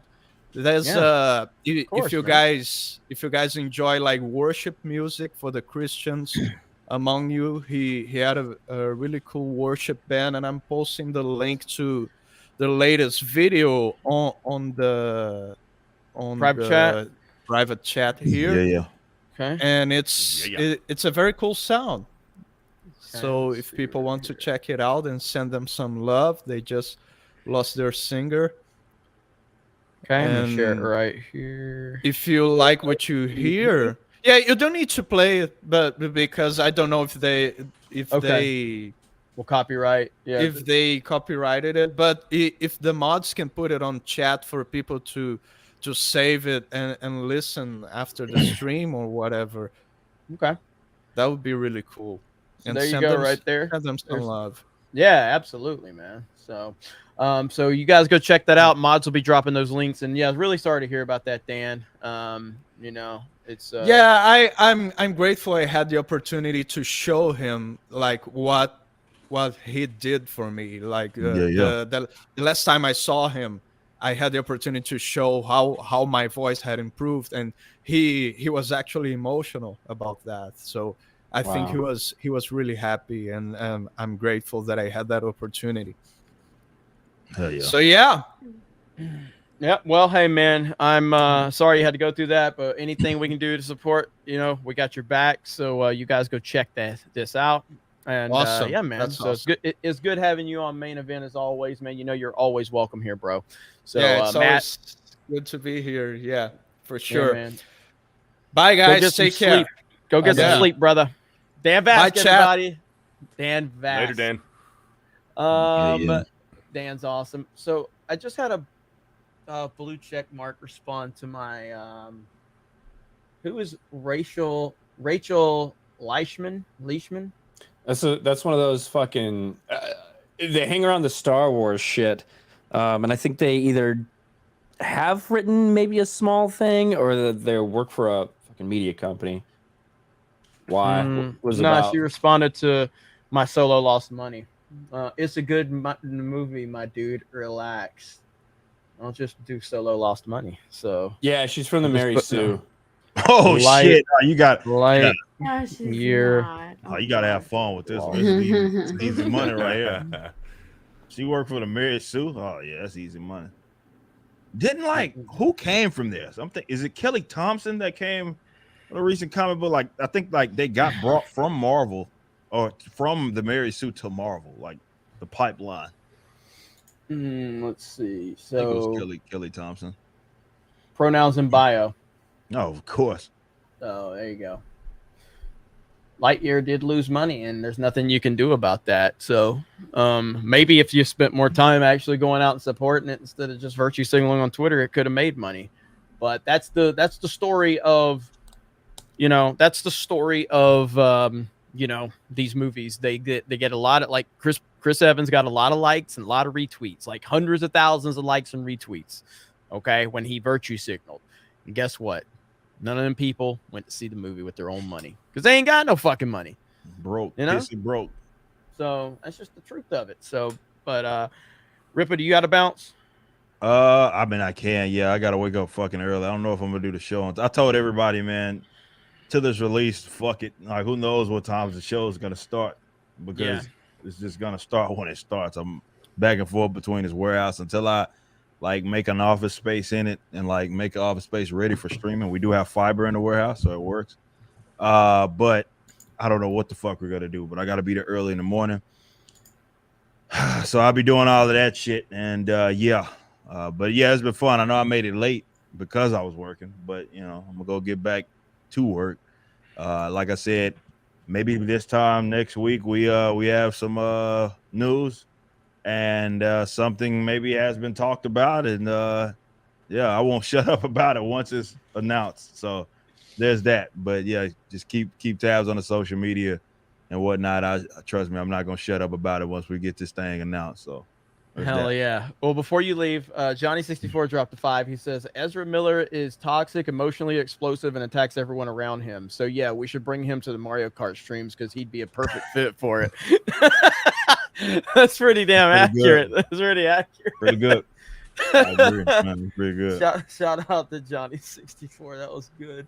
Well. All right, Ripa, take it easy, bro. And call Ryan tomorrow so you guys can talk about what we got going on at Matsuri. Because again, if you're interested, Matsuri, we're gonna be there. We'll be there. You guys be able to meet us, hang out with us, talk to us, and hopefully we'll be doing some cool ass stuff at Matsuri. So I'm looking forward to it, man. So take it easy, bro. All right, man. Peace out. All right, man. Y'all. Have a good one. All right. Yeah.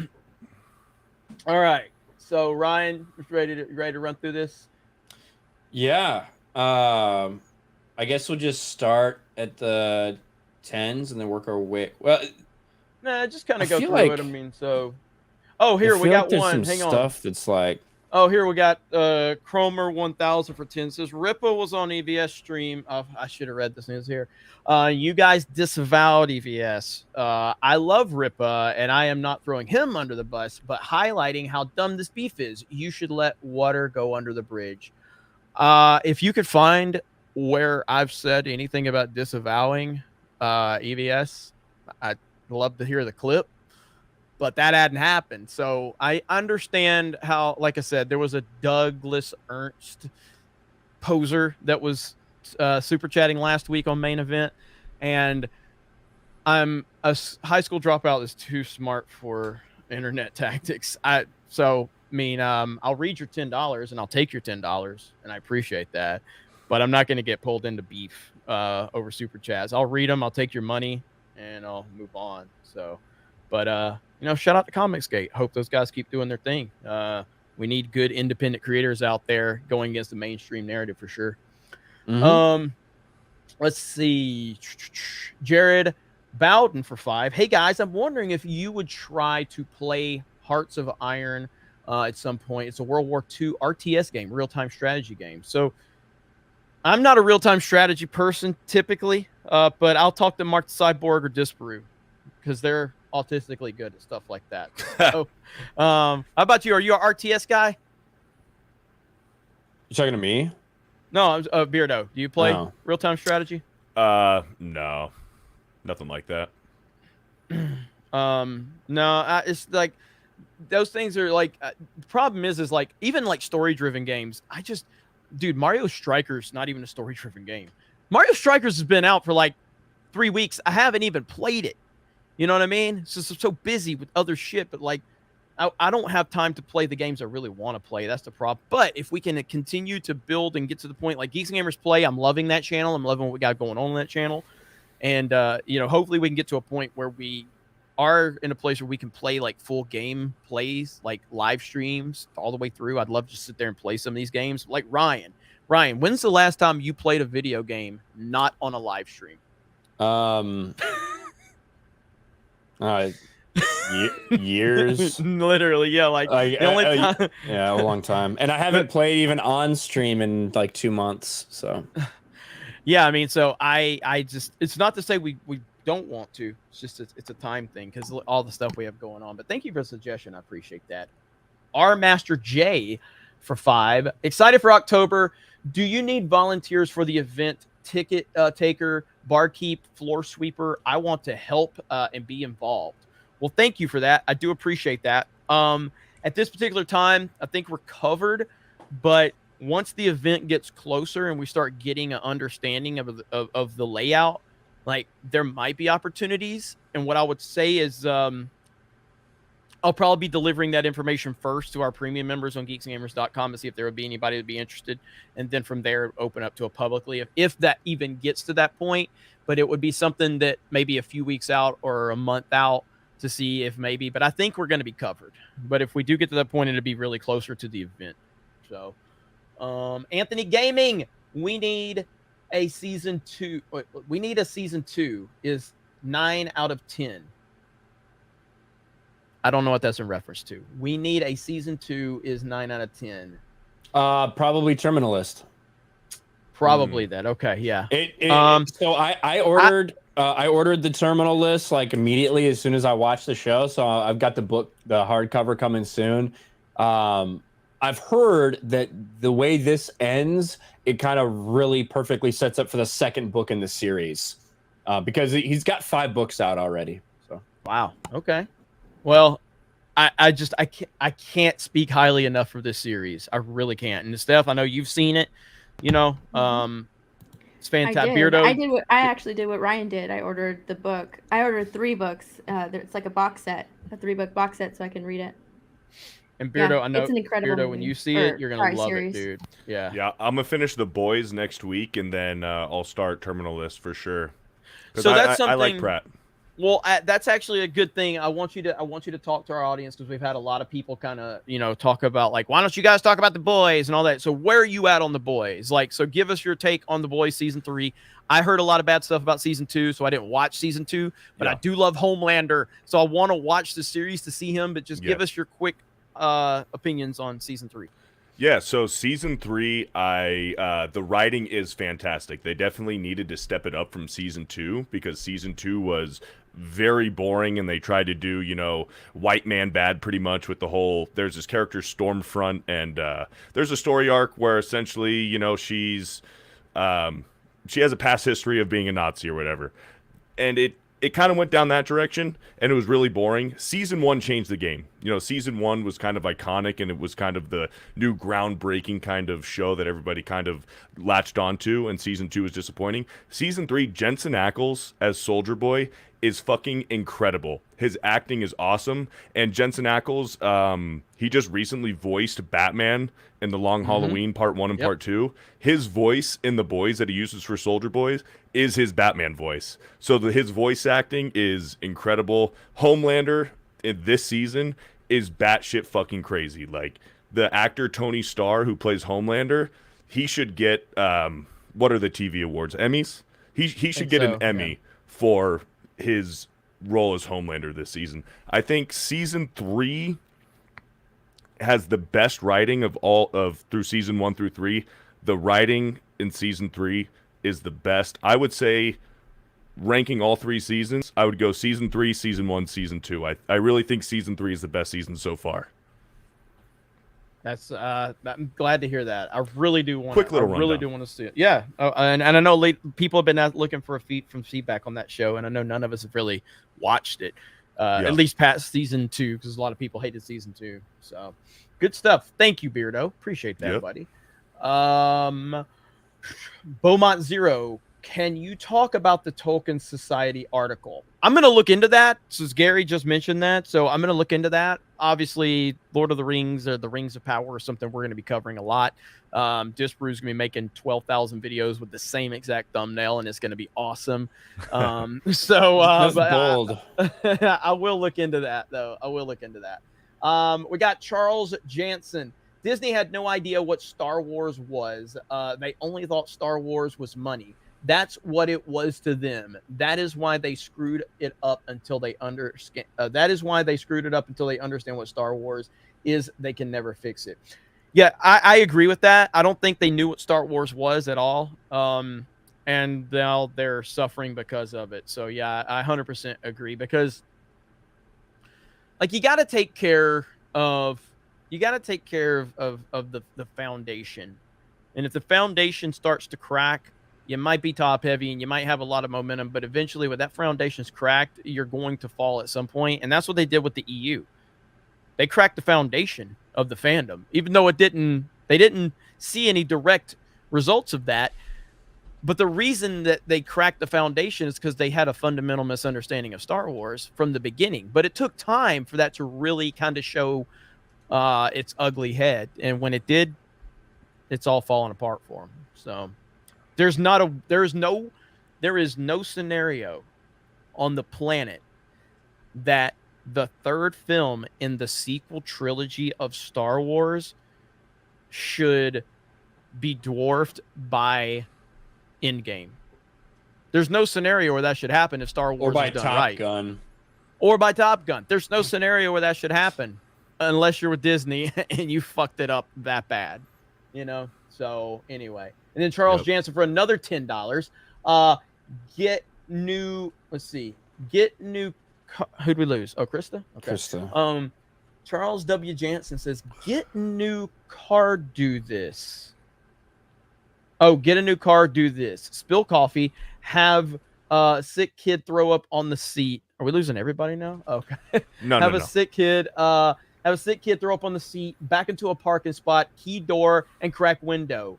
Then when it gets any scratch, it's already marked imperfect. So that was talking about when Jay was doing the whole Fucked up my car. Man, that's what Jay does. You know, I mean, that's what he does. He just spilled it on the floor mat, but he did spill coffee. So yeah, that's Jay. Monopoly loser.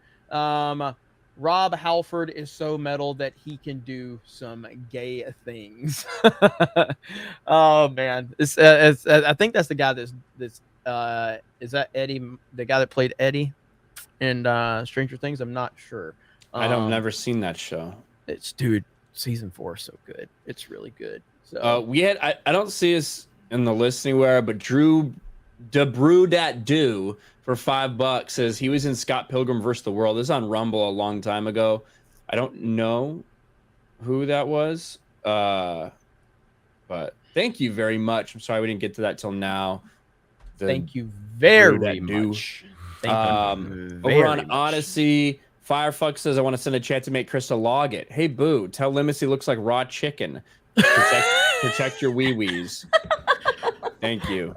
I was hungry. Are you happy? happy? Oh my gosh, there's a delay. I'm so Are you happy now, Krista? Very. I wish the nuggets were this size. All right, Krista, we got both of Charles Jansen's $10. You can mark them off. JM Elite fan on Odyssey for a question for Star Wars fans. Is the greatest and most non-Jack heartfelt Star Wars game Republic Commando? Also, Republic Commando's title theme is the most hype music in gaming history, in my opinion. I mean, I fucking really liked Republic Commando. I haven't played the re-release that they did, the port. But I remember when I played it, I really liked it. Yeah, Mark the Cyborg did such a fantastic job on that game in terms of the video that he made. He did a freaking great breakdown. So he's asking the most heartfelt Star Wars game. Is that what he's asking? Yeah, I don't know. I mean, I would in terms of like the ones that I like more than that, I would say Jedi Outcast and Jedi Academy. I would say KOTOR 1 and KOTOR 2. For sure, those would be above it. But it's Just up there. In terms of games you like more? Yeah, like specifically Star What Wars about games. what about Force Unleashed?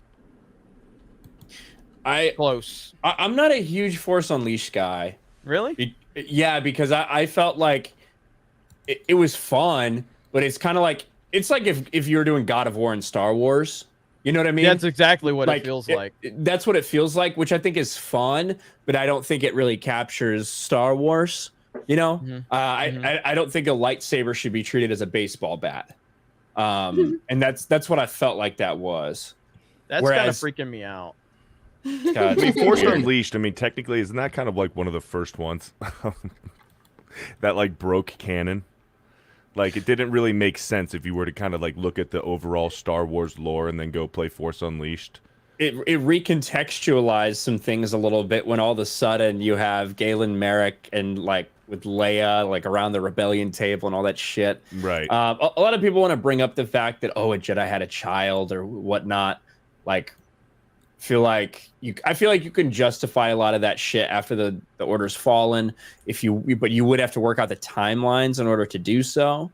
But I mean, hey, fucking Jedi had kids. Some Jedi went fucking rogue. So, but yeah, there was some questionable things in it. It's fine. Like, I like it. I know a lot of people just fucking love the shit out of it, but I can't go from the lightsaber combat and all the options and the functionality and like how it felt in Jedi Knight 2, Jedi Outcast to that. Because I feel like that is truly like lightsaber combat to me. Even more so than Jedi Fallen Order. Fallen Orders is smooth.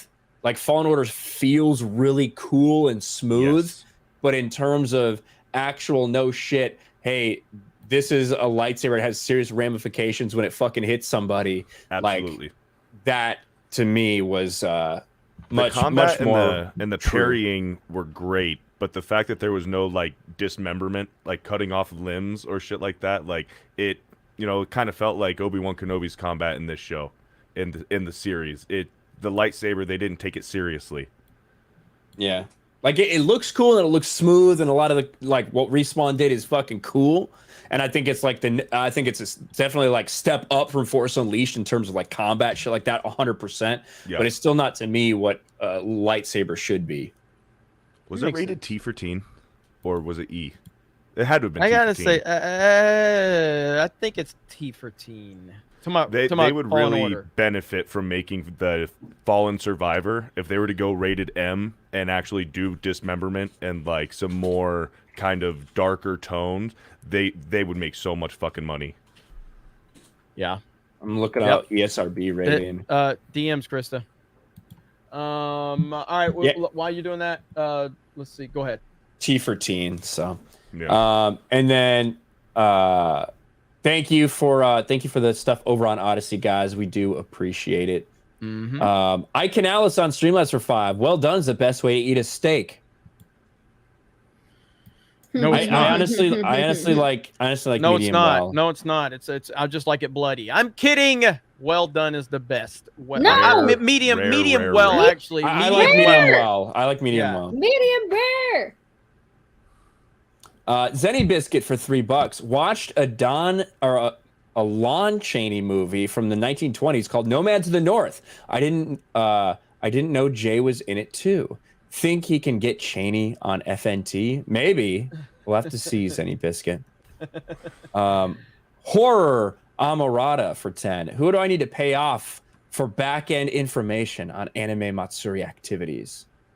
Well, we need to figure it out first. Yeah, we got to figure it out first, but we're really happy and really excited. So please come see us at Anime Matsuri because I think it's going to be freaking awesome. And that's all I can say. I was about to say something else, Ryan, but I can't. So we may have some goodies. We'll see, though. Yeah, we cannot fucking tell people that yet. No. I can Alice for 5. Hamill got in trouble in 2019 for liking a similar tweet from J.K. Rowling. Interesting. Really? That's awesome. Based Mark Hamill. Yeah. He's a turf. Boogie Boo for 10 says, "Hail Tuesday night's main event crew. Got here late, but you're spot on about D&D. It turned to crap after the Wizards of West Coast bought it and started changing things. Terminalist is awesome. Thanks for the suggestion. You are very welcome. I'm happy you're enjoying it because it is awesome. I can't. I'm gonna watch it again probably. I mean that, but I called you, Ryan, and I told you I started watching Reacher, and I liked the first episode. It's something felt a little weird to me with the first episode, but I think I'm gonna keep watching it. So, you should for sure. Okay, I'm gonna keep going. So, but thank you, Boogie Boo, appreciate that. And then Ashton Clark for 20. Yeah, Starter was popular back in the 80s and 90s. I collect old Starter jackets. That is fucking cool. I would actually I'd like to see what your collection is if you've got a bunch, because, dude, old school Starter jackets are awesome. They really are. And then John Ghost for $10, strong controller sticker. Oh, that's what she put that in parentheses there. So yeah, the controller for John Ghost, the sticker, the super sticker. Thank you, John Ghost, big supporter, as always. You guys have lit it up tonight. There's one I wanted to get to just because I know My Nerdy Home will like this one. Excessive Genius for $3. Yo, they let the Bean King himself, Kongman, on. What does that mean? I don't know what that Racist? means. Is that a race thing? I mean, he's not Mexican. He's not. Good Wrench for $25. Thank you, Good Wrench, over on Streamlabs. $1 on Streamlabs from Titty Smacker says, Star Wars is dead. Do you think Disney will ever grow up? It's just about leadership and culture, and right now they have terrible leadership and a terrible culture. I think what a lot of people don't understand is Disney, we all grew up with Disney. We all had this certain image of Disney. the people that created that culture and that iconic brand are no longer part of it. That's the problem with Disney, and I'm not sure it ever gets back to where it was. Spencer Camp for $1.99 says Sons of Anarchy, one of the best shows of all time. Hell yeah, it is. That's right. That's right. Rip Steph Opie. knows. Steph knows what's up. Hell yeah, it is. One of the best shows ever, easily. Dermy Wormy for $2 says long fairy tales have a tendency to drag on. Yeah, to drag on. Long fairy tales. Oh, Star Wars and Marvel are dead, says Dragon. Moved, so yeah. But Total Chaos for $30. Another one from Total Chaos. Did we get the PS Go Bills, by the way, for 20? Because I don't remember reading that one. But he did say PS Go Bills, so he's Bills fan. I said that while you're you gone. got the okay. Another 30 says, wish I could meet you guys in October, but I'm stuck in this liberal hell known as Cali for a while. Hopefully one day, though, the Geeks and Gamers clash of the basketball titans will be epic. Have a great night, you guys. God bless. Thank you for all the support, Total Chaos. Really do appreciate you, man. That is awesome. And we're going to have a lot of fun in Orlando, but hopefully we'll be in other places too. So, and again, we broke 4,000 viewers tonight. Like, main event just keeps crushing. And I will say, like, we have had some discussions about potentially moving it up a couple of hours. I don't know if we're going to do that, but I just wanted to let you guys know that was in the discussion. So we'll keep you guys posted on that. Dr. Sunshine for 2. Please tell me the title's clickbait. Please, God. Probably because of the Star Wars stuff. Yeah, I mean, yeah, it's a fucking Screen Rant article saying they think they should do it, but it just kind of plays into what we've been saying the whole time. So we talked about it extensively, which we'll probably clip that out and make it its own video, and you guys can watch that. And then Not Sure for $10 says a job well done is a steak medium rare. No, there you go. Yes. The Sheepdog for 5. Howdy, sassy ladies and sarcastic gents, to the greatest country patriotic month. I didn't know Ryan had melodic pipes. Good job. Thank you, the Sheepdog. Was it from the beginning? Thanks. Gabe K for 5. I love you, G&G crew. Lightyear Blue, a 3-1 lead to Minions. I disagree. They fucking lost game 1. Them bitches lost game 1. But I like the reference, though, Gabe. John Thomas for 5. Jeremy, thanks for tuning in on to the Chris Pratt show tie list. The big nude is he said is DT would be running against a dead guy. What the fuck does this mean? Let me read this shit again. And by the way, Krista, Boogie Boo, and Ashton Clark, I got them both. John Thomas for 5. Jeremy, thanks for turning me on to the Chris Pratt show. I'm assuming means the Terminal List. The Terminal List, yeah. But it says tie, like TYE list. Like it's nothing close to that. Then it says the big nude, NEWD, is he said DT, which would be running against a dead guy. That's got to be Dan Vass commenting from a burner account or something. Thank you, John. Well, thank you for the super chat. We appreciate that. And again, in terms of the Terminal List, I personally do not think anybody that tunes into that is going to be disappointed. It is phenomenal. It really is. And it's rare to get that excited about shit these days. You know what I mean? But like between Stranger Things, Cobra Kai returning, Better Call Saul, there's some good shit, man. Some good shit. It hooks you in the first 10 minutes. I was hooked. Some of these ones, Krista, haven't been yet because there was a double in there. So Revin for Aussie 2. Sup, Jeremy, Kristen, Ryan. How's it going, legends? It's going good, Revin. And I like your name. And then Uni37 for 2. Peaky Blinders, the best show of this era. I've heard a lot of good things about it. You're welcome, one. John Ghost. You're welcome, buddy. I know you'll like it. Yeah, I've heard a lot of good things about Peaky Blinders. I have not seen it, but I've heard a lot of good stuff about it. So we will see. And then John Thomas with the same exact super chat that doesn't make any sense. Thank you again for the $5.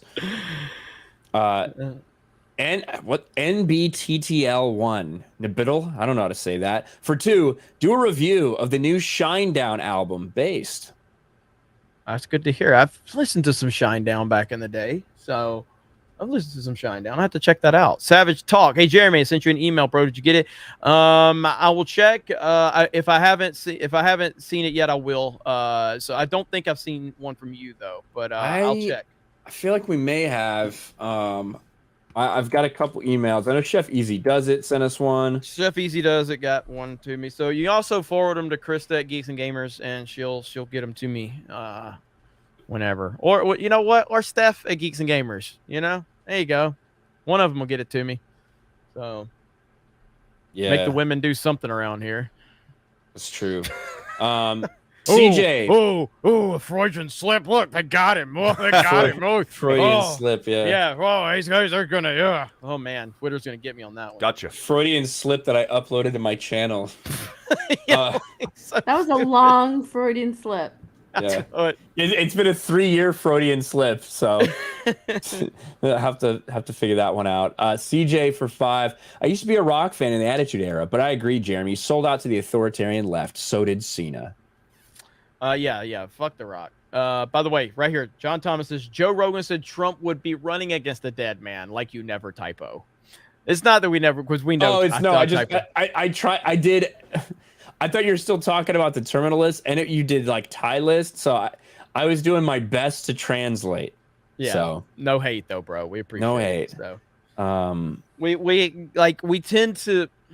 I know sometimes it might come off a certain way. Because, like, we tend to try to talk to you guys like we talk to each other, which is just, like, normal people. You know what I mean? Like, it's just what we do. But we never mean any real disrespect. Unless you're coming in here with true disrespect to us, then we have no problem giving that back, which is not people that actually support us. But when you have the losers coming in here calling us the racist, sexist, all that shit or whatever. But, like, I've talked about it many times, especially on some of the gaming streams. No matter what I do on a game, I'm getting roasted. If I win, I'm getting roasted. If I lose, I'm getting roasted. If I suck, I'm getting roasted. If I'm great, I'm getting roasted. So then I'll occasionally respond to somebody, and if they respond back, it roasted me back, then we're like, oh, cool. Like there's a guy named Matt who was roasting me because I didn't put my shields up on Fortnite. He was roasting me, and I just started trashing him because he had no profile or anything. And so he changed his profile to the splooge from Fortnite, and I'm like, that was fucking well played. You know what I mean? This guy right here, Robbie, never compliments me. Never. It doesn't matter what I do. He's like, Laramie will always take the L, even if I win. So, yeah, this is what we do. But, yeah, we love all of you guys. So, except for Ryan. Fuck him. Yeah. Dapper Helljumper for 5. I was just gifted a 1942 TL-122 military flashlight made in the USA. The motherfucker still functions. Why is modern stuff made of tissue paper? So they can sell it to you multiple times. Dapper Helljumper. That's why. Mm-hmm. Yep. Did we read this one from Arthur Brown? It's highlighted, but it says Ryan is breathtaking though, in the foot on neck kind of way. No, I feel like I would have remembered that one. Yeah. But we got it now. Thank you, Arthur Brown. Educated Viking for 5. Just identify as a necromancer and you can dead name all you want. Very true. Kevin Dorr for 5. While we're talking about how great America is, what about the people being held in DC jail without bail for misdemeanor charges? Just saying. Yeah, I mean, yeah, obviously what happened to a lot of the people at Jan 6 is unacceptable that they're still being held there. It is. I mean, I've said my piece on terms of like, I didn't think it was very smart to be there because, or putting yourself in that position. But like what's happened is unbelievable. What's happening to them and the fact that like, again, I don't want to get too far into it now, but it's absolute bullshit. So Tierra Strawbrider for 2. Tweet to Mark Hamill. Welcome to the dark side. Nah, he just fucking liked one tweet. So. But yes, that's a good one though. Christian for Aussie Buck. Thank you, Christian. Jesus for 5. I agree. Mark Hamill's trash. Ignore them. Attention is what empowers them. Let's not give them what they want. I absolutely like. Appreciate it, Jesus, but I could not disagree with you more. I think that what these people need is shame. I think what we need to do is continue calling attention to them and making fun of them and roasting them and waking more people up to what's going on. What was that in reference to? He's saying, I agree, Mark Hamill's trash. Ignore them. Attention's what empowers them. Let's not give them what they want. Okay. I don't know what you mean by them, but I just mean the general principle of not talking about some of the shit that's going on.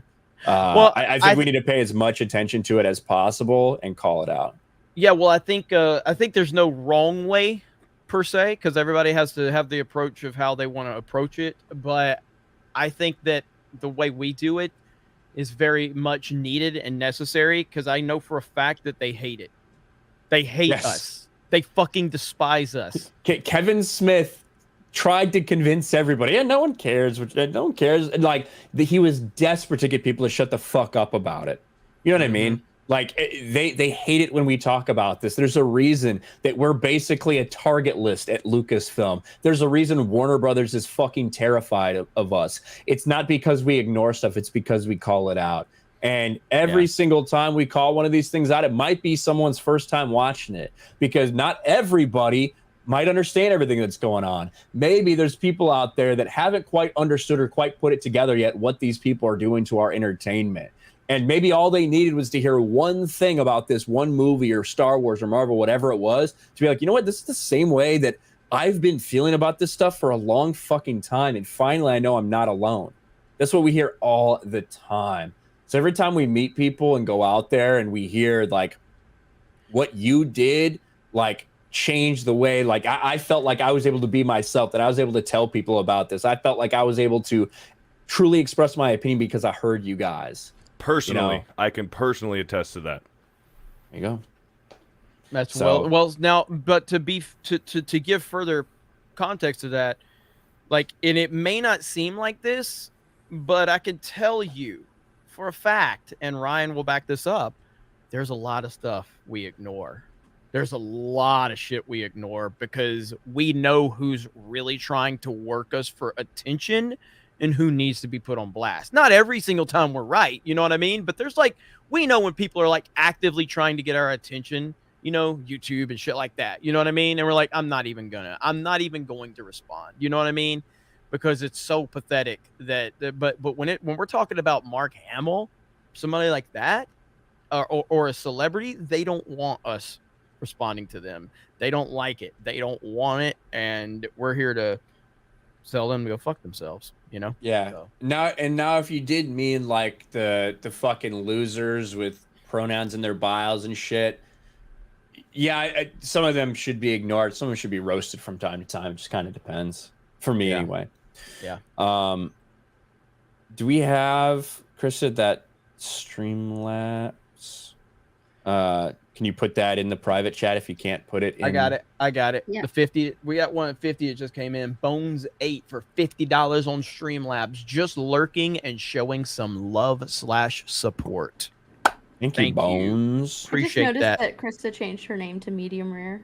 Yes, that's what Krista does. So, did you see her tweet the other day? Like, all her tweet was steaks. What was it? No, it was I didn't eat all the cupcakes you did.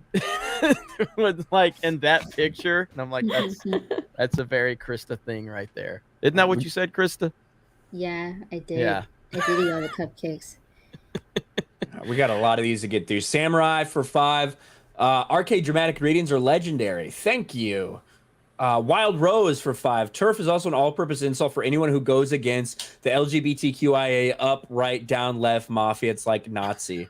It's actually not. It's a very specific term for people that are like feminists, that believe like fucking female empowerment, women's rights, all this shit, but don't feel the same way about trans women. So it's a very specified insult. Like, you wouldn't call me that. Like, calling me a turf would mean fucking nothing. It wouldn't make any sense. I'm not a feminist. So, right. Super Grova. But is there anything random people that throw it around? Is there anything they can call you to offend you?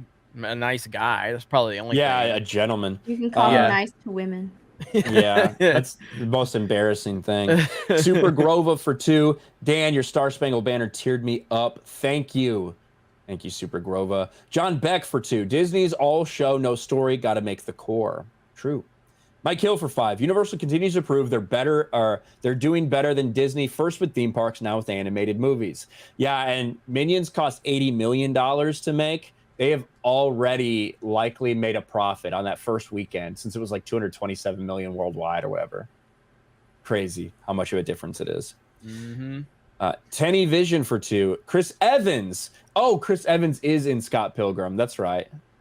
That's true. That's probably what that Rumble one was on. I've never seen Scott Pilgrim. It always seemed like I've heard it's something good. I hated. It always looked like something I would fucking hate.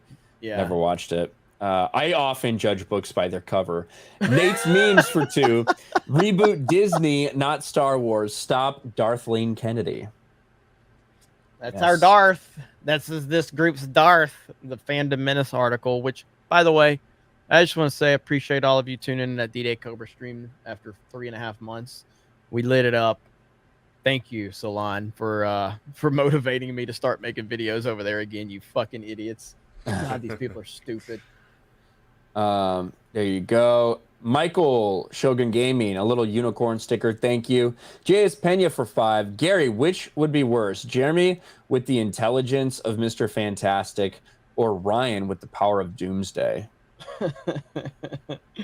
We'll have to ask Gary. I'll follow up on that one on FNT. We'll ask. Yeah, we'll ask him on FNT. Cliff for 5. Ripa, when you get to adding voice acting to Rippaverse content, would you consider having Vic Mignogna join in? I think his fans would like it.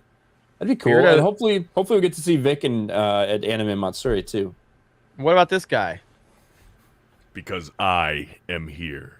That's all you want him to say, Jeremy. You're gonna fucking wear it out. Yeah.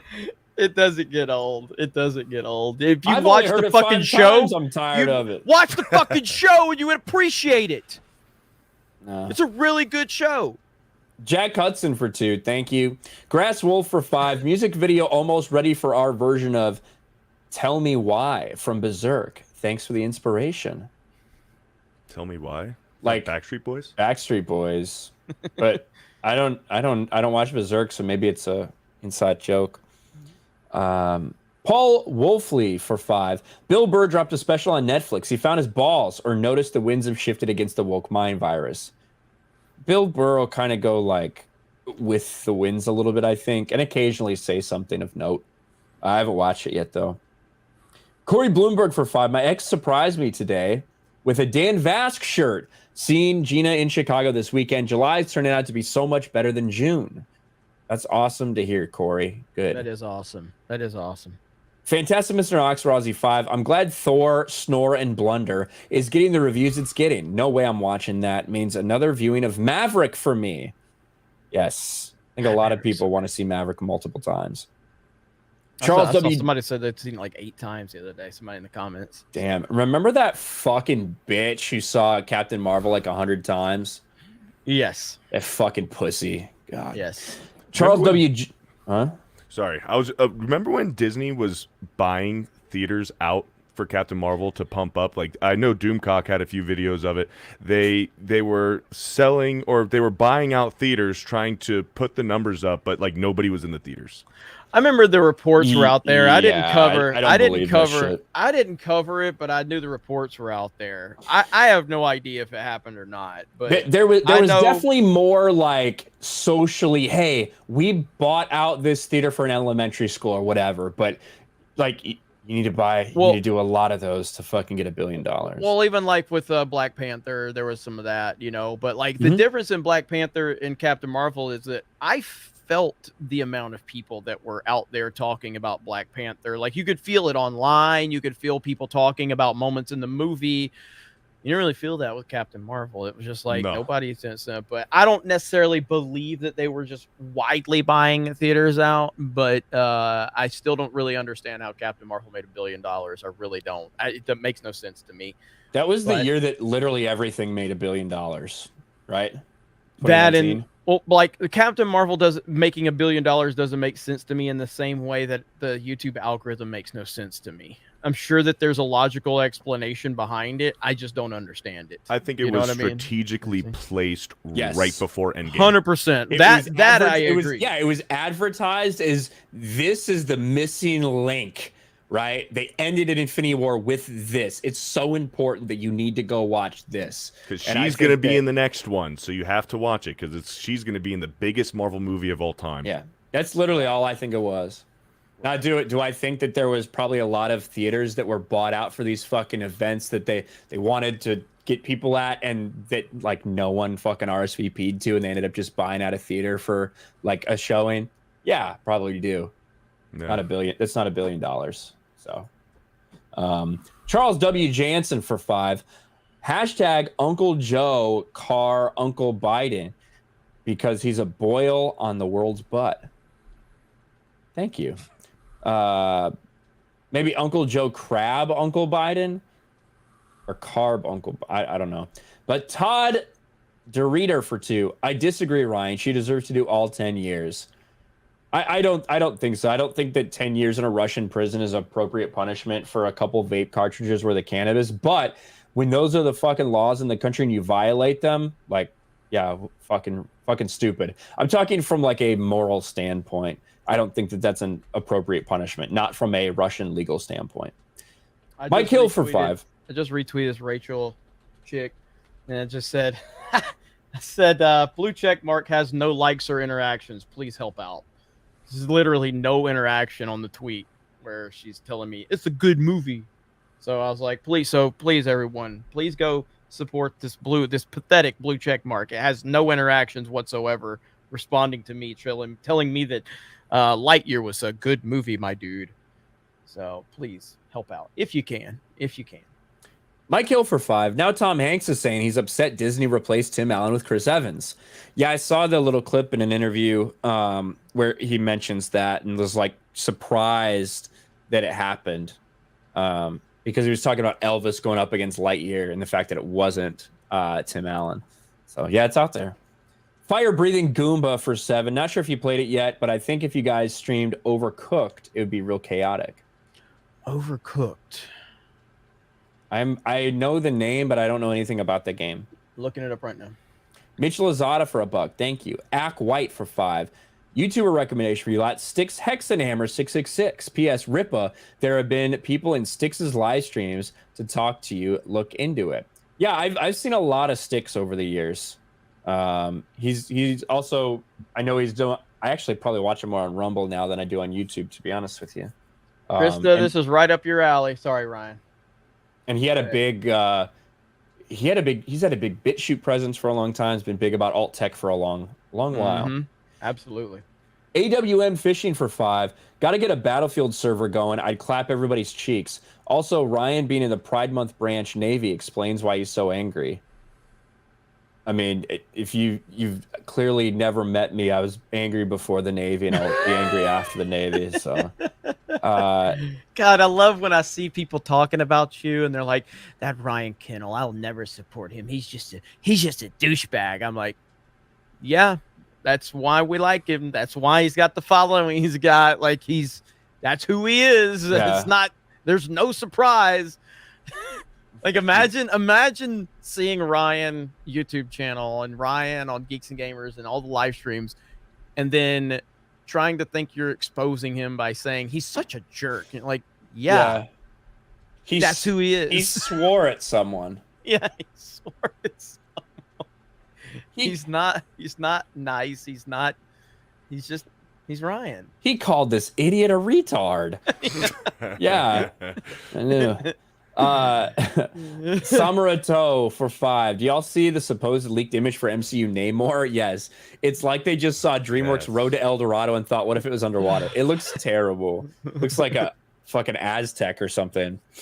Papa Sergio for 5. Disney fears losing Mickey because they're synonymous. They're worried what people do with an image and character that will have Disney blamed for it. Imagine just like a hardcore fucking porn with Mickey. You know what I mean? Like that, I could see them doing that. At this point, it would probably be fucking Goofy and Donald or something. That'd be true to Disney. Jack White for 5. One of the characters in One Piece is modeled after Hulk Hogan, the pirate Whitebeard. Fun fact. Really? Yes. There you go. By the way, can we get to 3,000 likes before the stream ends? We are less than 300 away. It's pretty awesome. 3,000 likes. We were over 4,000 viewers. Consistently over 3,500. So this show is continuing to gain momentum. It's the same kind of way that Friday Night Tights, although I do think that we could probably, maybe get some guests. So if you guys have any guest suggestions over the next few weeks, feel free to let us know on Twitter. Let Krista know, and let's see what we can do. So, yeah. Josh Krushke for 2. Never pay the Dane Geld. Thank you, Josh. ASM 42 for 5. Sons of Anarchy was rancid crap. So I will say, biker, like hardcore bikers, really they don't fucking like hate Sons of it. Anarchy. Yes, they do. Because it's a fucking drama. It's like a dramatization of their shit. Yeah. And I mean, look, I think Jax Teller is a fucking badass on the show. If anybody looked like Jax Teller walked into a biker bar, get the fucking shit beat out of him with his pretty white shoes and his blonde hair and his it's just, I 100% get it. I 100% get it. So, but I love the fucking show. Oh, I love the show. The actor said that he wore those white shoes because I guess like bikers in California also wear it was like an authentic thing, and that's why he wears those white shoes, because they wear them, like the bikers in California wear them. I don't know. That's what he had said. Yeah. I guess, but they're just always so clean. You know what I mean? Yeah, And they it's are like, always clean. Yeah. They're always so white, and he always has like an extra pair ready for when his super clean ones get like blood on them. Yeah. Just throws them away and grabs a new pair. But Opie, that's my character right there. There's a lot of racism in the show, though, Ryan. It's right up your alley. Yeah, that's the only thing that's like keeping me on my watch list. Antoine Soldier for Canadian 279. Get Dan to cover the song Jeremy by Pearl Jam. Yeah, that's a song I obviously very familiar with. That was back in the day when I was really into that type of music and Guns N' Roses and all that stuff like that. That song Jeremy, like if I'm not mistaken, if I don't have my timeline mixed up, so November Rain was like the dominant #1 video forever in a fucking day. And then I believe Pearl Jam's Jeremy is the song that kind of came along and kind of finally dethroned November Rain. If I'm not mistaken, I believe that's how it played out. And then people are like, it took you, man. It took you to dethrone November Rain. Because I had some like hardcore friends that were like, the friends are hardcore Guns N' Roses fans. Like they were mega Guns N' Roses fans, but they kind of got burnt out on November Rain after the video came out because they had listened to the song so much on Use Your Illusion, So like the song came out and then it went full mainstream at that point. You know what I mean? Like it was such a mainstream phenomenon that they got tired of the normies praising it. They're like, all right, we want this fucking song to go away now. So they were happy. That kind of, I think that's the time frame, if I'm not mistaken. So either that or I just completely fucked up the timeline. So John Thomas, who was the one who had the couple typos earlier, for $5 says, I was in the Army. I can take anything a squid can dish out. That actually explains a lot why you haven't, because you were probably like this, and like sounding it out as you did it. So that makes sense. I'm sorry, John. I didn't know about your disability before. And then John for another $5, and no, I'm not pissed off. Thank you, John. That's how we roll. That's how we roll here. That's how we roll. He's gonna be. Michael Jones for 5. Did y'all give Miss Marvel a shot? If so, is it good, bad, or okay? I watched the first episode, and I don't think that it's like fucking horrendous. I just think it's very much not for me. Like it's just like it's hard to even judge it because I feel like the character and the entire aspect of that is just so not geared towards me that I didn't feel like, wow, this is the worst thing I've ever watched. I just thought, wow, it's a very niche audience. That's how I felt about it. Brahma Bull for 2. Ryan, what do you think of that Bourbon and Dows? Dude, I love that shit. I don't know what it was called, and I had it near the end of the night, but I fucking really liked that. So hell yes. Thank you for that, Brahma Bull. There's a John Ghost $20 that's in there with no. I don't know if that's an old one or a new one, but thank you very much for that. Was there a $10 Streamlabs that we may have not got earlier, Krista? I got the not sure one. Yeah, You did? it was Okay. I'm not sure. Yeah. Okay. Yeah. Other than that, so I got conference. So it looks like, all right. So November Rain premiered in June, and then Jeremy premiered in August of '92. So it looks like my timeline is 100% spot on. So there you go. Because like November Rain was like #1 on like the top 10 MTV countdown or top 20 or whatever it was for like so many straight weeks in a row. And then finally, Pearl Jam's Jeremy's the thing that dethroned it. And so everybody's like, oh, yeah, man. I was like, oh, my God. Like, I like a lot of Pearl Jam songs. Jeremy was a great song, but I kind of got burnt out on it very quickly because for obvious reasons. You know what I mean? So, yeah. It's a good song, though. There you go. All right. So we're caught up. Nerd Cookies for 2x. I want to do another park hopping video. I think we would definitely be down for that, Nerd Cookies. 100%. Nerd Cookies is awesome. Congratulations on all of your success on your channel, Nerd Cookies. Very much earned. And Krista. Yeah. Steph. Don't y'all have a new show coming out?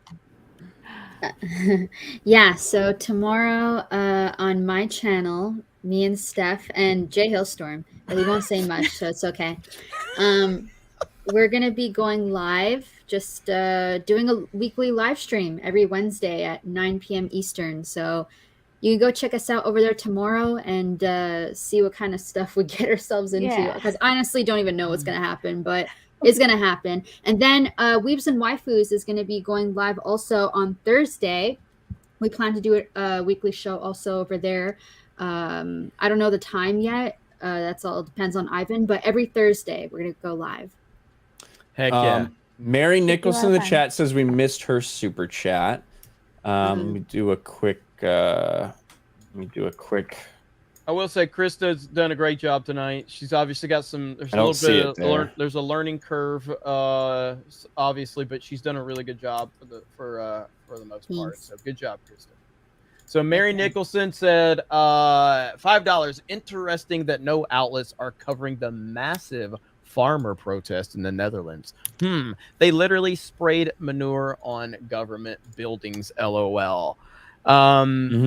Yeah, it's interesting how the media only covers what they want in certain areas and things that they don't want to be talked about. They don't, which is why Ryan got 1 million views in 3 days on Sports Wars. So shout out to him. So, all right, Beardo, it was good having you on, buddy. How many? Where are you at on subs? Oh man, you really want to know? We got to get Beardo to 1,000. We got to get this done. So. We're at 642. All right. Right now, So but there's still 2,000 people watching. When I started to do all this and take it seriously, you know, I was managing my expectations, wanted to have a small goal. So I think I started the beginning, like July of last year, and I told myself in 1 year, if I have at least 100 subs, I'll be happy with that. And a year later, I'm at 640. Hell yeah. So, hell yes. So we'll get you 1,000 soon. Yeah. Oh, we'll get there. Yeah. I mean, I think we can get him there right now. So, but now, understood. And now, just I always try to put that in perspective, though. But like, here, I didn't subscribe, so let me subscribe. No, I'm on Geeks and Gamers. I'm subscribed from D-Day Cobra. So hang on. So, boom. It's always embarrassing now, when we're trying to promote someone and be like sub to them, and then we pull up one of the channels that we're not like that we don't actually watch shit on. Yeah, you should see how many channels I have to choose from there. But as you can see, he's got some playthroughs on video games and everything like that. Yeah. So why does it got the Geeks and Gamers logo for Fear the Beardo? Look at that glitchy. Look at that. Fear the Beardo. He's the one imitating everyone. And he's got 666 now. So. Oh, God. Ruh-roh. Somebody quick sub. There we go. All right. 667. There we go. So as I've said, like all this does, like, this is just kind of a number to kind of, you know, get you to 1,000. Hopefully we can get you there, you know, in the next day or two. Hopefully, if we can't do it tonight, but that's to help you get the qualifications for watch time and subs. But after that, like, these things, like these sub things, like, they don't really work really much for viewership. You know, it's like you got to build your audience and develop it. But we definitely want to help get to that threshold of that. So Maj, drop those links if you can. So 678 right there. So we'll try to get him up there if we can. And other than that, so Krista, Steph, what time's your show tomorrow? Plan on going 9 p.m. Eastern. 9 p.m. Eastern on Krista Nova's YouTube channel. Ryan, what do you got going on? I don't fucking know. I just put out a video on Ezra Miller. It's doing shitty. Go watch it, please. That's it. Help him out. That's why people like Ryan. I don't know. I just put out a video. It's doing shitty. Go watch it, please. I'm just gonna make another fucking 6 videos or something tomorrow. That's literally all I got. And follow Ryan on TikTok. Yeah, I'm doing TikTok and I'm doing Instagram Reels and stuff. Help me out with that. CCP shill. You shill. Bro, if the Chinese Communist Party wants to spy on me while I fucking jerk off in the bathroom, I do not care. So go for it. There you go. Go for it, Winnie the Pooh. There you go. We still have 1,900 people watching. Come on. We got to get him to 750. Come on. Yeah, that Toy Story 2, that is actually done some, you know, for the smaller channel that I have, that's actually done pretty well as far. I don't know if you guys played that game when you guys were kids or yes, younger. I love that. I love those games. That is such an iconic game, and the feedback that I've gotten, like, from people saying, you know, I completely forgot about this game, or I can't believe that it's made its way to the PS5, and it's on PS4 as well too. It's like $5 on the PlayStation Store, and it's like that is one of my childhood staples of like what got me into gaming. Nice. Those games are great, man. Those games are great. So there's Can Man, who awesome job in the chat tonight, Can Man. I appreciate you, buddy. If you get him to 1,000, he's gonna shout, "It's over 9,000." All right, we're gonna wrap it up, but I think we're 7 away. 7 away from 700. And another replay. Yeah, what the hell was that? It fucking like I was switching apps and like fucking I was switching apps and one of those like autoplay ads just started. Yeah. It was like some weird SUV ad and it like going down. It was like creepy music. I don't know. Like a kid that laughed or something. It was kind of creepy. I hate that. I also hate how I hate Jared said to me when I was on the phone with Jeremy. I have YouTube like autoplay on, but when I pause a stream, if the stream ends, it'll like autoplay another video, right? So that'll happen. I'll like pause a stream and like 2 hours later, my phone will just randomly start fucking playing in the middle of like I'm doing something else, which drives me nuts.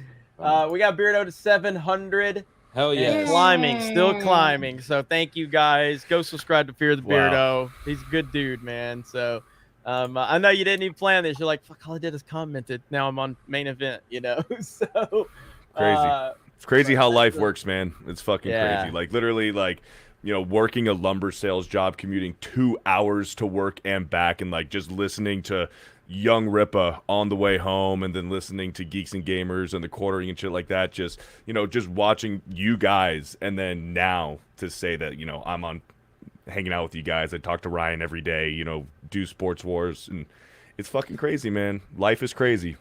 Hell yeah, man. It's kind of like I really like it, like with Disparu, you know, and like he's like literally on drinker streams now, hanging out with Mauler. I can't imagine what he's thinking, you know what I mean? And like Disparu literally sent me a drunken message when he had like 26 subscribers.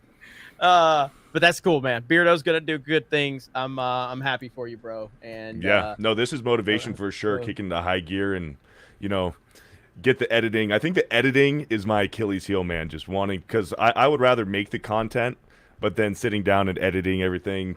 But, you know, this is just extra added motivation to do all that. So, yeah, I hear you on that. Right there, CK says, I'm number 707, Beard. We got you.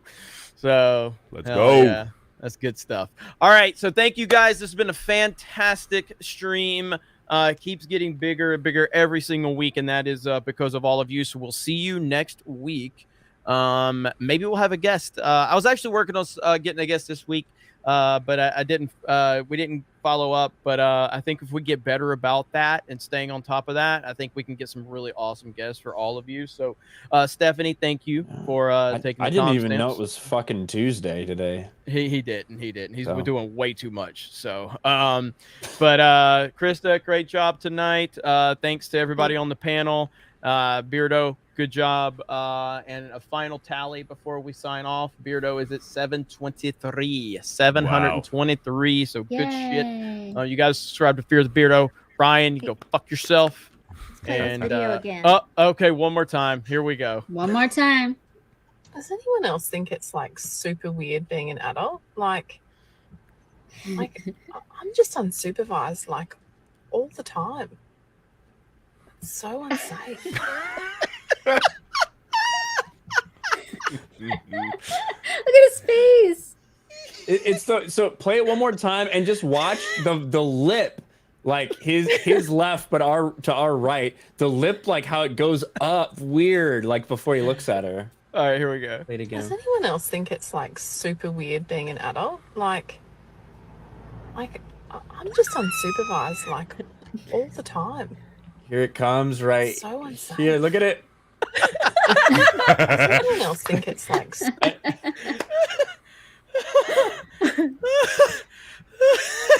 Like somebody's fish hooking it or something. So good. It is so fucking good. All right, everybody. Thank you so much. Have a great night, and we will talk to you later. Watch my video. Catch you later. Bye.